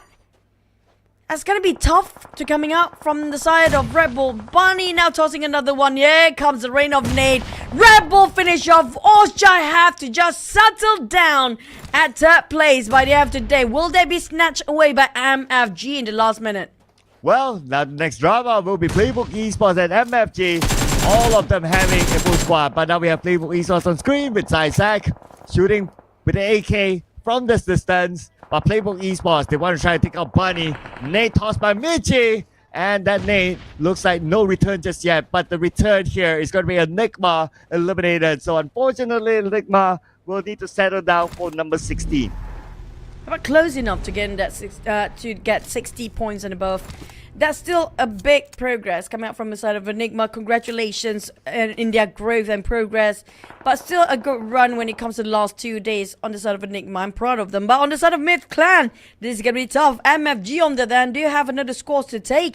Can they finally push in at the very last minute to just squeeze into the third place instead of having a fourth? Let's see here. Myth Clan. They need to fight against 5 other teams still. We're stage 7, but there's still a lot more teams. Okay. MFG now. And Playbook Esports. That's probably going to be the next drama. Here we go. Playbook Esports. Long range shot. Knocking down Isaac. Isaac now down on his knees. They want to make sure that they get the point, and they will not let go of that. It's going to be point number 4 for Playbook Esports. And they need more because MFG is still in the game with full squad. And now MFG just right next to Playbook Esports. This will be the next big encounter. 4 full squads still running amok inside of a very small circle. In less than 1 minute and 15 seconds, we're going to head into stage number 8 with 5 more remaining teams. With Dread Esport, the only one remaining as a solo player, which is going to be Jips, trying to do whatever work he can and just last long enough to be on the top 3 here. Harami Bro tossing out to us. GE, well, they got nothing else to lose. Why not fight it up? Oh, smile nade onto the inside. But that nade will not land at all. But like what you said, nothing to lose, no pressure for them. Let's see what they can get out of this fight against Harame Bros, the team that was trailing them during the league stage. And now Smile with his own nade. He has 4 frag grenades. He needs to land something into the building. Smile, can he score some more? Got a lot of spotlight on Master Ichi before. Now Smiles tend to actually take a bit of spotlight here.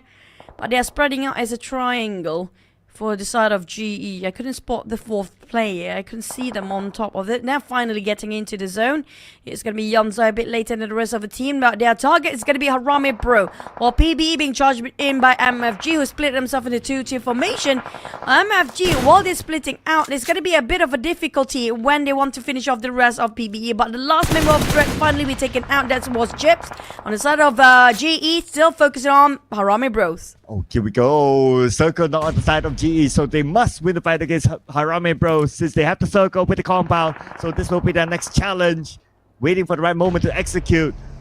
They are waiting for that one knock before they move it. But if they don't get the knock, they still need to go. As now Zai joins in together with Smile and Ichi. Nades being exchanged by both hands there. Make it 4 teams exchanging nades at the same time. It's either on the elevation grounds or the lower grounds. But side of MFG, that Axie trying to shut down on PBE by himself. Exit, Yakka and the rest of us spreading out against PBE. PBE going for 3-1. Same goes on the side of MFG. Both teams don't want to bow out early. Now all 4 teams still having full squad going on. Nobody willing to just give an opportunity except for GE. 1 man down. That's going to be a go time and green light towards Harami Bro to charge to the side of GE. Okay, GE now. Let's see if they will lose the fight against Harame Bros. But now MFG and Playbook Esports still next to each other. There's going to be the fight to see who will overtake each other in the overall charts. Now Raimon knocked down by XZ. We're back on to GE now against Harame Bros. But now back to MFG because action is happening as Unknown comes in. He tries to run away from opponent, but he failed. Unknown now the lower ground. Counter fired by Playbook Esports, punished by missing that hit. Nice evade jump by the side of PBE. Yak on the ground. Gerald burning up. Axie Michi next. PBE down this point. What a Sunday pull off just now. But MFG, no time to lose. Keep it rolling because there's going to be more teams to go. They still have full squad on the side of GE versus Harami Bro. But MFG, they haven't got themselves all full three up. Harami Bro, they're then getting a CQC. GE jumping in. And it's going to be Harami losing men. 4 full squad. 4 members still up. On the side of GE, nothing stopping the monstrous GE going amok. Nothing is stopping Genesis Esports. Even Harami Bros not able to stop Genesis Esports with their own compound. And now Ichi goes up, gets knocked down by the follow-up from Genesis Esports to wipe out the final member of Harami Bros. Genesis Esports takes the compound, but now the final opponent is going to be MFG. GE, can they close it with a bang? We do know where they stand. Nobody can stop them, but they want to go for more. With MFG still trying to fight for the 3rd place. Got himself 10 eliminations, but the nades been tying over to a side of GE and he cluttered about. Exit finding any opportunity and opening that he can find, but GE just refused to go down. Back up as a full squad with Money trying to go for flank. Didn't see this one coming. Oh man, yes, the living undead. GE now trying to climb up to the high ground, but Yakka behind. You gotta be careful, Yakka for the flank. They see him and they take a knock out of Yakka. Now this is the advantage for Genesis Esports. Only 2 more from MFG still alive. But now the challenge is going up to the high ground.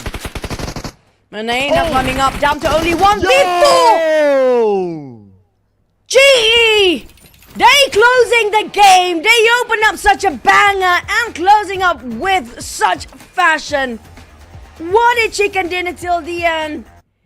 And I think this closes up the entirety of Grand Finals. Together, we are Genesis. Man, Genesis Esports. This guy's 3 confirmed. Okay, we don't even need to calculate the points, right? Let's be real now, okay? Confirmed champions of the PMCL 3 times in a row. Even Alter Ego could not do that in the PMSL. They got it 3 in a row, breaking, shattering the Southeast Asia record. Man. Oh, and they scored themselves 3 chicken in the last day as well. Scores themselves as the most chicken dinner across the board here today. What a close, what a finish, and they finish off strong. Nobody can deny them anymore. Man, nobody can deny them this highlight that brought them 10 eliminations, and also the chicken dinner just to top off the day.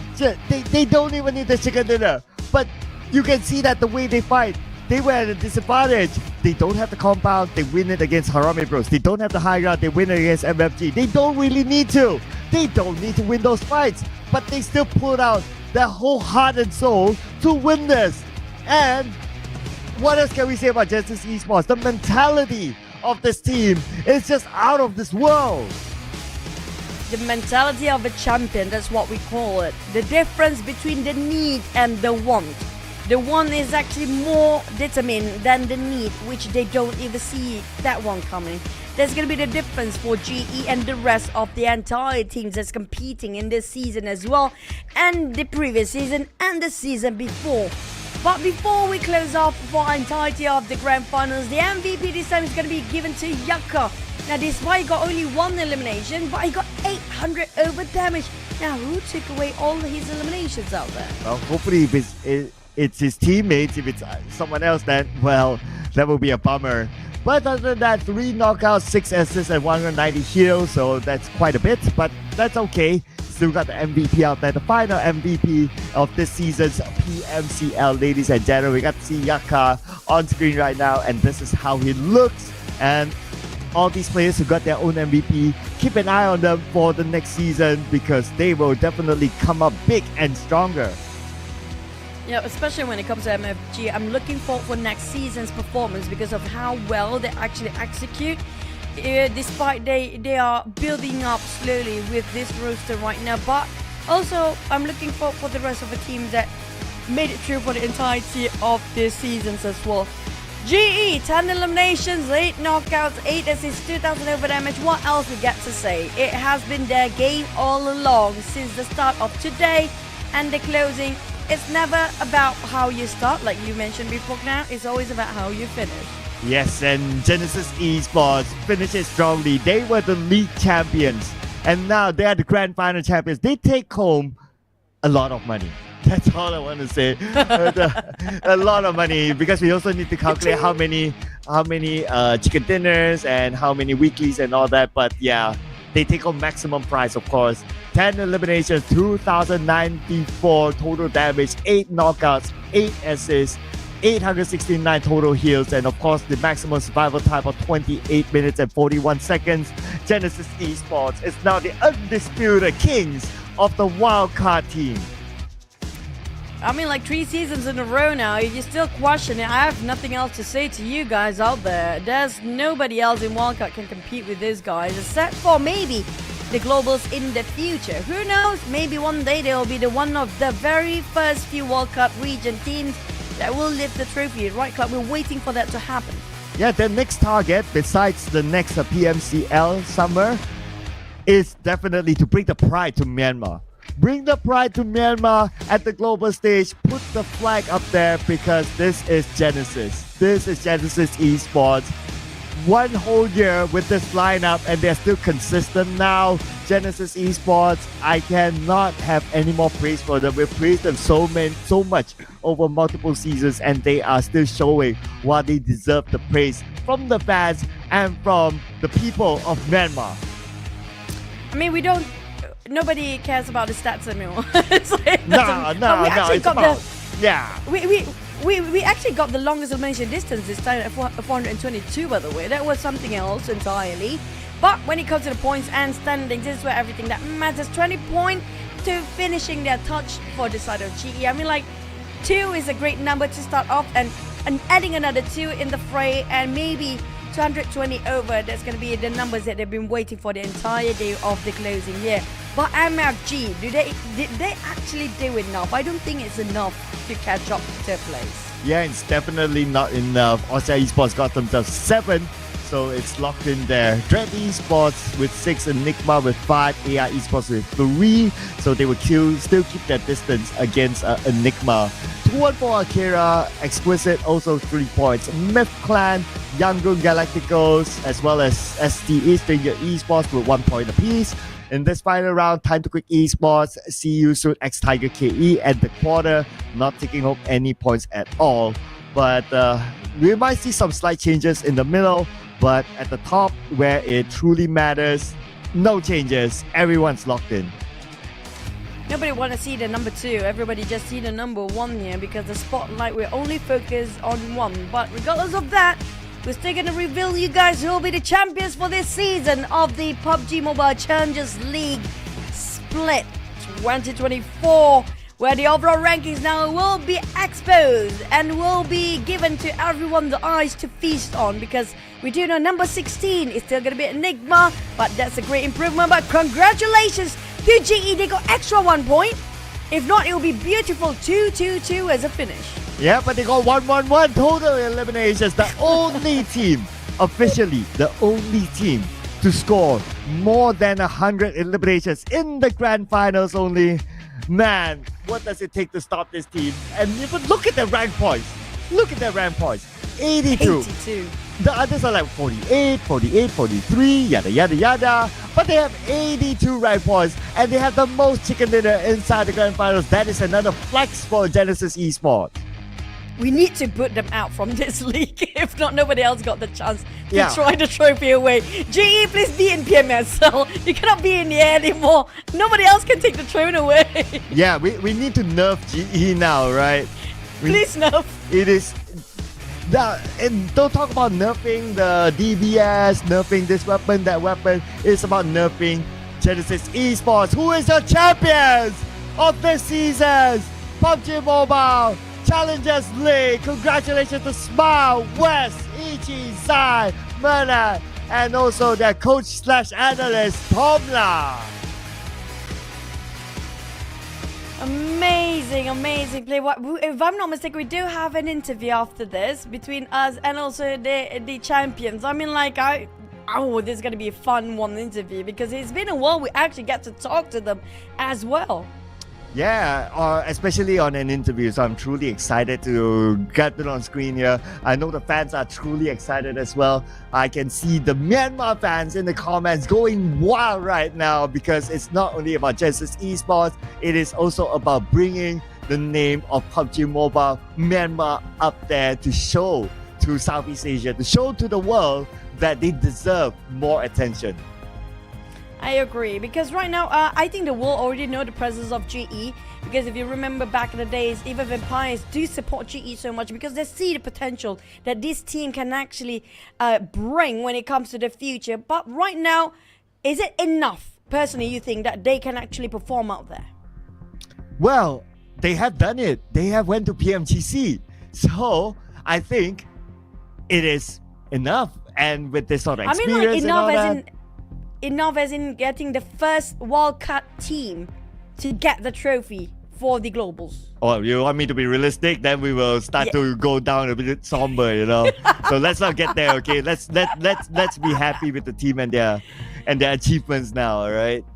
Okay, but they still have a shot. I have a feeling they do. I feel like they do, but it's just that they need more time to familiarize with the rotation of the other teams, that is. But at the same time, you know, because of how they are unstoppable in World Cup region, and like I mentioned before, I really want to see, and since we got 8 regions in the Southeast Asia right now, if we actually match up all, like each region get a 3 slot, to have all 24, it'll be amazing. But we do have an interview coming up. Who will be interviewed from GE? Ooh.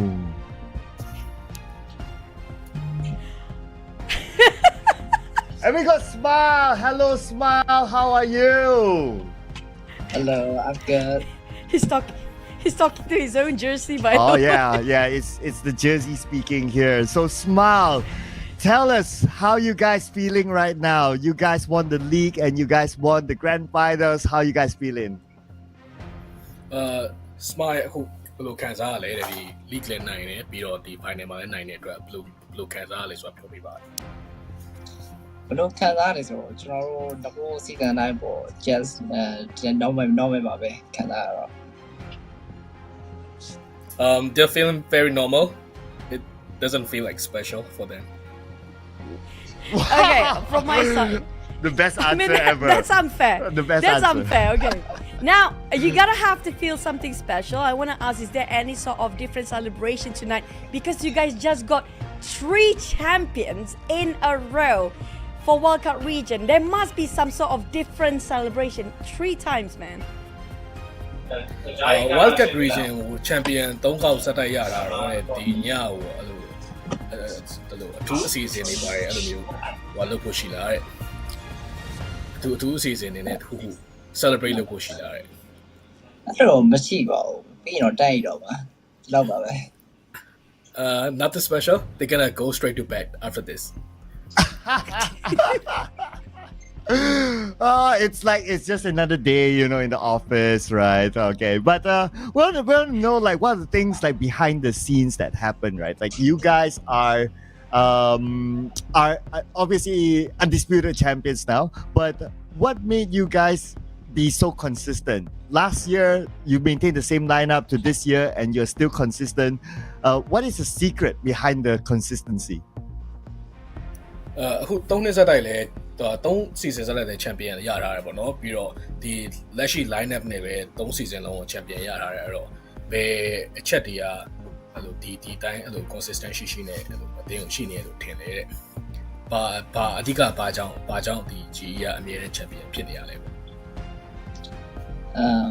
ဒီထဲမှာအချက်တစ်ချက်ကတော့ကျွန်တော်တို့ကတည်ငြိမ်နေပေါ့အဲ့လိုမျိုးတူးစွန်းတာတွေလည်းကျွန်တော်ကရှိတယ်ဒါပေမဲ့ကျွန်တော်ကဘယ်ပွဲမဆိုတည်ငြိမ်ပဲဆော့သွားအဲ့ဒါကြောင့်ပါthe main reason that they're being consistent is they're being calm. Like, even though they are too soon in the games, but they still like try to keep calm and just play the games. Yeah, that's one of the reasons. I think that's very simple coming up from the side of GE. I'm gonna give another question. I think Cloud are gonna close it up for the last one. Now, from me, it's gonna be if there's any team that, since you guys are the only champions so far from World Cup region. Now, what do you think that separates you with the rest of the teams out there? And if there's any team you can challenge in global level, which team do you want to fight most and why? လက်ရှိ C1 Cup region မှာ champion ဖြစ်တာတဲ့အသင်းဆိုလို့ရှိရင် Genesis Esports တစ်ခုပဲရှိရပါတော့။အဲ့တော့ Genesis Esports ကလက်ရှိဒီ C1 Cup region မှာလည်းခြုံထွက်နေတယ်။အဲ့တော့ဒီ global အသင်းတွေကဘယ်အသင်းကိုစိန်ခေါ်ခြင်းလဲတဲ့။ ကျွန်တော်တို့ challenge ခေါ်ခြင်းတဲ့တင်ရတော့အဲ့လိုမျိုးမရှိပါဘူးဒါပေမဲ့ကျွန်တော်တို့ဆောက်ရဲ့ PNGC တော့ပြန်ပြီးတော့ challenge ခေါ်ခြင်းပါတယ် There's not a thing like particular that they want to challenge, but they want to be in the PMGC again and they want to challenge themselves. Wow. I'm on a different one.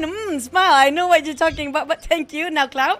Right. So you guys have experienced PMGC before, right? So what is your plan to, well, firstly, of course, you have to qualify, but assume that you do qualify. What is your plan to prepare for PMGC this time? PMGC အတွက်ကို qualify ဖြစ်သွားတယ်ဆိုလို့ရှိရင်ဘယ်လိုမျိုးဟိုပြင်ဆင်မယ်လို့ဟိုဖြစ်လေတဲ့ဘယ်လိုမျိုးပြင်ဆင်မလဲပေါ့ကျွန်တော်ဘယ်လိုမျိုးပြင်ဆင်ပေးဆိုတော့ကျွန်တော်ငဘွားထက်ကျွန်တော်တို့ငဘွားဆောက်ရဲ့တက်တော့ပို့ပြီးတော့အကောင်းဆုံးပုံစံပေါ့ကျွန်တော်တို့ငဘွားဆောက်ရဲ့လည်းပို့ပြီးစမှုဖြစ်သွားအောင်အဲ strategy ပိုင်းတွေအများကြီးပြင်ဆင်သွားပါပါ They're gonna try more and they're gonna prepare themselves to be more smooth in terms of strategies and in terms of play styles as well. They'll try to be better than before. All right. So we're looking forward for that. So last question coming up from us is going to be any last word towards YG and also for all your fans. Definitely a lot of fans around the globe right now. Any last word for them as well? YG ကိုဘာပြောချင်တာရှိတယ်လဲပြီးတော့ဒီကို G ကိုအားပေးနေတဲ့ဟို play တက်တွေတော့ဘာပြောချင်တာရှိတယ်YG ကတော့သူတို့လည်းအကောင်းဆုံးစူးစမ်းနေကြတာပါပဲကျွန်တော်အများကြီးတွေ့ရပါတယ်ကျွန်တော်တို့ရဲ့ fan တွေကတော့ကျွန်တော်ဘယ်လိုပြောချင်လဲဆိုတော့ကျွန်တော်တို့အခုချိန်ဒီကျွန်တော်တို့ရဲ့ပုံရိပ်တွေကျွန်တော်တို့ရဲ့ဖြစ်တည်မှုတွေကိုအခုချိန်ဒီလက်ခံအားပေးခဲ့တဲ့ယုံကြည်ပြီးတော့အားပေးခဲ့တဲ့ page genius တွေကိုကျွန်တော်တို့ကျေးဇူးအများကြီးတင်ပါတယ်ပြန်ပါတယ်YG did their best so yeah and also for the fans want to say that thank you for keep believing in us and yeah thanks for like keep supporting us that's it all right, thank you very much, Smile. Nice talking to you again. Last we met was at the PMGC, and you guys have a great management team as well behind the scenes.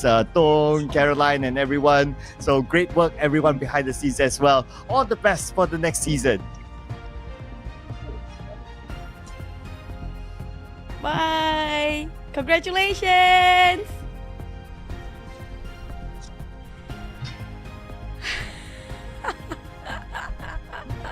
Who can deny them? Man, I wish I got my hands on those jerseys as well. But regardless of that, I have to give them props though. On the side of GE, they never drop any season with the same lineup. That's the thing. They got the same lineup and their performance never dropped. It actually increased even better. Yes. They didn't drop in terms of performance overall, must say, and still maintain the same lineup. I mean, this is a amazing feat for Genesis Esports just to wrap things up, and I really look forward to seeing whether they can make it four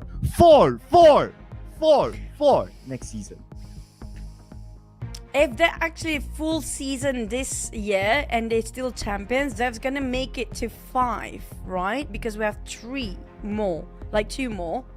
So that make it 5 since they got last 2 seasons already back to back. My God, there's no stopping these people. Oh yeah, man. Even inside of the game, if you look at it, it's so hard to take them out. For some reason, they always survive. For some reason, that one last guy, that Zai moment, was it the Zai? The Ichi moment in Erangel, it just shows everything. But anyway, ladies and gentlemen, we thank you so much for watching. We have to wrap up the show right now. My name is Sir Clark together with Choo Choo. We love you so much. See you guys in the future. Bye.